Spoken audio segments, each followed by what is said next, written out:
Tom Tit Tot. Once upon a time there was a woman, and she baked 5 pies. And when they came out of the oven, they were that overbaked the crusts were too hard to eat. So she says to her daughter, "Darter," says she, "put you them there pies on the shelf, and leave them there a little, and they'll come again." She meant, you know, the crust would get soft. But the girl, she says to herself, "Well, if they'll come again, I'll eat 'em now." And she set to work and ate 'em all, first and last. Well, come supper time the woman said, "Go you, and get one o' them there pies. I dare say they've come again now." The girl went and she looked, and there was nothing but the dishes. So back she came and says she, "No, they ain't come again." "Not one of 'em," says the mother. "Not one of them," says she. "Well, come again, or not come again," said the woman, "I'll have one for supper." "But you can't, if they ain't come," said the girl. "But I can," says she. "Go you, and bring the best of them." "Best or worst," says the girl, "I've ate 'em all, and you can't have one till that's come again." Well, the woman she was done, and she took her spinning to the door to spin, and as she span she sang, "My darter hard ate 5 pies today. My darter hard ate 5 pies today."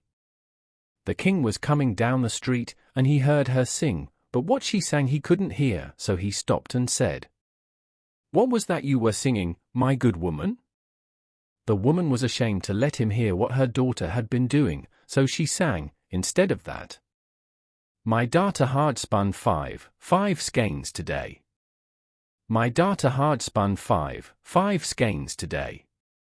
"Stars o' mine," said the king, "I never heard tell of anyone that could do that." Then he said, "Look you here, I want a wife, and I'll marry your daughter. But look you here," says he, 11 months out of the year she shall have all she likes to eat, and all the gowns she likes to get, and all the company she likes to keep, but the last month of the year she'll have to spin 5 skeins every day, and if she don't I shall kill her." "All right," says the woman, for she thought what a grand marriage that was. And as for the 5 skeins, when the time came, there'd be plenty of ways of getting out of it, and likeliest, he'd have forgotten all about it. Well, so they were married. And for 11 months the girl had all she liked to eat, and all the gowns she liked to get, and all the company she liked to keep. But when the time was getting over, she began to think about the skeins, and to wonder if he had them in mind. But not one word did he say about them, and she thought he'd wholly forgotten them. However, the last day of the last month he takes her to a room she'd never set eyes on before. There was nothing in it but a spinning wheel and a stool.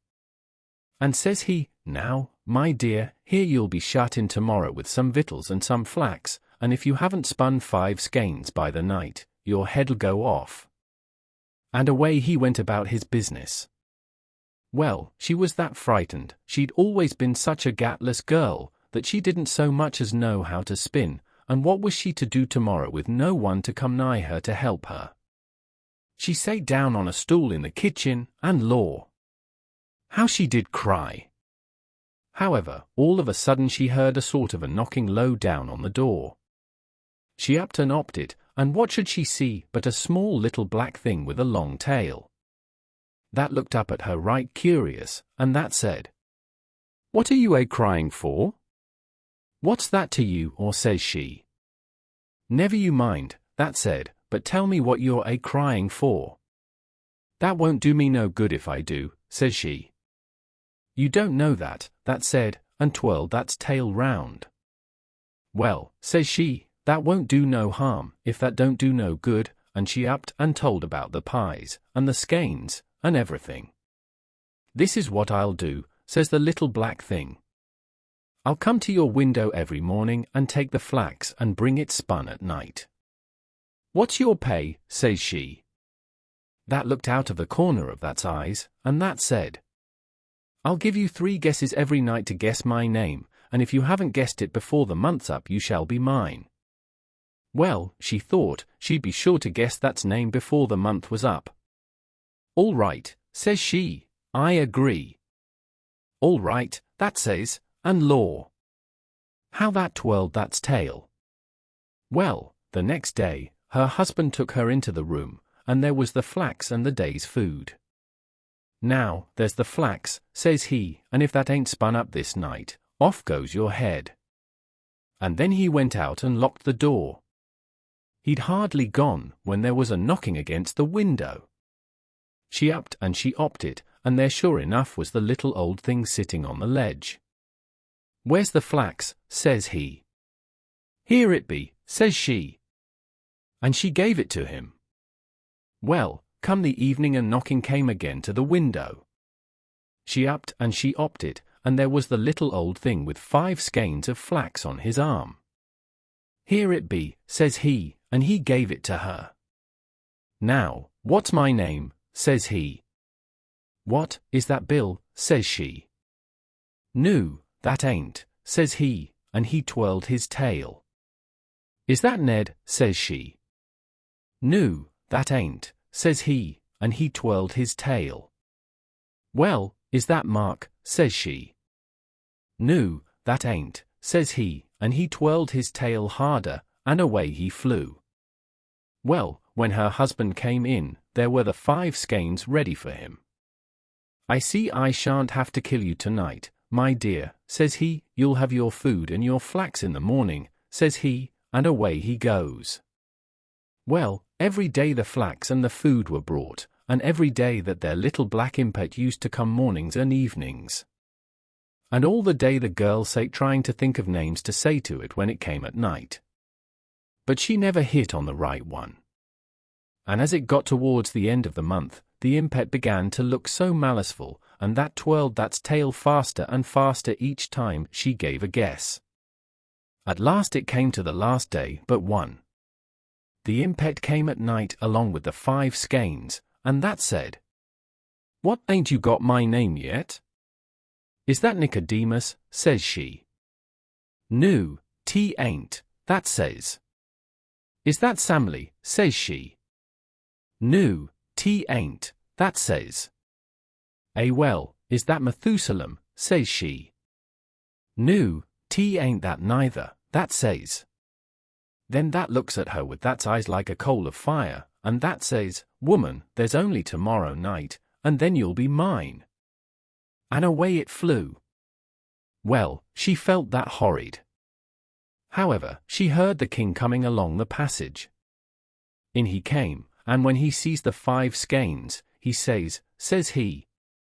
Well, my dear, says he.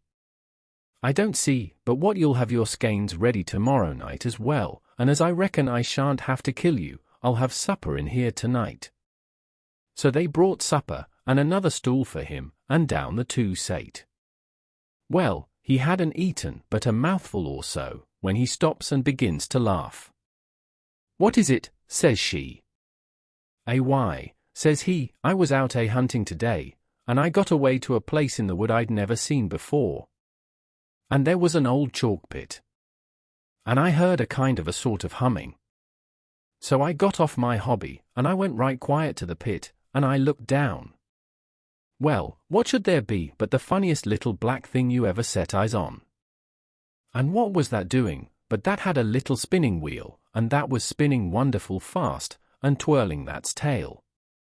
And as that span that sang, Nimmy nimmy not. My name's Tom Tit Tot. Well, when the girl heard this, she felt as if she could have jumped out of her skin for joy, but she didn't say a word. Next day that their little thing looked so maliceful when he came for the flax. And when night came she heard that knocking against the window panes. She opened the window, and that come right in on the ledge. That was grinning from ear to ear, and oh! That's tail was twirling round so fast. What's my name, that says, as that gave her the skeins. Is that Solomon, she says, pretending to be afeard. No, Tine T, that says, and that came further into the room. Well, is that Zebedee, says she again. No, Tine T, says the impet. and then that laughed and twirled that's tail till you couldn't hardly see it. Take time, woman, that says, next guess, and you're mine. And that stretched out that black hands at her. Well, she backed a step or two, and she looked at it, and then she laughed out, and says she, pointing her finger at it, "Nimmy nimmy not. Your name's Tom Tit Tot." Well, when that heard her, that gave an awful shriek and away that flew into the dark, and she never saw it any more. The Old Woman and Her Pig. An old woman was sweeping her house, and she found a little crooked sixpence. "What," said she, "shall I do with this little sixpence? I will go to market, and buy a little pig." As she was coming home, she came to a stile, but the piggy wouldn't go over the stile. She went a little further, and she met a dog. So she said to him, "Dog, dog, bite pig, piggy won't go over the stile, and I shan't get home tonight." But the dog wouldn't. She went a little further, and she met a stick. So she said, "Stick, stick, beat dog. Dog won't bite pig, piggy won't get over the stile, and I shan't get home tonight." But the stick wouldn't. She went a little further, and she met a fire.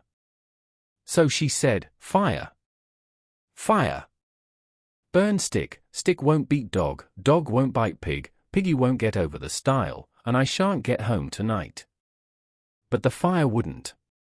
She went a little further, and she met some water. So she said, "Water, water, quench fire, fire won't burn stick, stick won't beat dog, dog won't bite pig, piggy won't get over the stile, and I shan't get home tonight." But the water wouldn't. She went a little further, and she met an ox. So she said, "Ox, ox, drink water, water won't quench fire, fire won't burn stick, stick won't beat dog, dog won't bite pig, piggy won't get over the stile, and I shan't get home tonight." But the ox wouldn't. She went a little further, and she met a butcher. So she said, "Butcher, butcher, kill ox, ox won't drink water, water won't quench fire, fire won't burn stick, stick won't beat dog, dog won't bite pig, piggy won't get over the stile, and I shan't get home tonight." But the butcher wouldn't tea.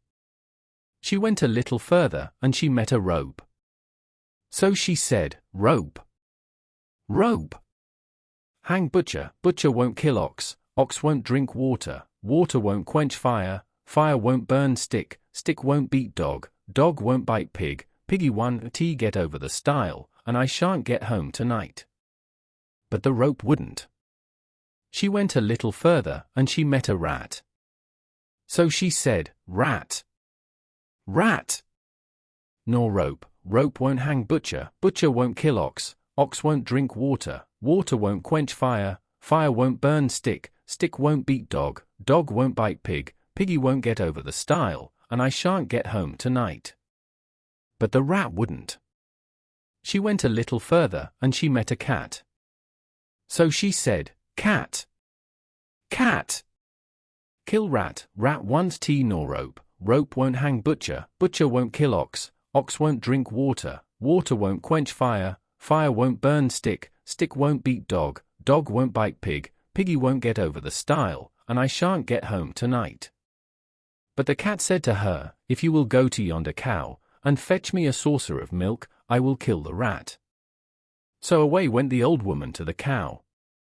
But the cow said to her, "If you will go to yonder haystack, and fetch me a handful of hay, I'll give you the milk." So away went the old woman to the haystack, and she brought the hay to the cow. As soon as the cow had eaten the hay, she gave the old woman the milk, and away she went with it in a saucer to the cat. As soon as the cat had lapped up the milk, the cat began to kill the rat began to gnaw the rope began to hang the butcher began to kill the ox began to drink the water began to quench the fire began to burn the stick began to beat the dog began to bite the little pig in a fright jumped over the stile, and so the old woman got home that night. The Three Sillies. Once upon a time there was a farmer and his wife who had one daughter, and she was courted by a gentleman. Every evening he used to come and see her, and stop to supper at the farmhouse, and the daughter used to be sent down into the cellar to draw the beer for supper. So one evening she had gone down to draw the beer, and she happened to look up at the ceiling while she was drawing, and she saw a mallet stuck in one of the beams. It must have been there a long, long time, but somehow or other she had never noticed it before, and she began thinking. And she thought it was very dangerous to have that mallet there, for she said to herself, suppose him and me was to be married, and we was to have a son, and he was to grow up to be a man, and come down into the cellar to draw the beer, like as I'm doing now, and the mallet was to fall on his head and kill him, what a dreadful thing it would be. And she put down the candle and the jug, and sat herself down and began crying. Well, they began to wonder upstairs how it was that she was so long drawing the beer, and her mother went down to see after her, and she found her sitting on the settle crying, and the beer running over the floor. Why, whatever is the matter, said her mother. Oh, mother, says she, look at that horrid mallet. Suppose we was to be married, and was to have a son, and he was to grow up, and was to come down to the cellar to draw the beer, and the mallet was to fall on his head and kill him, what a dreadful thing it would be. Dear, dear. What a dreadful thing it would be, said the mother, and she sat down aside of the daughter and started crying too. Then after a bit the father began to wonder that they didn't come back, and he went down into the cellar to look after them himself, and there they too sat crying, and the beer running all over the floor. Whatever is the matter, says he. Why, says the mother, look at that horrid mallet. Just suppose, if our daughter and her sweetheart was to be married, and was to have a son, and he was to grow up, and was to come down into the cellar to draw the beer, and the mallet was to fall on his head and kill him, what a dreadful thing it would be. Dear, dear, dear. So it would, said the father, and he sat himself down aside of the other two, and started crying. Now the gentleman got tired of stopping up in the kitchen by himself, and at last he went down into the cellar, too, to see what they were after, and there they three sat crying side by side, and the beer running all over the floor. And he ran straight and turned the tap. Then he said, whatever are you three doing, sitting there crying, and letting the beer run all over the floor? Oh, says the father, look at that horrid mallet. Suppose you and our daughter was to be married, and was to have a son, and he was to grow up, and was to come down into the cellar to draw the beer, and the mallet was to fall on his head and kill him. And then they all started crying worse than before. But the gentleman burst out laughing, and reached up and pulled out the mallet, and then he said, I've travelled many miles, and I never met three such big sillies as you three before, and now I shall start out on my travels again, and when I can find three bigger sillies than you three, then I'll come back and marry your daughter. So he wished them goodbye, and started off on his travels, and left them all crying because the girl had lost her sweetheart. Well, he set out, and he travelled a long way, and at last he came to a woman's cottage that had some grass growing on the roof. And the woman was trying to get her cow to go up a ladder to the grass, and the poor thing durst not go. So the gentleman asked the woman what she was doing. Why, looky, she said, look at all that beautiful grass. I'm going to get the cow onto the roof to eat it. She'll be quite safe, for I shall tie a string round her neck, and pass it down the chimney, and tie it to my wrist as I go about the house, so she can't fall off without my knowing it. Oh, you poor silly, said the gentleman, you should cut the grass and throw it down to the cow. But the woman thought it was easier to get the cow up the ladder than to get the grass down, so she pushed her, and coaxed her and got her up, and tied a string round her neck, and passed it down the chimney, and fastened it to her own wrist. And the gentleman went on his way, but he hadn't gone far when the cow tumbled off the roof, and hung by the string tied round her neck, and it strangled her. And the weight of the cow tied to her wrist pulled the woman up the chimney, and she stuck fast halfway and was smothered in the soot. Well, that was one big silly. And the gentleman went on, and he went to an inn to stop the night, and they were so full at the inn that they had to put him in a double-bedded room, and another traveler was to sleep in the other bed. The other man was a very pleasant fellow, and they got very friendly together, but in the morning, when they were both getting up, the gentleman was surprised to see the other hang his trousers on the knobs of the chest of drawers and run across the room and try to jump into them, and he tried over and over again, and couldn't manage it, and the gentleman wondered whatever he was doing it for. At last he stopped and wiped his face with his handkerchief. "Oh dear," he says, "I do think trousers are the most awkwardest kind of clothes that ever were. I can't think who could have invented such things. It takes me the best part of an hour to get into mine every morning, and I get so hot. How do you manage yours?" So the gentleman burst out laughing, and showed him how to put them on, and he was very much obliged to him, and said he never should have thought of doing it that way. So that was another big silly. Then the gentleman went on his travels again, and he came to a village, and outside the village there was a pond, and round the pond was a crowd of people. And they had got rakes, and brooms, and pitchforks reaching into the pond, and the gentleman asked what was the matter. "Why," they say, "matter enough. Moon's tumbled into the pond, and we can't rake her out anyhow." So the gentleman burst out laughing, and told them to look up into the sky, and that it was only the shadow in the water. But they wouldn't listen to him, and abused him shamefully, and he got away as quick as he could. So there was a whole lot of sillies bigger than them 3 sillies at home. So the gentleman turned back home and married the farmer's daughter, and if they didn't live happy forever after, that's nothing to do with you or me. Jack Hannaford. There was an old soldier who had been long in the wars, so long that he was quite out at elbows, and did not know where to go to find a living. So he walked up moors, down glens, till at last he came to a farm, from which the good man had gone away to market. The wife of the farmer was a very foolish woman, who had been a widow when he married her. The farmer was foolish enough, too, and it is hard to say which of the two was the most foolish. When you've heard my tale you may decide. Now before the farmer goes to market says he to his wife, "Here is £10 all in gold, take care of it till I come home."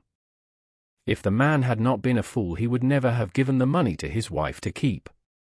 Well, off he went in his cart to market, and the wife said to herself, "I will keep the £10 quite safe from thieves," so she tied it up in a rag, and she put the rag up the parlour chimney. "There," she said, "no thieves will ever find it now, that is quite sure." Jack Hannaford, the old soldier, came and rapped at the door. "Who is there?" asked the wife. "Jack Hannaford." "Where do you come from?" "Paradise." "Lord a mercy! And maybe you've seen my old man there," alluding to her former husband. "Yes, I have." "And how was he doing?" asked the goody. "But middling, he cobbles old shoes, and he has nothing but cabbage for victuals." "Dearie me!" exclaimed the old woman. "Didn't he send a message to me?" "Yes, he did," replied Jack Hannaford. "He said that he was out of leather, and his pockets were empty, so you were to send him a few shillings to buy a fresh stock of leather." "He shall have them, bless his poor soul." And away went the wife to the parlour chimney, and she pulled the rag with the £10 in it from the parlour chimney, and she gave the whole sum to the soldier, telling him that her old man was to use as much as he wanted, and to send back the rest. It was not long that Jack waited. After receiving the money, he went off as fast as he could walk. Presently the farmer came home and asked for his money. The wife told him that she had sent it by a soldier to her former husband in paradise, to buy him leather for cobbling the shoes of the saints and angels of heaven. The farmer was very angry, and he swore that he had never met with such a fool as his wife. But the wife said that her husband was a greater fool for letting her have the money. There was no time to waste words, so the farmer mounted his horse and rode off after Jack Hannaford. The old soldier heard the horse's hoofs clattering on the road behind him, so he knew it must be the farmer pursuing him. He lay down on the ground, shading his eyes with one hand, looked up into the sky, and pointed heavenwards with the other hand. "What are you about there?" asked the farmer, pulling up. "Lord save you," exclaimed Jack, "I've seen a rare sight." "What was that?" "A man going straight up into the sky, as if he were walking on a road." "Can you see him still?" "Yes, I can." "Where?" "Get off your horse and lie down. If you will hold the horse." Jack did so readily. "I cannot see him," said the farmer. "Shade your eyes with your hand, and you'll see a man flying away from you." Sure enough he did so, for Jack leaped on the horse, and rode away with it. The farmer walked home without his horse. "You are a bigger fool than I am," said the wife, "for I did only one foolish thing, and you have done two." Mouse and Mouser. The Mouse went to visit the cat, and found her sitting behind the hall door, spinning. Mouse. "What are you doing, my lady, my lady? What are you doing, my lady?" Cat, sharply. "I'm spinning old breeches, good body, good body. I'm spinning old breeches, good body."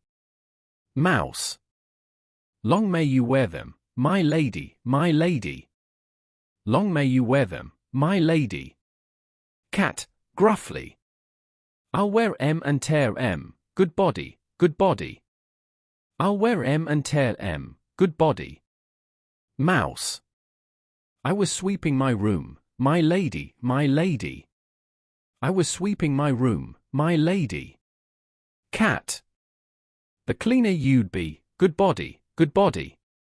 The cleaner you'd be, good body." Mouse. "I found a silver sixpence, my lady, my lady. I found a silver sixpence, my lady." Cat. "The richer you were, good body, good body. The richer you were, good body."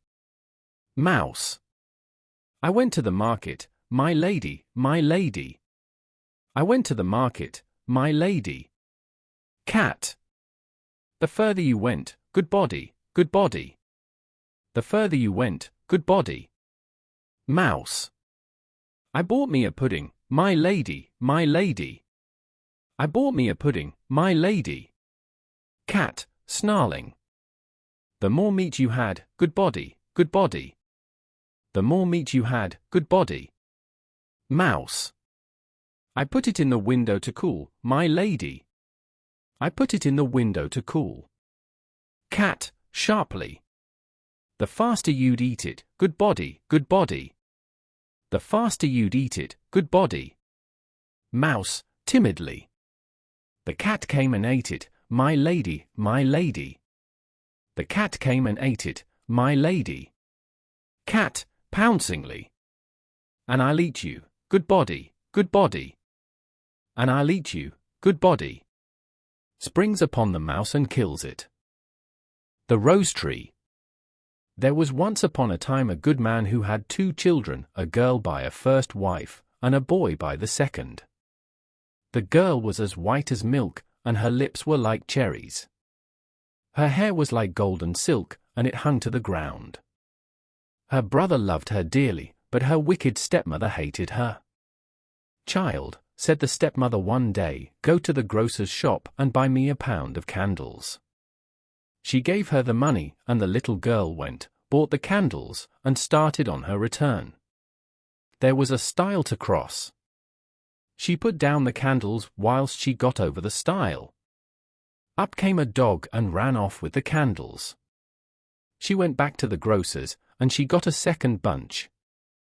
She came to the stile, set down the candles, and proceeded to climb over. Up came the dog and ran off with the candles.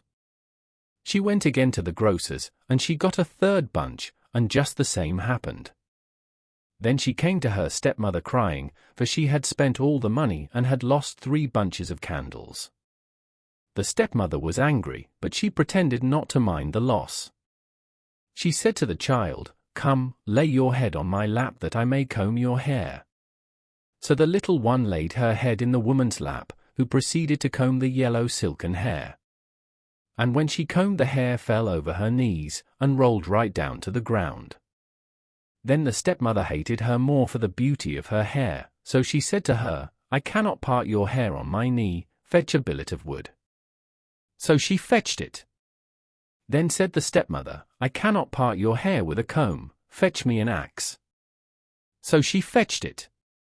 "Now," said the wicked woman, "lay your head down on the billet whilst I part your hair." Well, she laid down her little golden head without fear, and whist! Down came the axe, and it was off. So the mother wiped the axe and laughed. Then she took the heart and liver of the little girl, and she stewed them and brought into the house for supper. The husband tasted them and shook his head. He said they tasted very strangely. She gave some to the little boy, but he would not eat. She tried to force him, but he refused, and ran out into the garden, and took up his little sister, and put her in a box, and buried the box under a rose tree, and every day he went to the tree and wept, till his tears ran down on the box. One day the rose tree flowered. It was spring, and there among the flowers was a white bird, and it sang, and sang, and sang like an angel out of heaven. Away it flew, and it went to a cobbler's shop, and perched itself on a tree hard by, and thus it sang. My wicked mother slew me. My dear father ate me. My little brother whom I love sits below, and I sing above. Stick, stock, stone dead. Sing again that beautiful song, said the shoemaker. If you will first give me those little red shoes you are making. The cobbler gave the shoes, and the bird sang the song, then flew to a tree in front of the watchmaker's, and sang. My wicked mother slew me. My dear father ate me. My little brother whom I love sits below, and I sing above. Stick, stock, stone dead. Oh, the beautiful song! Sing it again, sweet bird, said the watchmaker. If you will give me first that gold watch and chain in your hand. The jeweler gave the watch and chain. The bird took it in one foot, the shoes in the other, and, after having repeated the song, flew away to where 3 millers were picking a millstone. The bird perched on a tree and sang. My wicked mother slew me. My dear father ate me. My little brother whom I love sits below, and I sing above. Stick! Then one of the men put down his tool and looked up from his work. Stock!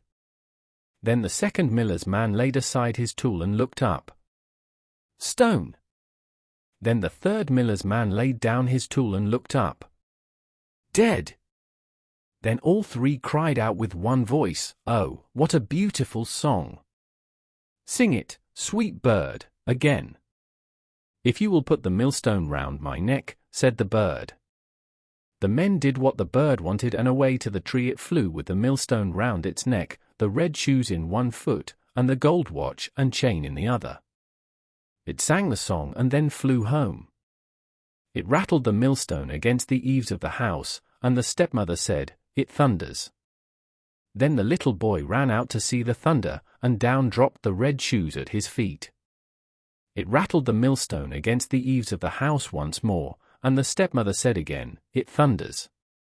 Then the father ran out, and down fell the chain about his neck. In ran father and son, laughing and saying, See, what fine things the thunder has brought us. Then the bird rattled the millstone against the eaves of the house a 3rd time, and the stepmother said, It thunders again, perhaps the thunder has brought something for me, and she ran out, but the moment she stepped outside the door, down fell the millstone on her head, and so she died. How Jack went to seek his fortune. Once on a time there was a boy named Jack, and one morning he started to go and seek his fortune. He hadn't gone very far before he met a cat. Where are you going, Jack? Said the cat. I am going to seek my fortune. May I go with you? Yes, said Jack, the more the merrier. So on they went, jiggle to jolt, jiggle to jolt. They went a little further and they met a dog. Where are you going, Jack, said the dog. I am going to seek my fortune. May I go with you? Yes, said Jack, the more the merrier. So on they went, jiggle to jolt, jiggle to jolt. They went a little further and they met a goat. Where are you going, Jack? Said the goat. I am going to seek my fortune. May I go with you? Yes, said Jack, the more the merrier. So on they went, jiggle to jolt, jiggle to jolt. They went a little further and they met a bull. Where are you going, Jack? I am going to seek my fortune. May I go with you? Yes, said Jack, the more the merrier. So on they went, jiggle to jolt, jiggle to jolt. They went a little further and they met a rooster. Where are you going, Jack? Said the rooster. I am going to seek my fortune. May I go with you? Yes, said Jack, the more the merrier. So on they went, jiggle to jolt, jiggle to jolt. Well, they went on till it was about dark, and they began to think of some place where they could spend the night. About this time they came in sight of a house, and Jack told them to keep still while he went up and looked in through the window. And there were some robbers counting over their money. Then Jack went back and told them to wait till he gave the word, and then to make all the noise they could. So when they were all ready, Jack gave the word, and the cat mewed, and the dog barked, and the goat bleated, and the bull bellowed, and the rooster crowed, and altogether they made such a dreadful noise that it frightened the robbers all away. And then they went in and took possession of the house. Jack was afraid the robbers would come back in the night, and so when it came time to go to bed he put the cat in the rocking chair, and he put the dog under the table, and he put the goat upstairs, and he put the bull in the cellar, and the rooster flew up onto the roof, and Jack went to bed. By and by the robbers saw it was all dark, and they sent one man back to the house to look after their money. Before long he came back in a great fright and told them his story. I went back to the house, said he, and went in and tried to sit down in the rocking chair, and there was an old woman knitting, and she stuck her knitting needles into me. That was the cat, you know. I went to the table to look after the money, and there was a shoemaker under the table, and he stuck his awl into me. That was the dog, you know. I started to go upstairs, and there was a man up there threshing, and he knocked me down with his flail. That was the goat, you know. I started to go down cellar, and there was a man down there chopping wood, and he knocked me up with his axe. That was the bull, you know. But I shouldn't have minded all that if it hadn't been for that little fellow on top of the house, who kept hollering, "Chuck him up to me! Chuck him up to me!" Of course, that was the cock-a-doodle-doo. Cap-o-rushes. Well, there was once a very rich gentleman, and he had 3 daughters, and he thought he'd see how fond they were of him. So he says to the first, "How much do you love me, my dear?" "Why," says she, "as I love my life." "That's good," says he. So he says to the second, "How much do you love me, my dear?" "Why," says she, "better nor all the world." "That's good," says he. So he says to the third, "How much do you love me, my dear?" "Why, I love you as fresh meat loves salt," says she. Well, but he was angry. "You don't love me at all," says he, "and in my house you stay no more." So he drove her out there and then, and shut the door in her face. Well, she went away on and on till she came to a fen, and there she gathered a lot of rushes and made them into a kind of a sort of a cloak with a hood, to cover her from head to foot, and to hide her fine clothes. And then she went on and on till she came to a great house. "Do you want a maid?" says she. "No, we don't," said they. "I haven't nowhere to go," says she, "and I ask no wages, and do any sort of work," says she. "Well," said they, "if you like to wash the pots and scrape the saucepans you may stay," said they. So she stayed there and washed the pots and scraped the saucepans and did all the dirty work. And because she gave no name they called her Cap-o'-Rushes. Well, one day there was to be a great dance a little way off, and the servants were allowed to go and look on at the grand people. Cap-o'-Rushes said she was too tired to go, so she stayed at home. But when they were gone, she offed with her cap-o'-rushes and cleaned herself, and went to the dance. And no one there was so finely dressed as she. Well, who should be there but her master's son, and what should he do but fall in love with her the minute he set eyes on her? He wouldn't dance with anyone else. But before the dance was done, Cap-o'-Rushes slipped off, and away she went home. And when the other maids came back, she was pretending to be asleep with her cap-o'-rushes on. Well, next morning they said to her, "You did miss a sight, cap-o'-rushes." "What was that?" says she. "Why, the beautifulest lady you ever see, dressed right gay and gar."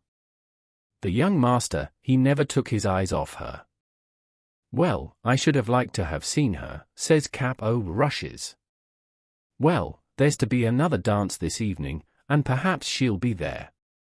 But, come the evening, Cap-o'-Rushes said she was too tired to go with them. Howsoever, when they were gone, she offed with her cap-o'-rushes and cleaned herself, and away she went to the dance. The master's son had been reckoning on seeing her, and he danced with no one else, and never took his eyes off her. But before the dance was over, she slipped off, and home she went, and when the maids came back she pretended to be asleep with her cap-o'-rushes on. Next day they said to her again, "Well, Cap-o'-Rushes, you should have been there to see the lady." There she was again, gay and gar, and the young master he never took his eyes off her. "Well, there," says she, "I should has like to ha seen her." "Well," says they, "there's a dance again this evening, and you must go with us, for she's sure to be there." Well, come this evening, Cap-o'-Rushes said she was too tired to go, and do what they would she stayed at home. But when they were gone, she offed her cap-o'-rushes and cleaned herself, and away she went to the dance. The master's son was rarely glad when he saw her. He danced with none but her, and never took his eyes off her. When she wouldn't tell him her name, nor where she came from, he gave her a ring and told her if he didn't see her again he should die. Well, before the dance was over, off she slipped, and home she went, and when the maids came home she was pretending to be asleep with her cap-o'-rushes on. Well, next day they says to her, "There, Cap-o'-Rushes, you didn't come last night, and now you won't see the lady, for there's no more dances." "Well, I should have rarely liked to have seen her," says she. The master's son tried every way to find out where the lady was gone, but go where he might, and ask whom he might, he never heard anything about her. And he got worse and worse for the love of her till he had to keep his bed. "Make some gruel for the young master," they said to the cook. "He's dying for the love of the lady." The cook set about making it when Cap-o'-Rushes came in. "What are you doing of?" says she. "I'm going to make some gruel for the young master," says the cook, "for he's dying for love of the lady." "Let me make it," says Cap-o'-Rushes. Well, the cook wouldn't at first, but at last she said yes, and Cap-o'-Rushes made the gruel. And when she had made it, she slipped the ring into it on the sly before the cook took it upstairs. The young man he drank it, and then he saw the ring at the bottom. "Send for the cook," says he. So up she comes. "Who made this gruel here?" says he. "I did," says the cook, for she was frightened. And he looked at her. "No, you didn't," says he. "Say who did it, and you shan't be harmed." "Well, then, 'twas Cap-o'-Rushes," says she. "Send Cap-o'-Rushes here," says he. So Cap-o'-Rushes came. "Did you make my gruel?" says he. "Yes, I did," says she. "Where did you get this ring?" says he. "From him that gave it me," says she. "Who are you, then?" says the young man. "I'll show you," says she. And she offed with her cap-o'-rushes, and there she was in her beautiful clothes. Well, the master's son he got well very soon, and they were to be married in a little time. It was to be a very grand wedding, and everyone was asked far and near. And Cap-O-Rush's father was asked. But she never told anybody who she was. But before the wedding, she went to the cook, and says she, "I want you to dress every dish without a mite o' salt." "That'll be rare nasty," says the cook. "That doesn't signify," says she. "Very well," says the cook. Well, the wedding day came, and they were married. And after they were married, all the company sat down to the dinner. When they began to eat the meat, it was so tasteless they couldn't eat it. But Cap-O-Rush's father tried first one dish and then another, and then he burst out crying. "What is the matter?" said the master's son to him. "Oh," says he, "I had a daughter. And I asked her how much she loved me. And she said, 'As much as fresh meat loves salt.' And I turned her from my door, for I thought she didn't love me. And now I see she loved me best of all. And she may be dead for aught I know."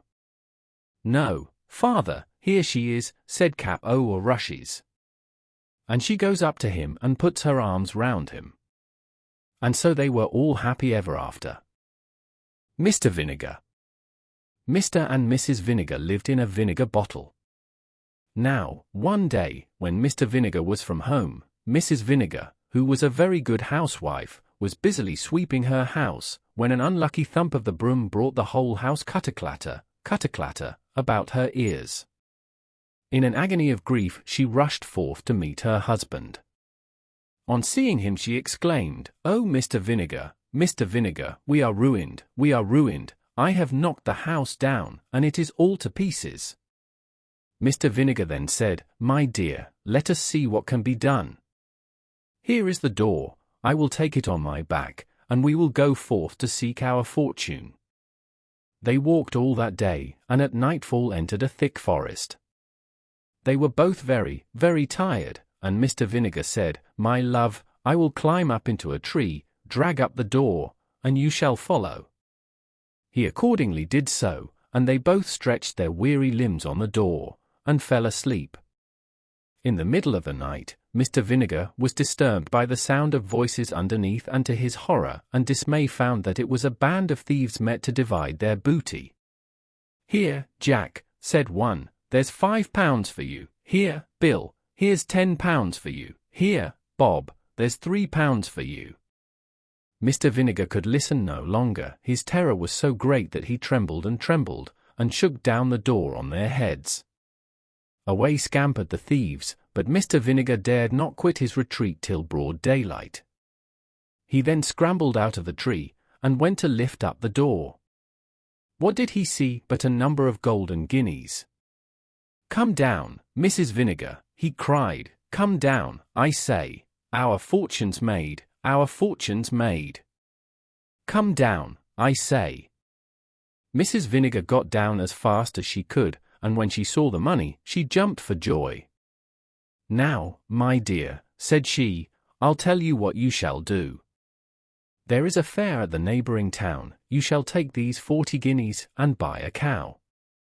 I can make butter and cheese, which you shall sell at market, and we shall then be able to live very comfortably." Mr. Vinegar joyfully agrees, takes the money, and off he goes to the fair. When he arrived, he walked up and down, and at length saw a beautiful red cow. It was an excellent milker, and perfect in every way.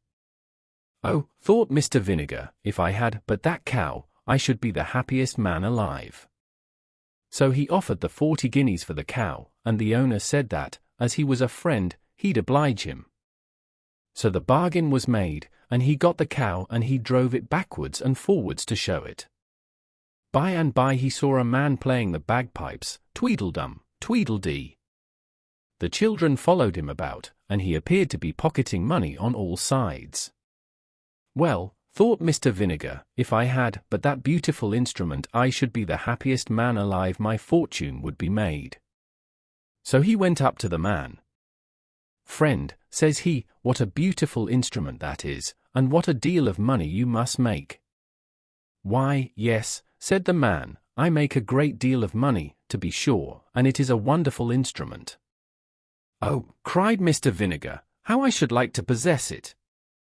"Well," said the man, "as you are a friend, I don't much mind parting with it. You shall have it for that red cow." "Done," said the delighted Mr. Vinegar. So the beautiful red cow was given for the bagpipes. He walked up and down with his purchase, but it was in vain he tried to play a tune, and instead of pocketing pence, the boys followed him hooting, laughing, and pelting. Poor Mr. Vinegar, his fingers grew very cold, and, just as he was leaving the town, he met a man with a fine thick pair of gloves. "Oh, my fingers are so very cold," said Mr. Vinegar to himself. "Now if I had but those beautiful gloves I should be the happiest man alive." He went up to the man, and said to him, "Friend, you seem to have a capital pair of gloves there." "Yes, truly," cried the man, "and my hands are as warm as possible this cold November day." "Well," said Mr. Vinegar, "I should like to have them." "What will you give?" said the man. "As you are a friend, I don't much mind letting you have them for those bagpipes." "Done," cried Mr. Vinegar. He put on the gloves, and felt perfectly happy as he trudged homewards. At last he grew very tired, when he saw a man coming towards him with a good stout stick in his hand. "Oh," said Mr. Vinegar, "that I had but that stick! I should then be the happiest man alive." He said to the man, "Friend, what a rare good stick you have got." "Yes," said the man, "I have used it for many a long mile, and a good friend it has been, but if you have a fancy for it, as you are a friend, I don't mind giving it to you for that pair of gloves." Mr. Vinegar's hands were so warm, and his legs so tired, that he gladly made the exchange. As he drew near to the wood where he had left his wife, he heard a parrot on a tree calling out his name. "Mr. Vinegar, you foolish man, you blockhead, you simpleton, you went to the fair, and laid out all your money in buying a cow. Not content with that, you changed it for bagpipes, on which you could not play, and which were not worth 1/10 of the money. You fool, you had no sooner got the bagpipes than you changed them for the gloves, which were not worth 1/4 of the money, and when you had got the gloves, you changed them for a poor miserable stick, and now for your 40 guineas, cow, bagpipes, and gloves, you have nothing to show but that poor miserable stick, which you might have cut in any hedge." On this the bird laughed, and Mr. Vinegar, falling into a violent rage, threw the stick at its head.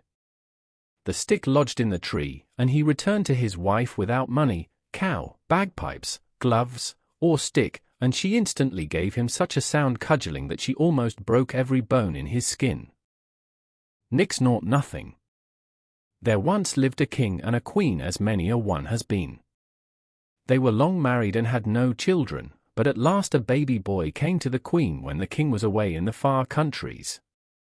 The queen would not christen the boy till the king came back, and she said, "We will just call him Nix Naught Nothing until his father comes home." But it was long before he came home, and the boy had grown a fine, bonny laddie. At length the king was on his way back, but he had a big river to cross, and there was a whirlpool, and he could not get over the water. But a giant came up to him, and said, "I'll carry you over." But the king said, "What's your pay?" "Oh, give me nix, naught, nothing, and I will carry you over the water on my back." The king had never heard that his son was called Nix Naught Nothing, and so he said, "Oh, I'll give you that and my thanks into the bargain." When the king got home again, he was very happy to see his wife again, and his young son. She told him that she had not given the child any name, but just Nix Naught Nothing, until he should come home again himself. The poor king was in a terrible case. He said, "What have I done? I promised to give the giant who carried me over the river on his back Nix Naught Nothing." The king and the queen were sad and sorry, but they said, "When the giant comes we will give him the henwife's boy, he will never know the difference." The next day the giant came to claim the king's promise, and he sent for the henwife's boy, and the giant went away with the boy on his back. he travelled till he came to a big stone, and there he sat down to rest. He said, "Hidge, Hodge, on my back, what time of day is that?" The poor little lad said, "It is the time that my mother, the henwife, takes up the eggs for the queen's breakfast." Then the giant was very angry, and dashed the boy on the stone and killed him. Back he went in a tower of a temper, and this time they gave him the gardener's boy. He went off with him on his back till they got to the stone again, when the giant sat down to rest. And he said, "Hidge, Hodge, on my back, what time of day do you make that?" The gardener's boy said, "Surely, it's the time that my mother takes up the vegetables for the queen's dinner." Then the giant was as wild as could be, and killed him, too. Then the giant went back to the king's house in a terrible temper, and said he would destroy them all if they did not give him nix naught nothing this time.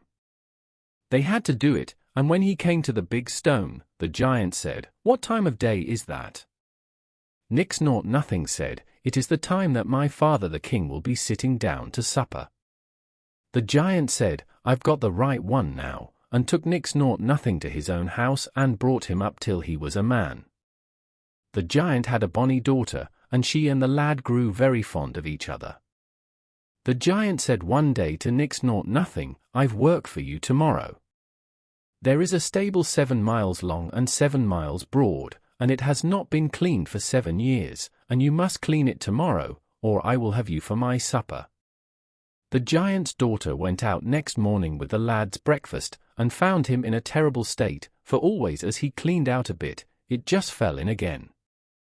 The giant's daughter said she would help him, and she cried all the beasts in the field, and all the fowls in the air, and in a minute they all came, and carried away everything that was in the stable and made it all clean before the giant came home. He said, "Shame on the wit that helped you, but I have a worse job for you tomorrow."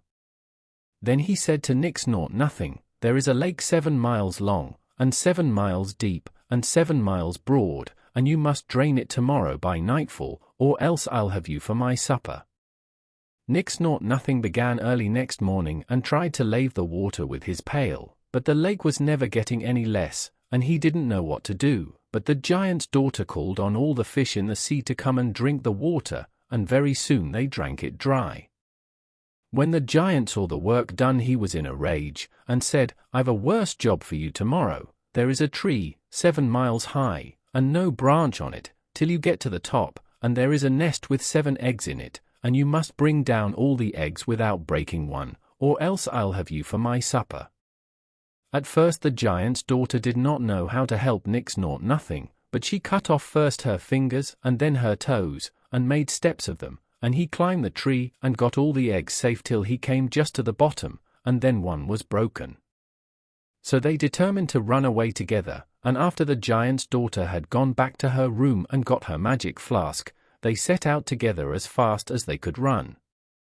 And they hadn't got but 3 fields away when they looked back and saw the giant walking along at full speed after them. "Quick! Quick!" called out the giant's daughter, "take my comb from my hair and throw it down." Nix naught nothing took her comb from her hair and threw it down, and out of every one of its prongs there sprung up a fine thick briar in the way of the giant.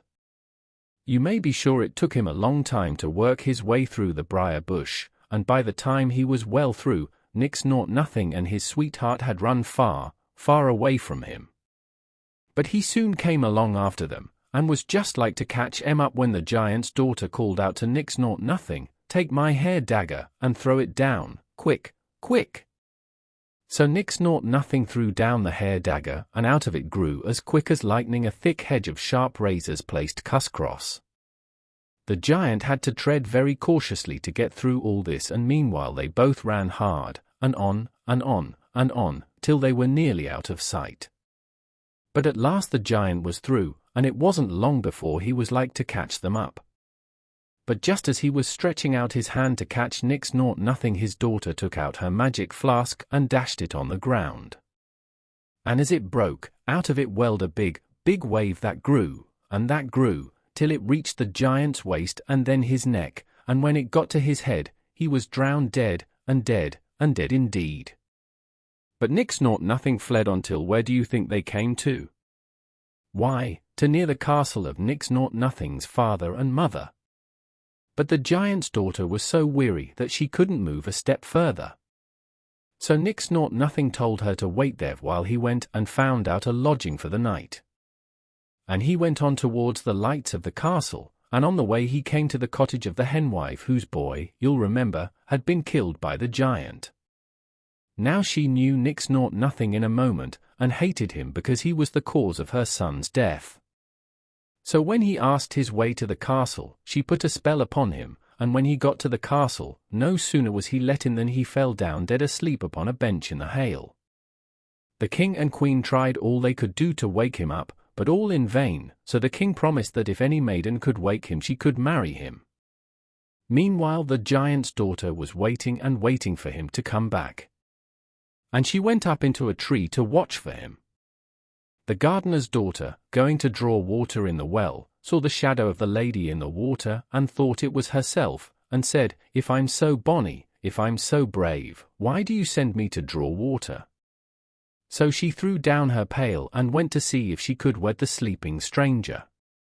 And she went to the henwife, who taught her an unspelling charm which would keep Nix-Naught-Nothing awake as long as the gardener's daughter liked. So she went up to the castle and sang her charm, and Nix-Naught-Nothing was wakened for a while, and they promised to wed him to the gardener's daughter. Meanwhile the gardener went down to draw water from the well and saw the shadow of the lady in the water. So he looked up and found her, and he brought the lady from the tree, and led her into his house. And he told her that a stranger was to marry his daughter, and took her up to the castle and showed her the man, and it was Nix-Naught-Nothing asleep in a chair. And she saw him, and she cried to him, "Waken, waken, and speak to me." But he would not waken, and soon she cried, "I cleaned the stable, I laved the lake, and I clomb the tree, and all for the love of thee, and thou wilt not waken and speak to me." The king and queen heard this, and came to the bonny young lady, and she said, "I cannot get Nix-Naught-Nothing to speak to me, for all that I can do."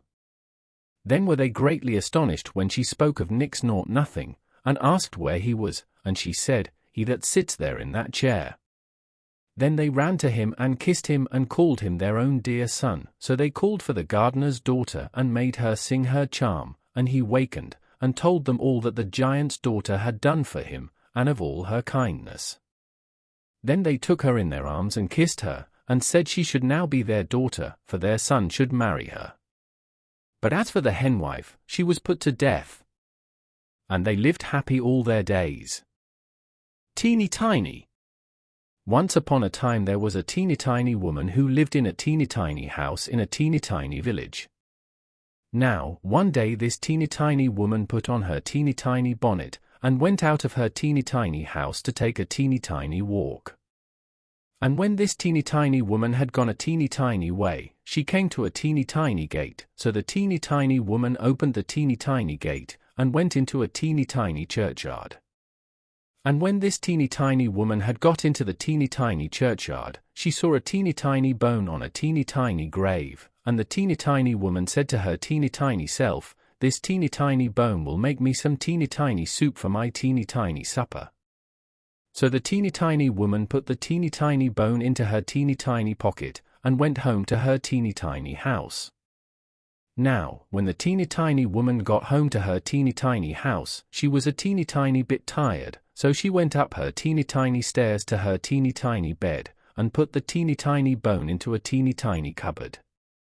And when this teeny tiny woman had been to sleep a teeny tiny time, she was awakened by a teeny tiny voice from the teeny tiny cupboard, which said, "Give me my bone." And this teeny tiny woman was a teeny tiny frightened, so she hid her teeny tiny head under the teeny tiny clothes and went to sleep again. And when she had been to sleep again a teeny tiny time, the teeny tiny voice again cried out from the teeny tiny cupboard a teeny tiny louder, "Give me my bone." This made the teeny tiny woman a teeny tiny more frightened, so she hid her teeny tiny head a teeny tiny further under the teeny tiny clothes. And when the teeny tiny woman had been to sleep again a teeny tiny time, the teeny tiny voice from the teeny tiny cupboard said again a teeny tiny louder, "Give me my bone." And this teeny tiny woman was a teeny tiny bit more frightened, but she put her teeny tiny head out of the teeny tiny clothes, and said in her loudest teeny tiny voice, "Take it." Binary.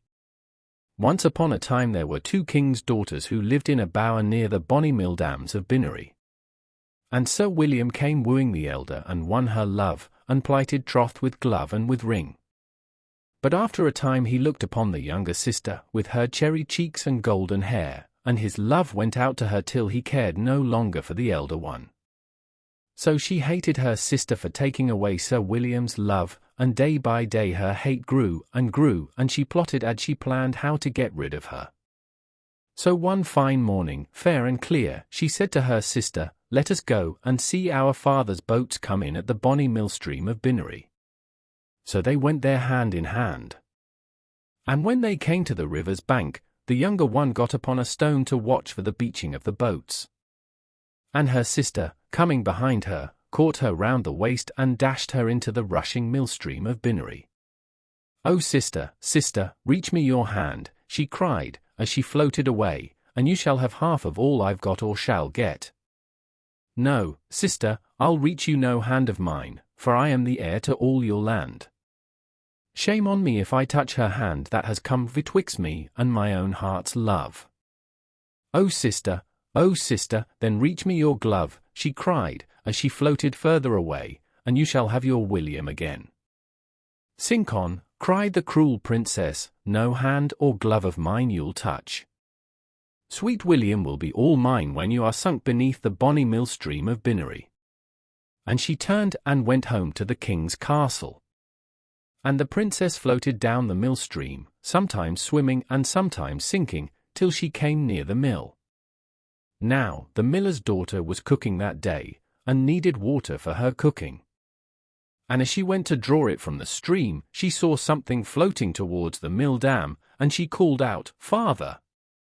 Father! Draw your dam. There's something white, a mermaid or a milk-white swan, coming down the stream." So the miller hastened to the dam and stopped the heavy, cruel mill wheels. And then they took out the princess and laid her on the bank. Fair and beautiful she looked as she lay there. In her golden hair were pearls and precious stones, you could not see her waist for her golden girdle, and the golden fringe of her white dress came down over her lily feet. But she was drowned.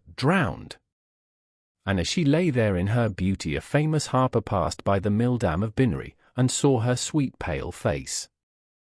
And though he travelled on far away, he never forgot that face, and after many days he came back to the bonny mill stream of Binary. But then all he could find of her where they had put her to rest were her bones and her golden hair. So he made a harp out of her breastbone and her hair, and travelled on up the hill from the mill dam of Binary till he came to the castle of the king her father. That night they were all gathered in the castle hall to hear the great harper, king and queen, their daughter and son, Sir William, and all their court. And first the harper sang to his old harp, making them joy and be glad, or sorrow and weep, just as he liked. But while he sang, he put the harp he had made that day on a stone in the hall. And presently it began to sing by itself, low and clear, and the harper stopped and all were hushed. And this is what the harp sung. "Oh, yonder sits my father, the king. Binary, oh Binary. And yonder sits my mother, the queen. By the bonny mill dams, oh Binary. And yonder stands my brother Hugh. Binary, oh Bin none.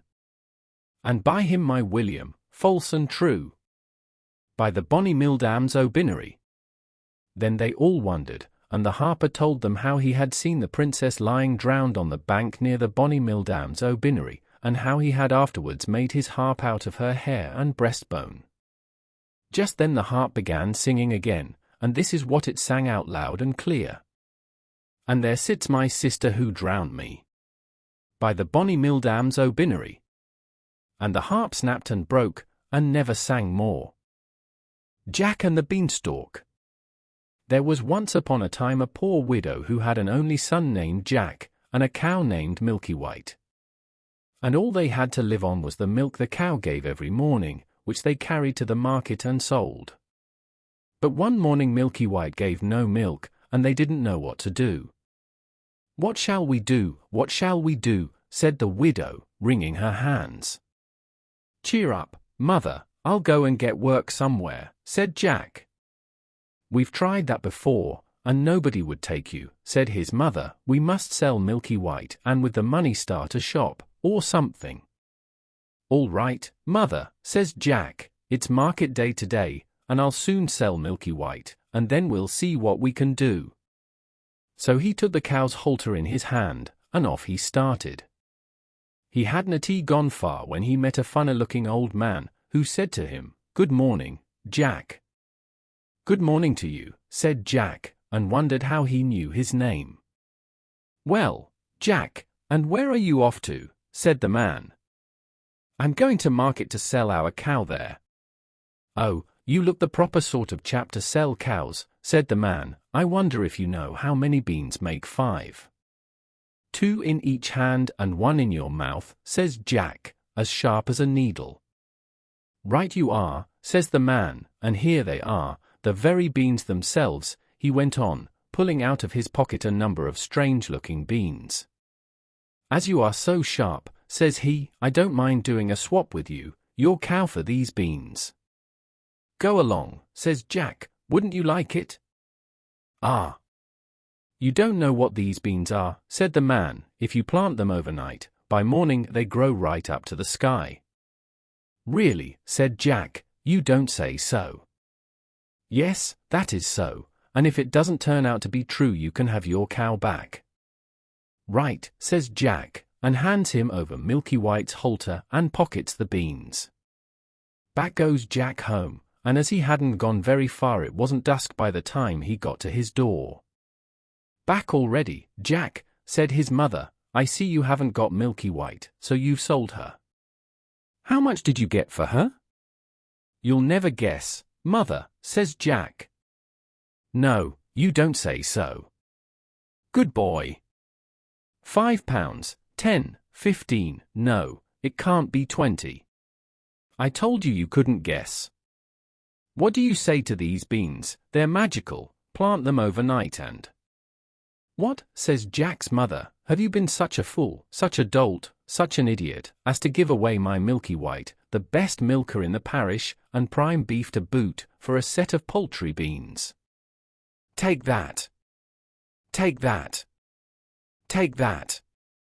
And as for your precious beans, here they go out of the window. And now off with you to bed. Not a sup shall you drink, and not a bit shall you swallow this very night." So Jack went upstairs to his little room in the attic, and sad and sorry he was, to be sure, as much for his mother's sake, as for the loss of his supper. At last he dropped off to sleep. When he woke up, the room looked so funny. The sun was shining into part of it, and yet all the rest was quite dark and shady. So Jack jumped up and dressed himself and went to the window. And what do you think he saw? Why, the beans his mother had thrown out of the window into the garden had sprung up into a big beanstalk which went up and up and up till it reached the sky. So the man spoke truth after all. The beanstalk grew up quite close past Jack's window, so all he had to do was to open it and give a jump onto the beanstalk, which ran up just like a big ladder. So Jack climbed, and he climbed, and he climbed, and he climbed, and he climbed, and he climbed, and he climbed till at last he reached the sky. And when he got there he found a long broad road going as straight as a dart. So he walked along, and he walked along, and he walked along till he came to a great big tall house, and on the doorstep there was a great big tall woman. "Good morning, Mum," says Jack, quite polite like. "Could you be so kind as to give me some breakfast?" For he hadn't had anything to eat, you know, the night before, and was as hungry as a hunter. "It's breakfast you want, is it?" says the great big tall woman. "It's breakfast you'll be if you don't move off from here. My man is an ogre, and there's nothing he likes better than boys broiled on toast.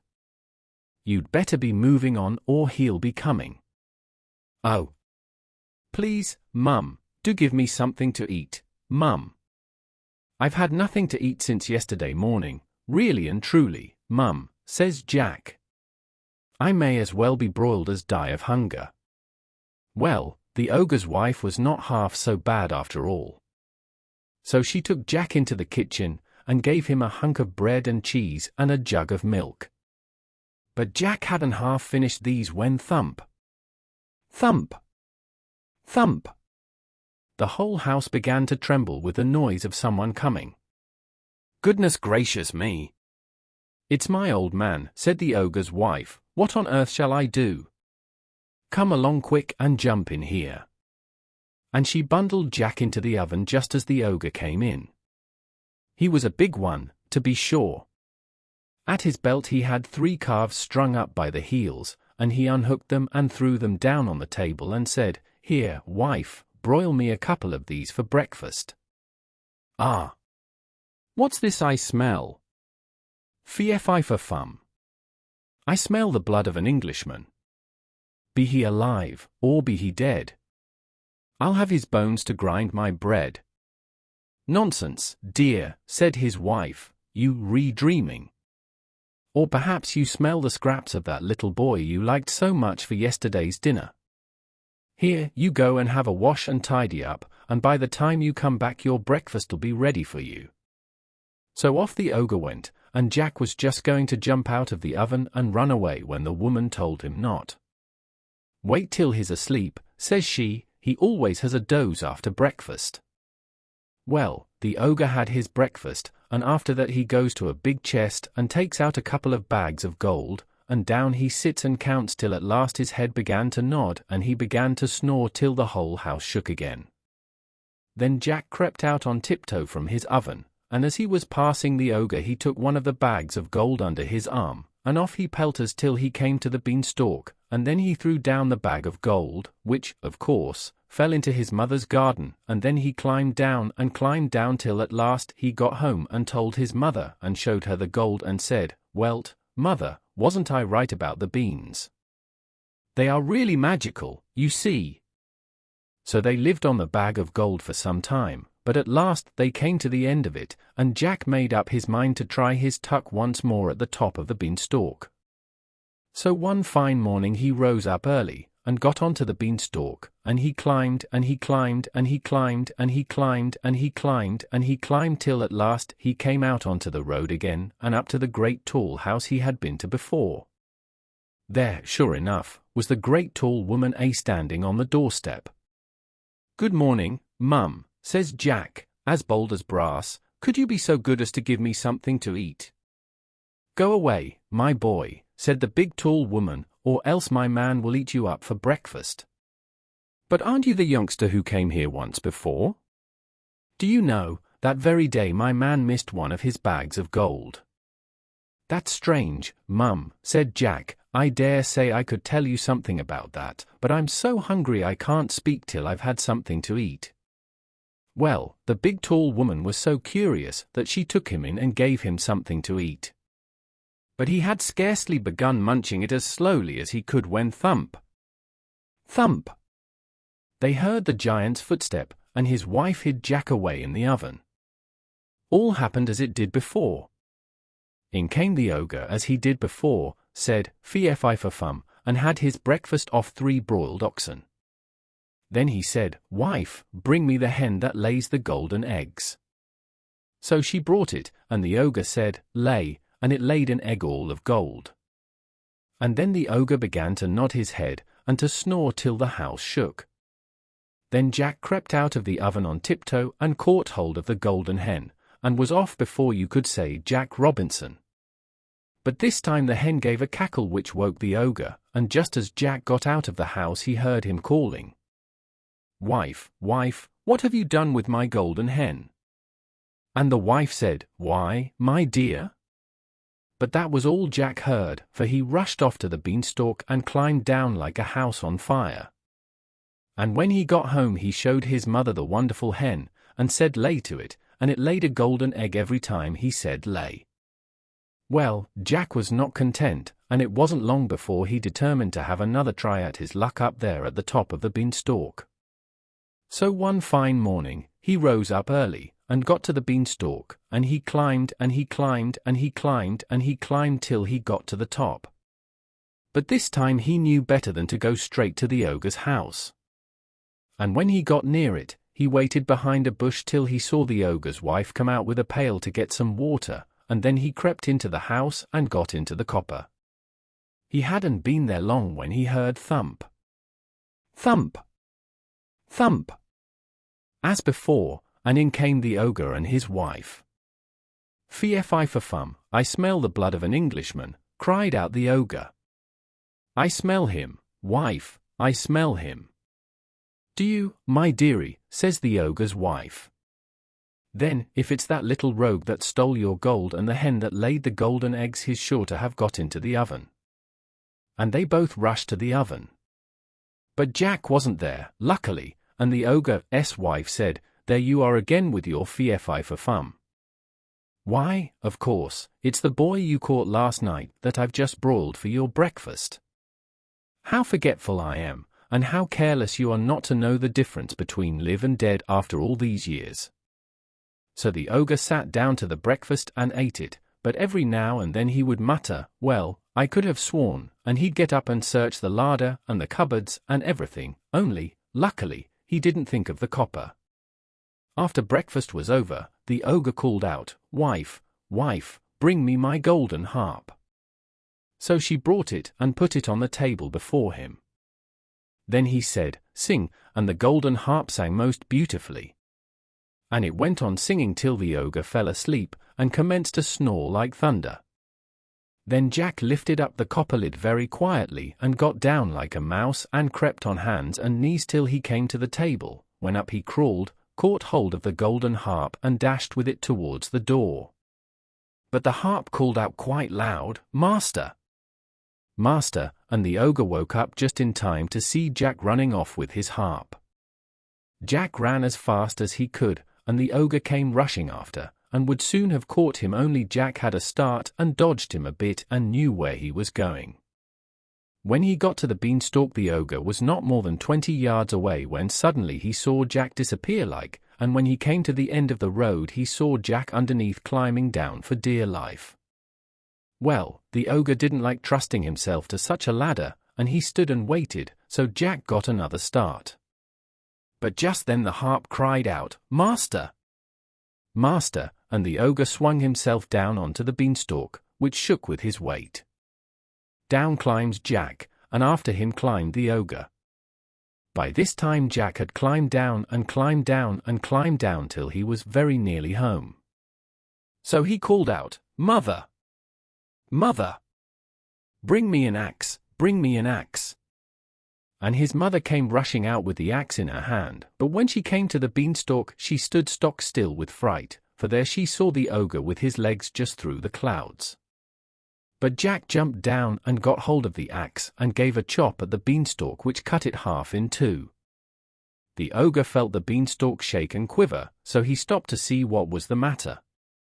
Then Jack gave another chop with the axe, and the beanstalk was cut in two and began to topple over. Then the ogre fell down and broke his crown, and the beanstalk came toppling after. Then Jack showed his mother his golden harp, and what with showing that and selling the golden eggs, Jack and his mother became very rich, and he married a great princess, and they lived happy ever after. The story of the Three Little Pigs. Once upon a time when pigs spoke rhyme, and monkeys chewed tobacco, and hens took snuff to make them tough, and ducks went quack, quack, quack, oh. There was an old sow with 3 little pigs, and as she had not enough to keep them, she sent them out to seek their fortune. The first that went off met a man with a bundle of straw, and said to him, "Please, man, give me that straw to build a house." Which the man did, and the little pig built a house with it. Presently came along a wolf, and knocked at the door, and said, little pig, let me come in." To which the pig answered, "No, no, by the hair of my chiny chin." The wolf then answered to that, "Then I'll huff, and I'll puff, and I'll blow your house in." So he huffed, and he puffed, and he blew his house in, and ate up the little pig. The second little pig met a man with a bundle of furs and said, "Please, man, give me that furs to build a house." Which the man did, and the pig built his house. Then along came the wolf, and said, little pig, let me come in." "No, no, by the hair of my shiny chin. Then I'll huff, and I'll puff, and I'll blow your house in." So he huffed, and he puffed, and he puffed, and he huffed, and at last he blew the house down, and he ate up the little pig. The third little pig met a man with a load of bricks, and said, "Please, man, give me those bricks to build a house with." So the man gave him the bricks, and he built his house with them. So the wolf came, as he did to the other little pigs, and said, little pig, let me come in." "No, no, by the hair of my shiny chin. Then I'll huff, and I'll puff, and I'll blow your house in." Well, he huffed, and he puffed, and he huffed, and he puffed, and he puffed and huffed, but he could not get the house down. When he found that he could not, with all his huffing and puffing, blow the house down, he said, "Little pig, I know where there is a nice field of turnips." "Where?" said the little pig. "Oh, in Mr. Smith's home field, and if you will be ready tomorrow morning I will call for you, and we will go together, and get some for dinner." "Very well," said the little pig, "I will be ready." "What time do you mean to go?" "Oh, at 6 o'clock. Well, the little pig got up at 5, and got the turnips before the wolf came, which he did about 6, who said, "Little pig, are you ready?" The little pig said, "Ready. I have been and come back again, and got a nice potful for dinner." The wolf felt very angry at this, but thought that he would be up to the little pig somehow or other, so he said, "Little pig, I know where there is a nice apple tree." "Where?" said the pig. "Down at Merrygarden," replied the wolf, "and if you will not deceive me I will come for you at 5 o'clock tomorrow. And get some apples."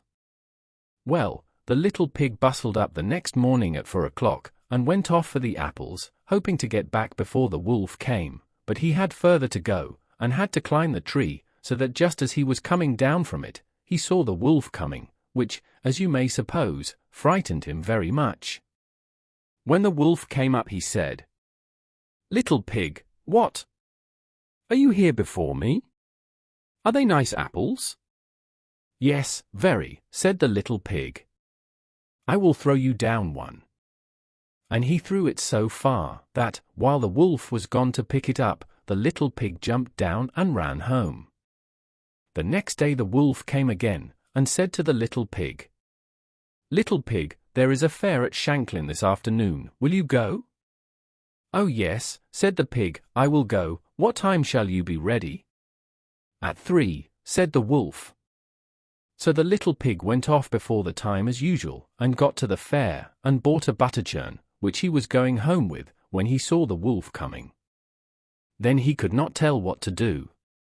So he got into the churn to hide, and by so doing turned it round, and it rolled down the hill with the pig in it, which frightened the wolf so much, that he ran home without going to the fair. He went to the little pig's house, and told him how frightened he had been by a great round thing which came down the hill past him. Then the little pig said, "Ha, I frightened you, then. I had been to the fair and bought a butter churn, and when I saw you, I got into it, and rolled down the hill." Then the wolf was very angry indeed, and declared he would eat up the little pig, and that he would get down the chimney after him. When the little pig saw what he was about, he hung on the pot full of water, and made up a blazing fire, and, just as the wolf was coming down, took off the cover, and in fell the wolf, so the little pig put on the cover again in an instant, boiled him up, and ate him for supper, and lived happy ever afterwards. Jack the Giant Killer. When good King Arthur reigned, there lived near the Land's End of England, in the county of Cornwall, a farmer who had one only son called Jack. He was brisk and of ready, lively wit, so that nobody or nothing could worst him. In those days the Mount of Cornwall was kept by a huge giant named Cormoran. He was 18 feet in height and about 3 yards round the waist, of a fierce and grim countenance, the terror of all the neighbouring towns and villages. He lived in a cave in the midst of the mount, and whenever he wanted food he would wade over to the mainland, where he would furnish himself with whatever came in his way. Everybody at his approach ran out of their houses, while he seized on their cattle, making nothing of carrying 6 oxen on his back at a time, and as for their sheep and hogs, he would tie them round his waist like a bunch of tallow dips. He had done this for many years, so that all Cornwall was in despair. One day Jack happened to be at the town hall when the magistrates were sitting in council about the giant. He asked, "What reward will be given to the man who kills Cormoran?" "The giant's treasure," they said, "will be the reward." Quoth Jack, "Then let me undertake it." So he got a horn, shovel, and pickaxe, and went over to the mount in the beginning of a dark winter's evening, when he fell to work, and before morning had dug a pit 22 feet deep, and nearly as broad, covering it over with long sticks and straw. Then he strewed a little mould over it, so that it appeared like plain ground. Jack then placed himself on the opposite side of the pit, farthest from the giant's lodging, and, just at the break of day, he put the horn to his mouth, and blew, "Tantivy, tantivy." This noise roused the giant, who rushed from his cave, crying, "You incorrigible villain, are you come here to disturb my rest? You shall pay dearly for this. Satisfaction I will have, and this it shall be, I will take you whole and broil you for breakfast." He had no sooner uttered this, than he tumbled into the pit, and made the very foundations of the mount to shake. "Oh, giant," quoth Jack, "where are you now?" "Oh, faith, you are gotten now into Lob's Pound, where I will surely plague you for your threatening words. What do you think now of broiling me for your breakfast? Will no other diet serve you but poor Jack?" Then, having tantalized the giant for a while, he gave him a most weighty knock with his pickaxe on the very crown of his head, and killed him on the spot. Jack then filled up the pit with earth, and went to search the cave, which he found contained much treasure. When the magistrates heard of this, they made a declaration he should henceforth be termed Jack the Giant Killer, and presented him with a sword and a belt, on which were written these words embroidered in letters of gold: "Here's the right valiant Cornish man, who slew the giant Cormoran." The news of Jack's victory soon spread over all the west of England, so that another giant, named Blunderbore, hearing of it, vowed to be revenged on Jack, if ever he should light on him. This giant was the lord of an enchanted castle situated in the midst of a lonesome wood. Now Jack, about 4 months afterwards, walking near this wood in his journey to Wales, being weary, seated himself near a pleasant fountain, and fell fast asleep. While he was sleeping, the giant, coming there for water, discovered him, and knew him to be the far-famed Jack the Giant Killer by the lines written on the belt. Without ado, he took Jack on his shoulders and carried him towards his castle. Now, as they passed through a thicket, the rustling of the boughs awakened Jack, who was strangely surprised to find himself in the clutches of the giant. His terror was only begun, for, on entering the castle, he saw the ground strewed with human bones, and the giant told him his own would ere long be among them. After this the giant locked poor Jack in an immense chamber, leaving him there while he went to fetch another giant, his brother, living in the same wood, who might share in the meal on Jack. After waiting some time, Jack, on going to the window, beheld afar off the 2 giants coming towards the castle. "Now," quoth Jack to himself, "my death or my deliverance is at hand." Now, there were strong cords in a corner of the room in which Jack was, and 2 of these he took, and made a strong noose at the end, and while the giants were unlocking the iron gate of the castle, he threw the ropes over each of their heads. Then he drew the other ends across a beam, and pulled with all his might, so that he throttled them. Then, when he saw they were black in the face, he slid down the rope, and drawing his sword, slew them both. Then, taking the giant's keys, and unlocking the rooms, he found 3 fair ladies tied by the hair of their heads, almost starved to death. "Sweet ladies," quoth Jack, "I have destroyed this monster and his brutish brother, and obtained your liberties." This said, he presented them with the keys, and so proceeded on his journey to Wales. Jack made the best of his way by travelling as fast as he could, but lost his road, and was benighted, and could find no habitation until, coming into a narrow valley, he found a large house, and in order to get shelter took courage to knock at the gate. But what was his surprise when there came forth a monstrous giant with 2 heads, yet he did not appear so fiery as the others were, for he was a Welsh giant, and what he did was by private and secret malice under the false show of friendship. Jack, having told his condition to the giant, was shown into a bedroom, where, in the dead of night, he heard his host in another apartment muttering these words: "Though here you lodge with me this night, you shall not see the morning light. My club shall dash your brains outright." "Sayest thou so?" quoth Jack, "that is like one of your Welsh tricks, yet I hope to be cunning enough for you." Then, getting out of bed, he laid a billet in the bed in his stead, and hid himself in a corner of the room. At the dead time of the night in came the Welsh giant, who struck several heavy blows on the bed with his club, thinking he had broken every bone in Jack's skin. The next morning Jack, laughing in his sleeve, gave him hearty thanks for his night's lodging. "How have you rested?" quoth the giant. "Did you not feel anything in the night?" "No," quoth Jack, "nothing but a rat, which gave me 2 or 3 slaps with her tail." With that, greatly wondering, the giant led Jack to breakfast, bringing him a bowl containing 4 gallons of hasty pudding. Being loath to let the giant think it too much for him, Jack put a large leather bag under his loose coat, in such a way that he could convey the pudding into it without its being perceived. Then, telling the giant he would show him a trick, taking a knife, Jack ripped open the bag, and out came all the hasty pudding. Whereupon, saying, "Odd splutters her nails, Huck can do that trick herself," the monster took the knife, and ripping open his belly, fell down dead. Now, it happened in these days that King Arthur's only son asked his father to give him a large sum of money, in order that he might go and seek his fortune in the Principality of Wales, where lived a beautiful lady possessed with 7 evil spirits. The king did his best to persuade his son from it, but in vain, so at last gave way, and the prince set out with 2 horses, one loaded with money, the other for himself to ride upon. Now, after several days' travel, he came to a market town in Wales, where he beheld a vast crowd of people gathered together. The prince asked the reason of it, and was told that they had arrested a corpse for several large sums of money which the deceased owed when he died. The prince replied that it was a pity creditors should be so cruel, and said, "Go bury the dead, and let his creditors come to my lodging, and there their debts shall be paid." They came, in such great numbers that before night he had only 2pence left for himself. Now Jack the giant killer, coming that way, was so taken with the generosity of the prince that he desired to be his servant.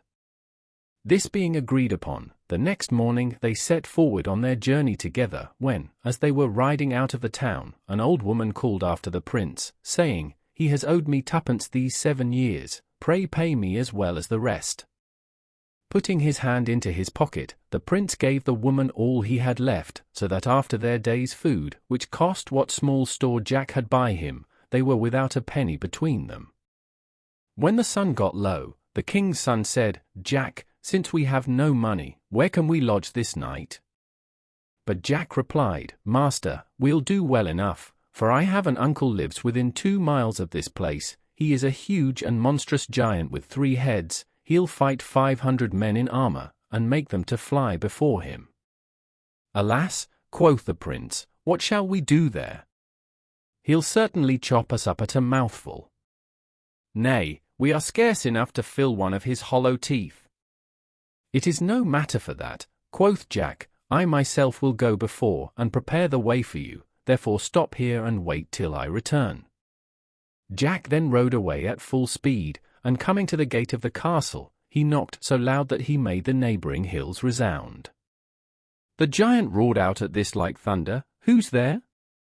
Jack answered, "None but your poor cousin Jack."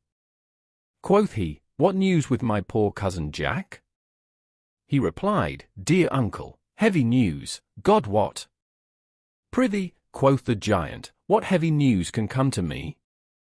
I am a giant with 3 heads, and besides thou knowest I can fight 500 men in armor, and make them fly like chaff before the wind." "Oh, but," quoth Jack, "here's the king's son coming with 1,000 men in armor to kill you and destroy all that you have." "Oh, cousin Jack," said the giant, "this is heavy news indeed. I will immediately run and hide myself, and thou shalt lock, bolt, and bar me in, and keep the keys until the prince is gone." Having secured the giant, Jack fetched his master, when they made themselves heartily merry whilst the poor giant lay trembling in a vault under the ground. Early in the morning Jack furnished his master with a fresh supply of gold and silver, and then sent him 3 miles forward on his journey, at which time the prince was pretty well out of the smell of the giant. Jack then returned, and led the giant out of the vault, who asked what he should give him for keeping the castle from destruction. "Why," quoth Jack, "I want nothing but the old coat and cap, together with the old rusty sword and slippers, which are at your bed's head." Quoth the giant, "You know not what you ask, they are the most precious things I have. The coat will keep you invisible, the cap will tell you all you want to know, the sword cuts asunder whatever you strike, and the shoes are of extraordinary swiftness. But you have been very serviceable to me, therefore take them with all my heart." Jack thanked his uncle, and then went off with them. He soon overtook his master, and they quickly arrived at the house of the lady the prince sought, who, finding the prince to be a suitor, prepared a splendid banquet for him. After the repast was concluded, she told him she had a task for him. She wiped his mouth with a handkerchief, saying, "You must show me that handkerchief tomorrow morning, or else you will lose your head." With that she put it in her bosom. The prince went to bed in great sorrow, but Jack's cap of knowledge informed him how it was to be obtained. In the middle of the night she called upon her familiar spirit to carry her to Lucifer.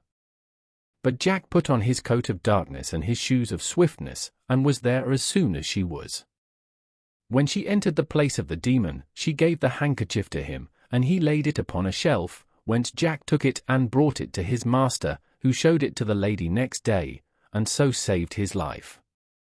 On that day, she gave the prince a kiss and told him he must show her the lips tomorrow morning that she kissed last night, or lose his head. "Ah," he replied, "if you kiss none but mine, I will." "That is neither here nor there," said she, "if you do not, death's your portion." At midnight she went as before, and was angry with the demon for letting the handkerchief go. "But now," quoth she, "I will be too hard for the king's son, for I will kiss thee, and he is to show me thy lips." Which she did, and Jack, when she was not standing by, cut off Lucifer's head and brought it under his invisible coat to his master, who the next morning pulled it out by the horns before the lady. This broke the enchantment, and the evil spirit left her, and she appeared in all her beauty. They were married the next morning, and soon after went to the court of King Arthur, where Jack, for his many exploits, was made one of the knights of the Round Table. Jack soon went searching for giants again, but he had not ridden far, when he saw a cave, near the entrance of which he beheld a giant sitting upon a block of timber, with a knotted iron club by his side. His goggle eyes were like flames of fire, his countenance grim and ugly, and his cheeks like a couple of large flitches of bacon, while the bristles of his beard resembled rods of iron wire, and the locks that hung down upon his brawny shoulders were like curled snakes or hissing adders. Jack alighted from his horse, and, putting on a coat of darkness, went up close to the giant, and said softly, "Oh, are you there? It will not be long before I take you fast by the beard."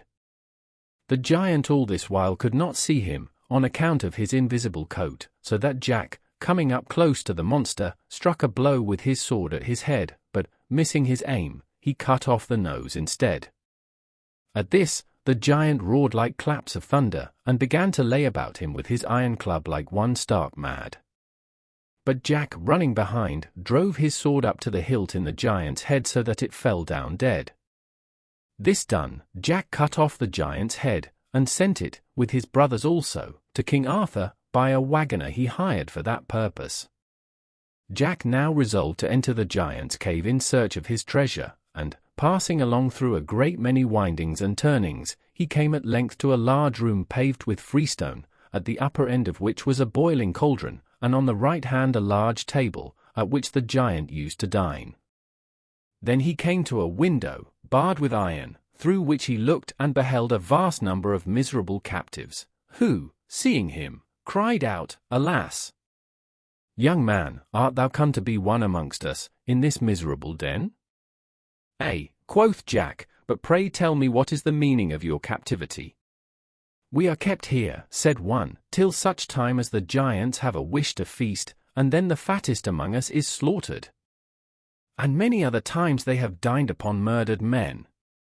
"Say you so?" quoth Jack, and straightway unlocked the gate and let them free, who all rejoiced like condemned men at sight of a pardon.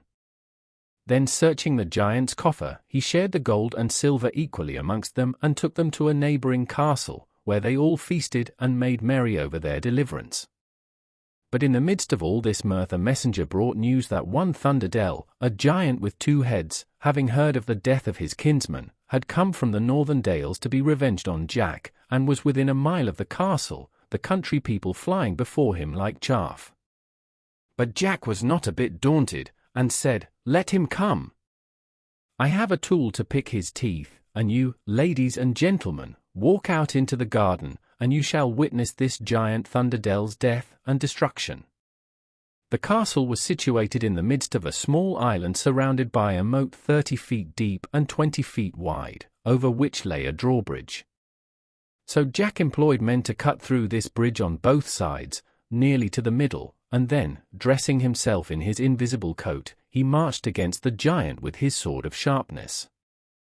Although the giant could not see Jack, he smelt his approach, and cried out in these words, "Fee, fi, for fum! I smell the blood of an Englishman.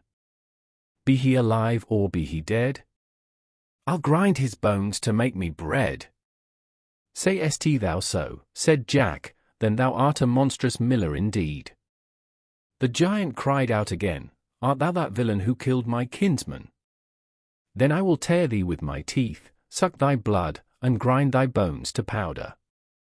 "You'll have to catch me first," quoth Jack, and throwing off his invisible coat, so that the giant might see him, and putting on his shoes of swiftness, he ran from the giant, who followed like a walking castle, so that the very foundations of the earth seemed to shake at every step.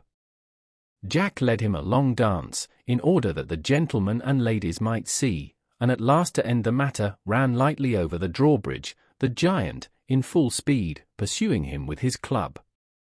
Then, coming to the middle of the bridge, the giant's great weight broke it down, and he tumbled headlong into the water, where he rolled and wallowed like a whale.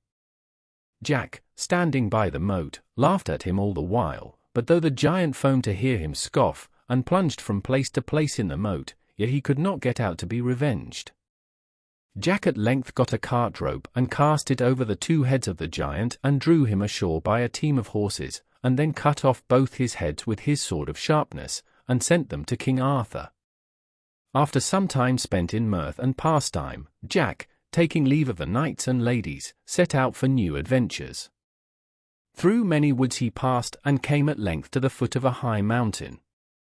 Here, late at night, he found a lonesome house, and knocked at the door, which was opened by an aged man with a head as white as snow. "Father," said Jack, "can you lodge a benighted traveller that has lost his way?" "Yes," said the old man, "you are right welcome to my poor cottage." Whereupon Jack entered, and down they sat together, and the old man began to speak as follows: "Son, I see by your belt you are the great conqueror of giants, and behold, my son, on the top of the mountain is an enchanted castle. This is kept by a giant named Galligantua, and he, by the help of an old conjurer, betrays many knights and ladies into his castle, where by magic art they are transformed into sundry shapes and forms. But above all, I grieve for a duke's daughter, whom they fetched from her father's garden, carrying her through the air in a burning chariot drawn by fiery dragons, when they secured her within the castle, and transformed her into a white hind. And though many knights have tried to break the enchantment and work her deliverance, yet no one could accomplish it, on account of two dreadful griffins, which are placed at the castle gate and which destroy everyone who comes near. But you, my son, may pass by them undiscovered, where on the gates of the castle you will find engraven in large letters how the spell may be broken." Jack gave the old man his hand, and promised that in the morning he would venture his life to free the lady. In the morning Jack arose, and put on his invisible coat and magic cap and shoes, and prepared himself for the fray. Now, when he had reached the top of the mountain, he soon discovered the two fiery griffins, but passed them without fear, because of his invisible coat. When he had got beyond them, he found upon the gates of the castle a golden trumpet hung by a silver chain, under which these lines were engraved: "Whoever shall this trumpet blow, shall soon the giant overthrow, and break the black enchantment straight. So all shall be in happy state." Jack had no sooner read this, but he blew the trumpet, at which the castle trembled to its vast foundations, and the giant and conjurer were in horrid confusion, biting their thumbs and tearing their hair, knowing their wicked reign was at an end. Then the giant, stooping to take up his club, Jack at one blow cut off his head, whereupon the conjurer, mounting up into the air, was carried away in a whirlwind. Then the enchantment was broken, and all the lords and ladies who had so long been transformed into birds and beasts returned to their proper shapes, and the castle vanished away in a cloud of smoke. This being done, the head of Galligantua was likewise, in the usual manner, conveyed to the court of King Arthur, where, the very next day, Jack followed, with the knights and ladies who had been delivered. Whereupon, as a reward for his good services, the king prevailed upon the duke to bestow his daughter in marriage on honest Jack. So married they were, and the whole kingdom was filled with joy at the wedding. Furthermore, the king bestowed on Jack a noble castle, with a very beautiful estate thereto belonging, where he and his lady lived in great joy and happiness all the rest of their days. Childe Rowland. Childe Rowland and his brothers twain were playing at the ball, and there was their sister Burd Ellen in the midst, among them all. Childe Rowland kicked it with his foot, and caught it with his knee. At last, as he plunged among them all, o'er the church he made it ike. Burd Ellen round about the aisle to seek the ball is gone. But long they waited, and longer still, and she came not back again. They sought her east, they sought her west, they sought her up and down, and woe were the hearts of those brethren, for she was not to be found. So at last her eldest brother went to the warlock Merlin and told him all the case, and asked him if he knew where Burd Ellen was. The fair Burd Ellen, said the warlock Merlin, must have been carried off by the fairies, because she went round the church wide as shins, the opposite way to the sun. She is now in the dark tower of the king of Elfland. It would take the boldest knight in Christendom to bring her back. If it is possible to bring her back, said her brother, I'll do it, or perish in the attempt. Possible it is, said the warlock Merlin, but woe to the man or mother's son that attempts it, if he is not well taught beforehand what he is to do. The eldest brother of Burd Ellen was not to be put off, by any fear of danger, from attempting to get her back, so he begged the warlock Merlin to tell him what he should do, and what he should not do, in going to seek his sister. And after he had been taught, and had repeated his lesson, he set out for Elfland. But long they waited, and longer still, with doubt and muckle pain. But woe were the hearts of his brethren, for he came not back again. Then the second brother got tired of waking, and he went to the warlock Merlin and asked him the same as his brother. So he set out to find Burd Ellen. But long they waited, and longer still, with muckle doubt and pain. And woe were his mother's and brother's hearts, for he came not back again. And when they had waited and waited a good long time, Childe Rowland, the youngest of Burd Ellen's brothers, wished to go, and went to his mother, the good queen, to ask her to let him go. but she would not at first, for he was the last and dearest of her children, and if he was lost, all would be lost. But he begged, till at last the good queen let him go, and gave him his father's good brand that never struck in vain, and as she girt it round his waist, she said the spell that would give it victory. So Childe Roland said good-bye to the good queen, his mother, and went to the cave of the warlock Merlin. Once more, and but once more, he said to the warlock, "Tell how man or mother's son may rescue Burd Ellen and her brothers twain." "Well, my son," said the warlock Merlin, "there are but two things, simple they may seem, but hard they are to do. One thing to do, and one thing not to do. And the thing to do is this: after you have entered the land of Faery, whoever speaks to you, till you meet the Burd Ellen, you must out with your father's brand and off with their head. And what you've not to do is this: bite no bit, and drink no drop, however hungry or thirsty you be, drink a drop, or bite a bit while in Elfland you be, and never will you see Middle-earth again." So Childe Roland said the two things over and over again, till he knew them by heart, and he thanked the warlock Merlin and went on his way.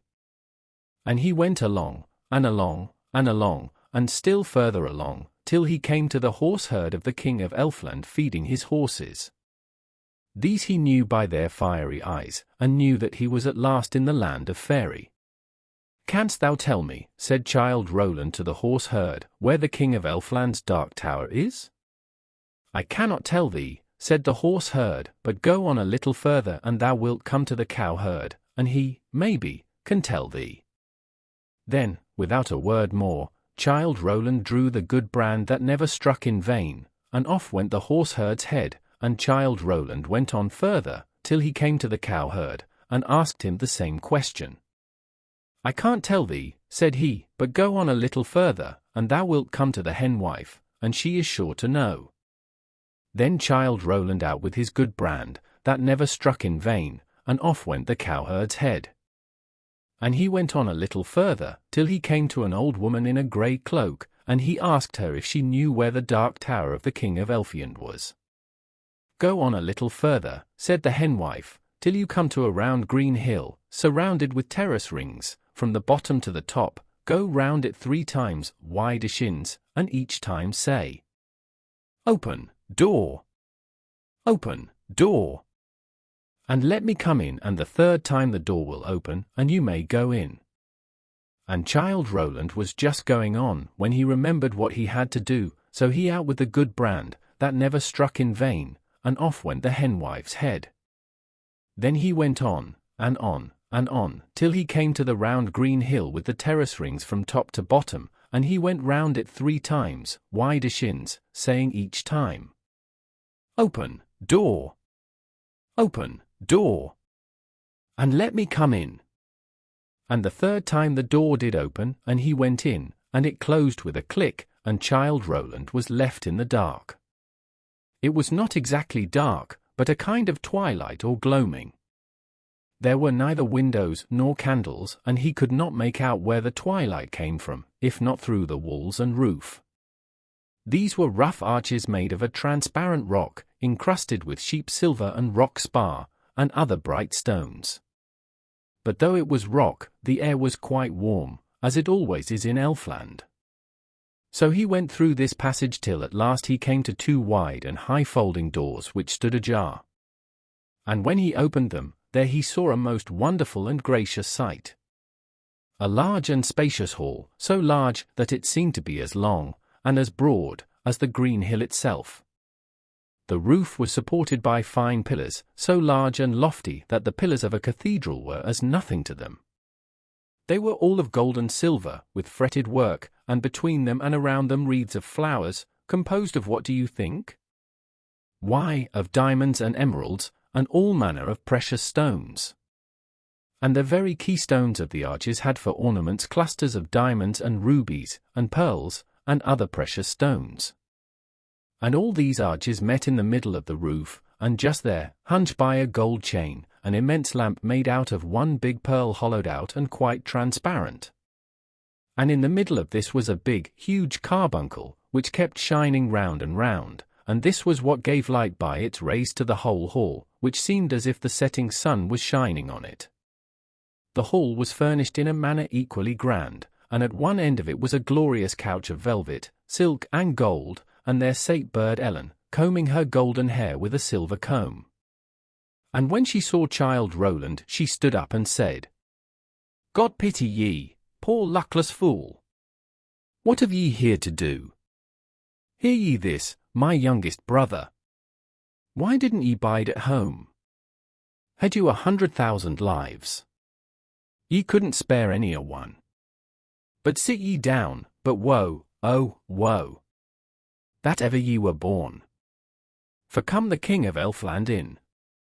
Your fortune is forlorn. Then they sat down together, and Childe Roland told her all that he had done, and she told him how their two brothers had reached the Dark Tower, but had been enchanted by the King of Elfland, and lay there entombed as if dead. And then after they had talked a little longer, Childe Roland began to feel hungry from his long travels, and told his sister Bird Ellen how hungry he was and asked for some food, forgetting all about the Warlock Merlin's warning. Bird Ellen looked at Childe Roland sadly, and shook her head, but she was under a spell, and could not warn him. So she rose up, and went out, and soon brought back a golden basin full of bread and milk. Childe Roland was just going to raise it to his lips, when he looked at his sister and remembered why he had come all that way.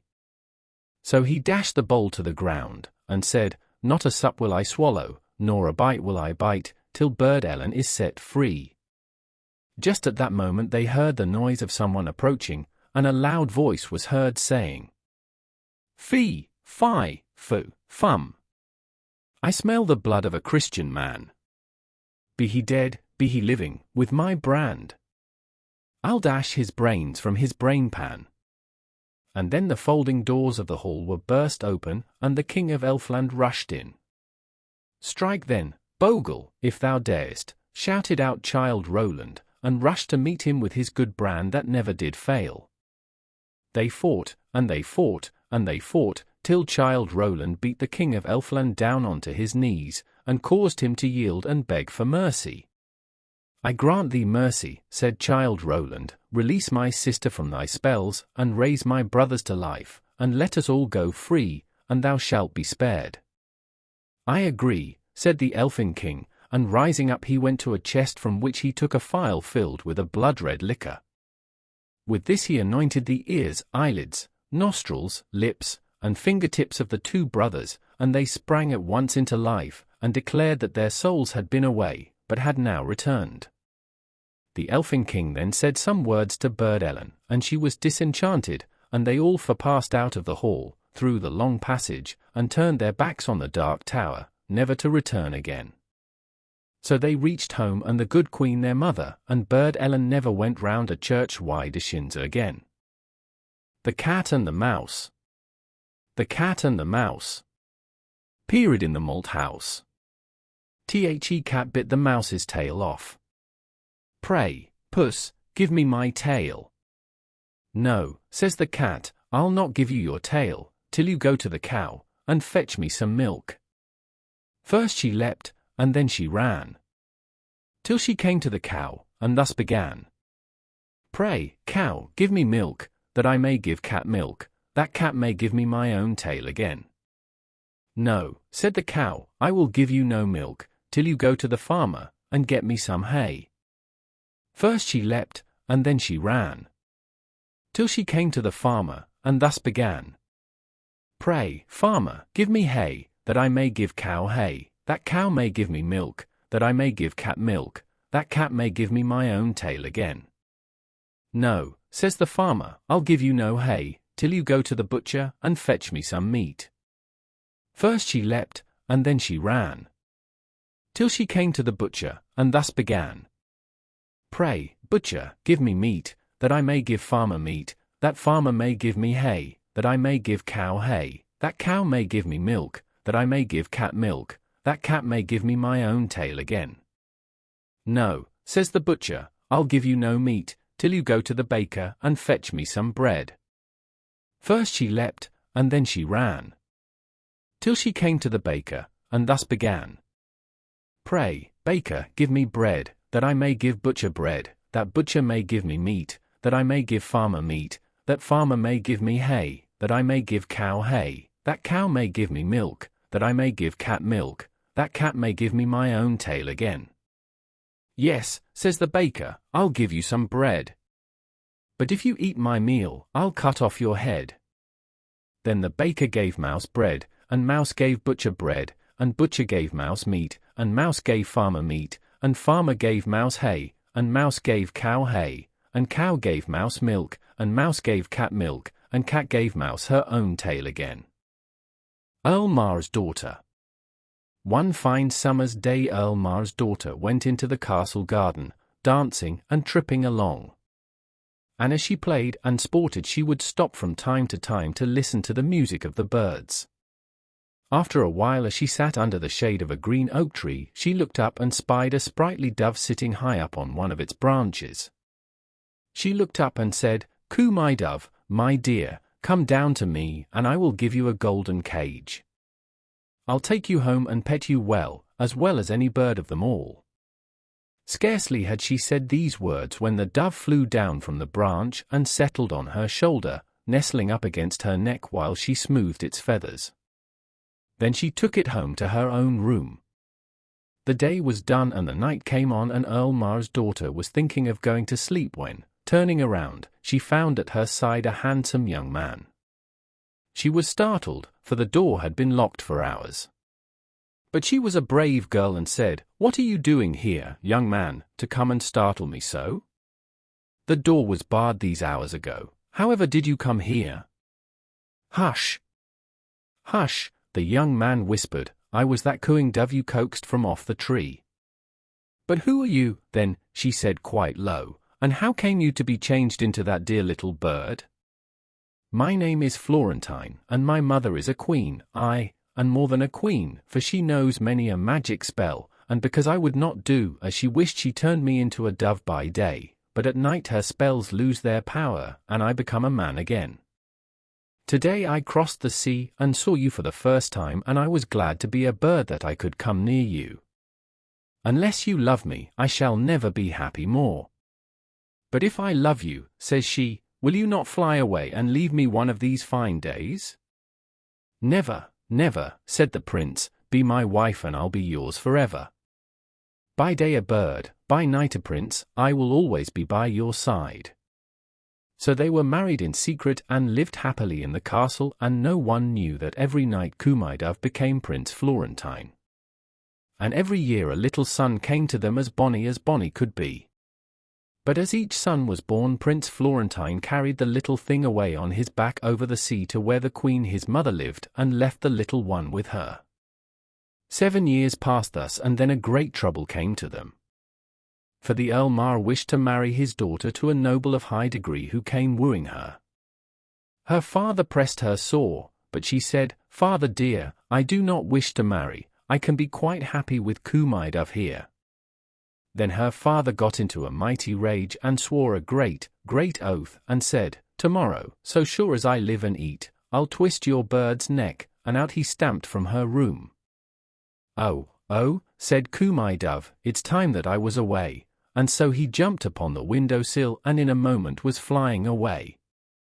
And he flew till he was over the deep sea, and yet on he flew till he came to his mother's castle. Now the queen his mother was taking her walk abroad, when she saw the pretty dove flying overhead and alighting on the castle walls.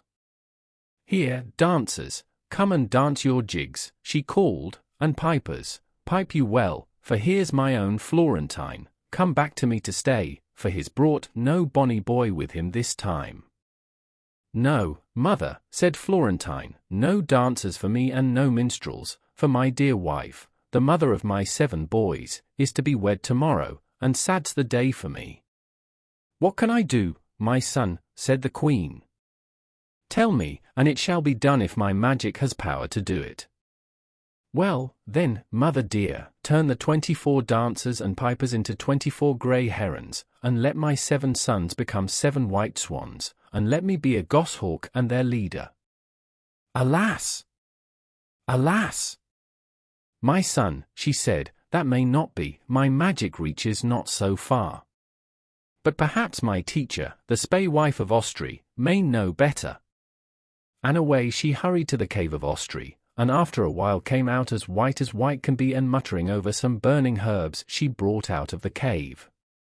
Suddenly Kumydove changed into a goshawk, and around him flew 24 grey herons, and above them flew 7 cygnets. Without a word or goodbye, off they flew over the deep blue sea, which was tossing and moaning. They flew, and they flew till they swooped down on Earl Mar's castle just as the wedding party were setting out for the church. First came the men-at-arms, and then the bridegroom's friends, and then Earl Mar's men, and then the bridegroom, and lastly, pale and beautiful, Earl Mar's daughter herself. Slowly, slowly they moved to stately music till they came past the trees on which the birds were settling. A word from Prince Florentine, the goshawk, and all rose into the air, herons beneath, cygnets above, and goshawks circling above all. The weddineers wondered at the sight when, swoop! The herons were down among them, scattering the men-at-arms. The swanlets took charge of the bride, while the goshawk dashed down and tied the bridegroom to a tree. Then the herons gathered themselves together into one feather bed, and the cygnets placed their mother upon them, and suddenly they all rose in the air, bearing the bride away with them in safety towards Prince Florentine's home. Surely a wedding party was never so disturbed in this world. What could the weddineers do? They saw their pretty bride carried away and away till she and the herons and the swans and the goshawk disappeared, and that very day Prince Florentine brought Earl Mar's daughter to the castle of the Queen his mother, who took the spell off him, and they lived happy ever afterwards. Lazy Jack. Once upon a time there was a boy whose name was Jack, and he lived with his mother on a common. They were very poor, and the old woman got her living by spinning, but Jack was so lazy that he would do nothing but bask in the sun in the hot weather, and sit by the corner of the hearth in the winter time. So they called him Lazy Jack. His mother could not get him to do anything for her, and at last told him, on Monday, that if he did not begin to work for his porridge, she would turn him out to get his living as he could. This roused Jack, and he went out and hired himself for the next day to a neighboring farmer for a penny, but as he was coming home, never having had any money before, he lost it in passing over a brook. "You stupid boy," said his mother, "you should have put it in your pocket." "I'll do so another time," replied Jack. On Wednesday, Jack went out again and hired himself to a cowkeeper, who gave him a jar of milk for his day's work. Jack took the jar and put it into the large pocket of his jacket, spilling it all, long before he got home. "Dear me," said the old woman, "you should have carried it on your head." "I'll do so another time," said Jack. So on Thursday, Jack hired himself again to a farmer, who agreed to give him a cream cheese for his services. In the evening Jack took the cheese, and went home with it on his head. By the time he got home the cheese was all spoilt, part of it being lost, and part matted with his hair. "You stupid lout," said his mother, "you should have carried it very carefully in your hands." "I'll do so another time," replied Jack. On Friday, Lazy Jack again went out, and hired himself to a baker who would give him nothing for his work but a large tomcat. Jack took the cat, and began carrying it very carefully in his hands, but in a short time pussy scratched him so much that he was compelled to let it go. When he got home, his mother said to him, "You silly fellow, you should have tied it with a string, and dragged it along after you." "I'll do so another time," said Jack. So on Saturday, Jack hired himself to a butcher, who rewarded him by the handsome present of a shoulder of mutton. Jack took the mutton, tied it to a string, and trailed it along after him in the dirt, so that by the time he had got home the meat was completely spoilt. His mother was this time quite out of patience with him, for the next day was Sunday, and she was obliged to do with cabbage for her dinner. "You ninnyhammer," said she to her son, "you should have carried it on your shoulder." "I'll do so another time," replied Jack. On the next Monday, Lazy Jack went once more, and hired himself to a cattle keeper, who gave him a donkey for his trouble. Jack found it hard to hoist the donkey on his shoulders, but at last he did it, and began walking slowly home with his prize. Now it happened that in the course of his journey there lived a rich man with his only daughter, a beautiful girl, but deaf and dumb. Now she had never laughed in her life, and the doctor said she would never speak till somebody made her laugh. This young lady happened to be looking out of the window when Jack was passing with the donkey on his shoulders, with the legs sticking up in the air, and the sight was so comical and strange that she burst out into a great fit of laughter, and immediately recovered her speech and hearing. Her father was overjoyed, and fulfilled his promise by marrying her to lazy Jack, who was thus made a rich gentleman. They lived in a large house, and Jack's mother lived with them in great happiness until she died. Titty Mouse and Tatty Mouse. Titty Mouse and Tatty Mouse both lived in a house. Titty Mouse went a-leasing and Tatty Mouse went a-leasing. So they both went a-leasing. Titty Mouse leased an ear of corn, and Tatty Mouse leased an ear of corn. So they both leased an ear of corn. Titty Mouse made a pudding and Tatty Mouse made a pudding. So they both made a pudding. And Tatty Mouse put her pudding into the pot to boil. But when Titty went to put hers in, the pot tumbled over, and scalded her to death. Then Tatty sat down and wept. Then a three-legged stool said, "Tatty, why do you weep?" "Titty's dead," said Tatty, "and so I weep." Then, said the stool, "I'll hop," so the stool hopped. Then a broom in the corner of the room said, "Stool, why do you hop?" "Oh," said the stool, "Titty's dead, and Tatty weeps, and so I hop." Then, said the broom, "I'll sweep," so the broom began to sweep. Then said the door, "Broom, why do you sweep?" "Oh," said the broom, "Titty's dead, and Tatty weeps, and the stool hops, and so I sweep."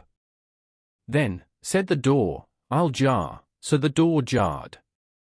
Then said the window, "Door, why do you jar?" "Oh," said the door, "Titty's dead, and Tatty weeps, and the stool hops, and the broom sweeps, and so I jar." Then said the window, "I'll creak," so the window creaked. Now there was an old form outside the house, and when the window creaked, the form said, "Window, why do you creak?" "Oh," said the window, "Titty's dead, and Tatty weeps, and the stool hops, and the broom sweeps, the door jars, and so I creak." Then, said the old form, "I'll run round the house." Then the old form ran round the house. Now there was a fine large walnut tree growing by the cottage, and the tree said to the form, "Form, why do you run round the house?" "Oh," said the form, "Titty's dead, and Tatty weeps, and the stool hops, and the broom sweeps, the door jars, and the window creaks, and so I run round the house." Then, said the walnut tree, "I'll shed my leaves." So the walnut tree shed all its beautiful green leaves. Now there was a little bird perched on one of the boughs of the tree, and when all the leaves fell, it said, "Walnut tree, why do you shed your leaves?" "Oh," said the tree, "Titty's dead, and Tatty weeps, the stool hops, and the broom sweeps, the door jars, and the window creaks, the old form runs round the house, and so I shed my leaves." Then, said the little bird, "I'll moult all my feathers," so he moulted all his pretty feathers. Now there was a little girl walking below, carrying a jug of milk for her brothers and sisters' supper, and when she saw the poor little bird moult all its feathers, she said, "Little bird, why do you moult all your feathers?" "Oh," said the little bird, "Titty's dead, and Tatty weeps, the stool hops, and the broom sweeps, the door jars, and the window creaks, the old form runs round the house, the walnut tree sheds its leaves, and so I moult all my feathers." Then, said the little girl, "I'll spill the milk," so she dropped the pitcher and spilt the milk. Now there was an old man just by on the top of a ladder thatching a rick, and when he saw the little girl spill the milk, he said, "Little girl, what do you mean by spilling the milk? Your little brothers and sisters must go without their supper." Then said the little girl, "Titty's dead, Tatty weeps, the stool hops, and the broom sweeps, the door jars, and the window creaks, the old form runs round the house, the walnut tree sheds all its leaves, the little bird moults all its feathers, and so I spill the milk." "Oh," said the old man, "then I'll tumble off the ladder and break my neck." So he tumbled off the ladder and broke his neck, and when the old man broke his neck, the great walnut tree fell down with a crash, and upset the old foreman house, and the house falling knocked the window out, and the window knocked the door down, and the door upset the broom, and the broom upset the stool, and poor little Tatty Mouse was buried beneath the ruins. The Master and his Pupil. There was once a very learned man in the North Country who knew all the languages under the sun, and who was acquainted with all the mysteries of creation. He had one big book bound in black calf and clasped with iron, and with iron corners, and chained to a table which was made fast to the floor, and when he read out of this book, he unlocked it with an iron key, and none but he read from it, for it contained all the secrets of the spiritual world. It told how many angels there were in heaven, and how they marched in their ranks, and sang in their choirs, and what were their several functions, and what was the name of each great angel of might. And it told of the demons, how many of them there were, and what were their several powers, and their labors, and their names, and how they might be summoned, and how tasks might be imposed on them, and how they might be chained to be as slaves to man. Now the master had a pupil who was but a foolish lad, and he acted as servant to the great master, but never was he suffered to look into the black book, hardly to enter the private room.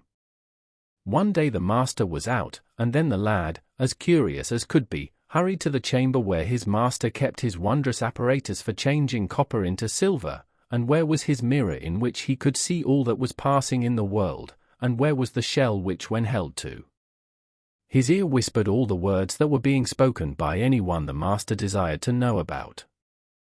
The lad tried in vain with the crucibles to turn copper and lead into gold and silver. He looked long and vainly into the mirror, smoke and clouds passed over it, but he saw nothing plain, and the shell to his ear produced only indistinct murmurings, like the breaking of distant seas on an unknown shore. "I can do nothing," he said, "as I don't know the right words to utter, and they are locked up in yon book." He looked round, and, see! The book was unfastened. The master had forgotten to lock it before he went out. The boy rushed to it and unclosed the volume. It was written with red and black ink, and much of it he could not understand, but he put his finger on a line and spelled it through. At once the room was darkened, and the house trembled. A clap of thunder rolled through the passage and the old room, and there stood before him a horrible, horrible form, breathing fire, and with eyes like burning lamps. It was the demon Beelzebub, whom he had called up to serve him. "Set me a task," said he, with a voice like the roaring of an iron furnace. The boy only trembled and his hair stood up. "Set me a task, or I shall strangle thee." But the lad could not speak. Then the evil spirit stepped towards him, and putting forth his hands touched his throat. The fingers burned his flesh. "Set me a task."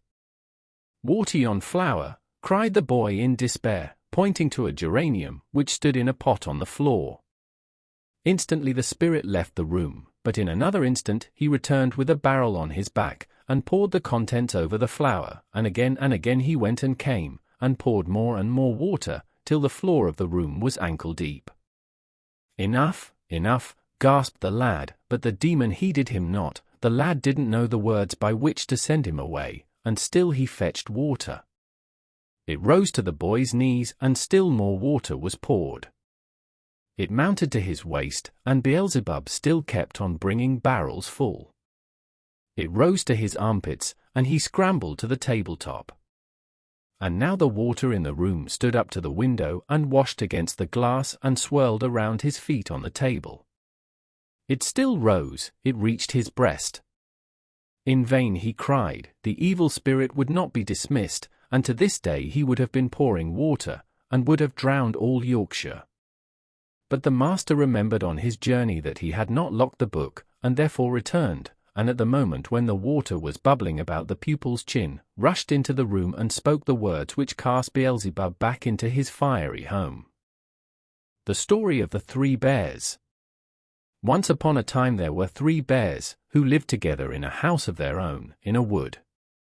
One of them was a little, small, wee bear, and one was a middle-sized bear, and the other was a great, huge bear. They each had a pot for their porridge, a little pot for the little, small, wee bear, and a middle-sized pot for the middle bear, and a great pot for the great, huge bear. And they each had a chair to sit in, a little chair for the little, small, wee bear, and a middle-sized chair for the middle bear, and a great chair for the great, huge bear. And they each had a bed to sleep in, a little bed for the little, small, wee bear, and a middle-sized bed for the middle bear, and a great bed for the great, huge bear. One day, after they had made the porridge for their breakfast, and poured it into their porridge pots, they walked out into the wood while the porridge was cooling, that they might not burn their mouths, by beginning too soon to eat it. And while they were walking, a little old woman came to the house. She could not have been a good, honest old woman, for first she looked in at the window, and then she peeped in at the keyhole, and seeing nobody in the house, she lifted the latch. The door was not fastened, because the bears were good bears, who did nobody any harm, and never suspected that anybody would harm them. So the little old woman opened the door, and went in, and well pleased she was when she saw the porridge on the table. If she had been a good little old woman, she would have waited till the bears came home, and then, perhaps, they would have asked her to breakfast, for they were good bears, a little rough or so, as the manner of bears is, but for all that very good-natured and hospitable. But she was an impudent, bad old woman, and set about helping herself. So first she tasted the porridge of the great, huge bear, and that was too hot for her, and she said a bad word about that. And then she tasted the porridge of the middle bear, and that was too cold for her, and she said a bad word about that, too. And then she went to the porridge of the little, small, wee bear, and tasted that, and that was neither too hot nor too cold, but just right, and she liked it so well that she ate it all up, but the naughty old woman said a bad word about the little porridge pot, because it did not hold enough for her. Then the little old woman sate down in the chair of the great, huge bear, and that was too hard for her. And then she sate down in the chair of the middle bear, and that was too soft for her. And then she sate down in the chair of the little, small, wee bear, and that was neither too hard nor too soft, but just right. So she seated herself in it, and there she sate till the bottom of the chair came out, and down she came, plump upon the ground. And the naughty old woman said a wicked word about that, too. Then the little old woman went upstairs into the bedchamber in which the three bears slept. And first she lay down upon the bed of the great, huge bear, but that was too high at the head for her. And next she lay down upon the bed of the middle bear, and that was too high at the foot for her. And then she lay down upon the bed of the little, small, wee bear, and that was neither too high at the head nor at the foot, but just right. So she covered herself up comfortably, and lay there till she fell fast asleep. By this time the three bears thought their porridge would be cool enough, so they came home to breakfast. Now the little old woman had left the spoon of the great, huge bear standing in his porridge. "Somebody has been at my porridge," said the great, huge bear, in his great, rough, gruff voice. And when the middle bear looked at his, he saw that the spoon was standing in it, too. They were wooden spoons. If they had been silver ones, the naughty old woman would have put them in her pocket. "Somebody has been at my porridge," said the middle bear in his middle voice. Then the little, small, wee bear looked at his, and there was the spoon in the porridge pot, but the porridge was all gone. "Somebody has been at my porridge, and has eaten it all up," said the little, small, wee bear, in his little, small, wee voice. Upon this the three bears, seeing that someone had entered their house, and eaten up the little, small, wee bear's breakfast, began to look about them. Now the little old woman had not put the hard cushion straight when she rose from the chair of the great, huge bear. "Somebody has been sitting in my chair," said the great, huge bear, in his great, rough, gruff voice. And the little old woman had squatted down the soft cushion of the middle bear. "Somebody has been sitting in my chair," said the middle bear, in his middle voice. And you know what the little old woman had done to the third chair. "Somebody has been sitting in my chair and has sate the bottom out of it," said the little, small, wee bear, in his little, small, wee voice. Then the 3 bears thought it necessary that they should make further search, so they went upstairs into their bedchamber. Now the little old woman had pulled the pillow of the great, huge bear out of its place. "Somebody has been lying in my bed," said the great, huge bear, in his great, rough, gruff voice. And the little old woman had pulled the bolster of the middle bear out of its place. "Somebody has been lying in my bed," said the middle bear, in his middle voice. And when the little, small, wee bear came to look at his bed, there was the bolster in its right place, and the pillow in its place upon the bolster, and upon the pillow was the little old woman's ugly, dirty head, which was not in its place, for she had no business there. "Somebody has been lying in my bed, and here she is," said the little, small, wee bear, in his little, small, wee voice. The little old woman had heard in her sleep the great, rough, gruff voice of the great, huge bear, but she was so fast asleep that it was no more to her than the roaring of wind or the rumbling of thunder. And she had heard the middle voice of the middle bear, but it was only as if she had heard someone speaking in a dream. But when she heard the little, small, wee voice of the little, small, wee bear, it was so sharp and so shrill that it awakened her at once. Up she started, and when she saw the 3 bears on one side of the bed, she tumbled herself out at the other, and ran to the window. Now the window was open, because the bears, like good, tidy bears as they were, always opened their bedchamber window when they got up in the morning. Out the little old woman jumped, and whether she broke her neck in the fall, or ran into the wood and was lost there, or found her way out of the wood, and was taken up by the constable and sent to the house of correction for a vagrant as she was, I cannot tell. But the 3 bears never saw anything more of her. The History of Tom Thumb.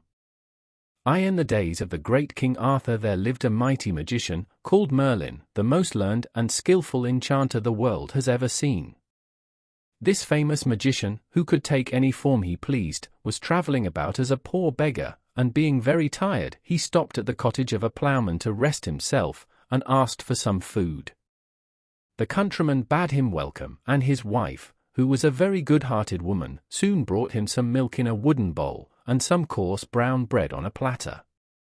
Merlin was much pleased with the kindness of the ploughman and his wife, but he could not help noticing that though everything was neat and comfortable in the cottage, they both seemed to be very unhappy. He therefore asked them why they were so melancholy, and learned that they were miserable because they had no children. The poor woman said, with tears in her eyes, "I should be the happiest creature in the world if I had a son. Although he was no bigger than my husband's thumb, I would be satisfied." Merlin was so much amused with the idea of a boy no bigger than a man's thumb that he determined to grant the poor woman's wish. Accordingly, in a short time after, the ploughman's wife had a son, who, wonderful to relate, was not a bit bigger than his father's thumb. The Queen of the Fairies, wishing to see the little fellow, came in at the window while the mother was sitting up in the bed admiring him. The Queen kissed the child, and, giving it the name of Tom Thumb, sent for some of the fairies, who dressed her little godson according to her orders. An oak leaf hat he had for his crown, his shirt of web by spiders spun, with jacket wove of thistle's down. His trousers were of feathers done. His stockings, of apple rind, they tie, with eyelash from his mother's eye. His shoes were made of mouse's skin, tanned with the downy hair within. Tom never grew any larger than his father's thumb, which was only of ordinary size, but as he got older he became very cunning and full of tricks. When he was old enough to play with the boys, and had lost all his own cherry stones, he used to creep into the bags of his playfellows, fill his pockets, and, getting out without their noticing him, would again join in the game. One day, however, as he was coming out of a bag of cherry stones, where he had been stealing as usual, the boy to whom it belonged chanced to see him. "Ah, my little Tommy," said the boy, "so I have caught you stealing my cherry stones at last, and you shall be rewarded for your thievish trick." On saying this, he drew the hiring tight round his neck, and gave the bag such a hearty shake that poor little Tom's legs, thighs, and body were sadly bruised. He roared out with pain, and begged to be let out, promising never to steal again. A short time afterwards his mother was making a batter pudding, and Tom, being very anxious to see how it was made, climbed up to the edge of the bowl, but his foot slipped, and he plumped over head and ears into the batter without his mother noticing him, who stirred him into the pudding bag, and put him in the pot to boil. The batter filled Tom's mouth, and prevented him from crying, but, on feeling the hot water, he kicked and struggled so much in the pot that his mother thought that the pudding was bewitched, and, pulling it out of the pot, she threw it outside the door. A poor tinker, who was passing by, lifted up the pudding, and, putting it into his budget, he then walked off. As Tom had now got his mouth cleared of the batter, he then began to cry aloud, which so frightened the tinker that he flung down the pudding and ran away. The pudding being broke to pieces by the fall, Tom crept out covered all over with the batter, and walked home. His mother, who was very sorry to see her darling in such a woeful state, put him into a teacup, and soon washed off the batter, after which she kissed him, and laid him in bed. Soon after the adventure of the pudding, Tom's mother went to milk her cow in the meadow, and she took him along with her. As the wind was very high, for fear of being blown away, she tied him to a thistle with a piece of fine thread. The cow soon observed Tom's oak leaf hat, and liking the appearance of it, took poor Tom and the thistle at one mouthful. While the cow was chewing the thistle, Tom was afraid of her great teeth, which threatened to crush him in pieces, and he roared out as loud as he could, "Mother, mother!" "Where are you, Tommy, my dear Tommy?" said his mother. "Here, mother," replied he, in the red cow's mouth. His mother began to cry and wring her hands, but the cow, surprised at the odd noise in her throat, opened her mouth and let Tom drop out. Fortunately his mother caught him in her apron as he was falling to the ground, or he would have been dreadfully hurt. She then put Tom in her bosom and ran home with him. Tom's father made him a whip of a barley straw to drive the cattle with, and having one day gone into the fields, Tom slipped a foot and rolled into the furrow. A raven, which was flying over, picked him up, and flew with him over the sea, and there dropped him. A large fish swallowed Tom the moment he fell into the sea, which was soon after caught, and brought for the table of King Arthur. When they opened the fish in order to cook it, everyone was astonished at finding such a little boy, and Tom was delighted at being free again. They carried him to the king, who made Tom his dwarf, and he soon grew a great favorite at court, for by his tricks and gambols he not only amused the king and queen, but also all the knights of the Round Table. It is said that when the king rode out on horseback, he often took Tom along with him, and if a shower came on, he used to creep into his Majesty's waistcoat pocket, where he slept till the rain was over. King Arthur one day asked Tom about his parents, wishing to know if they were as small as he was, and whether they were well off. Tom told the king that his father and mother were as tall as anybody about the court, but in rather poor circumstances. On hearing this, the king carried Tom to the treasury, the place where he kept all his money, and told him to take as much money as he could carry home to his parents, which made the poor little fellow caper with joy.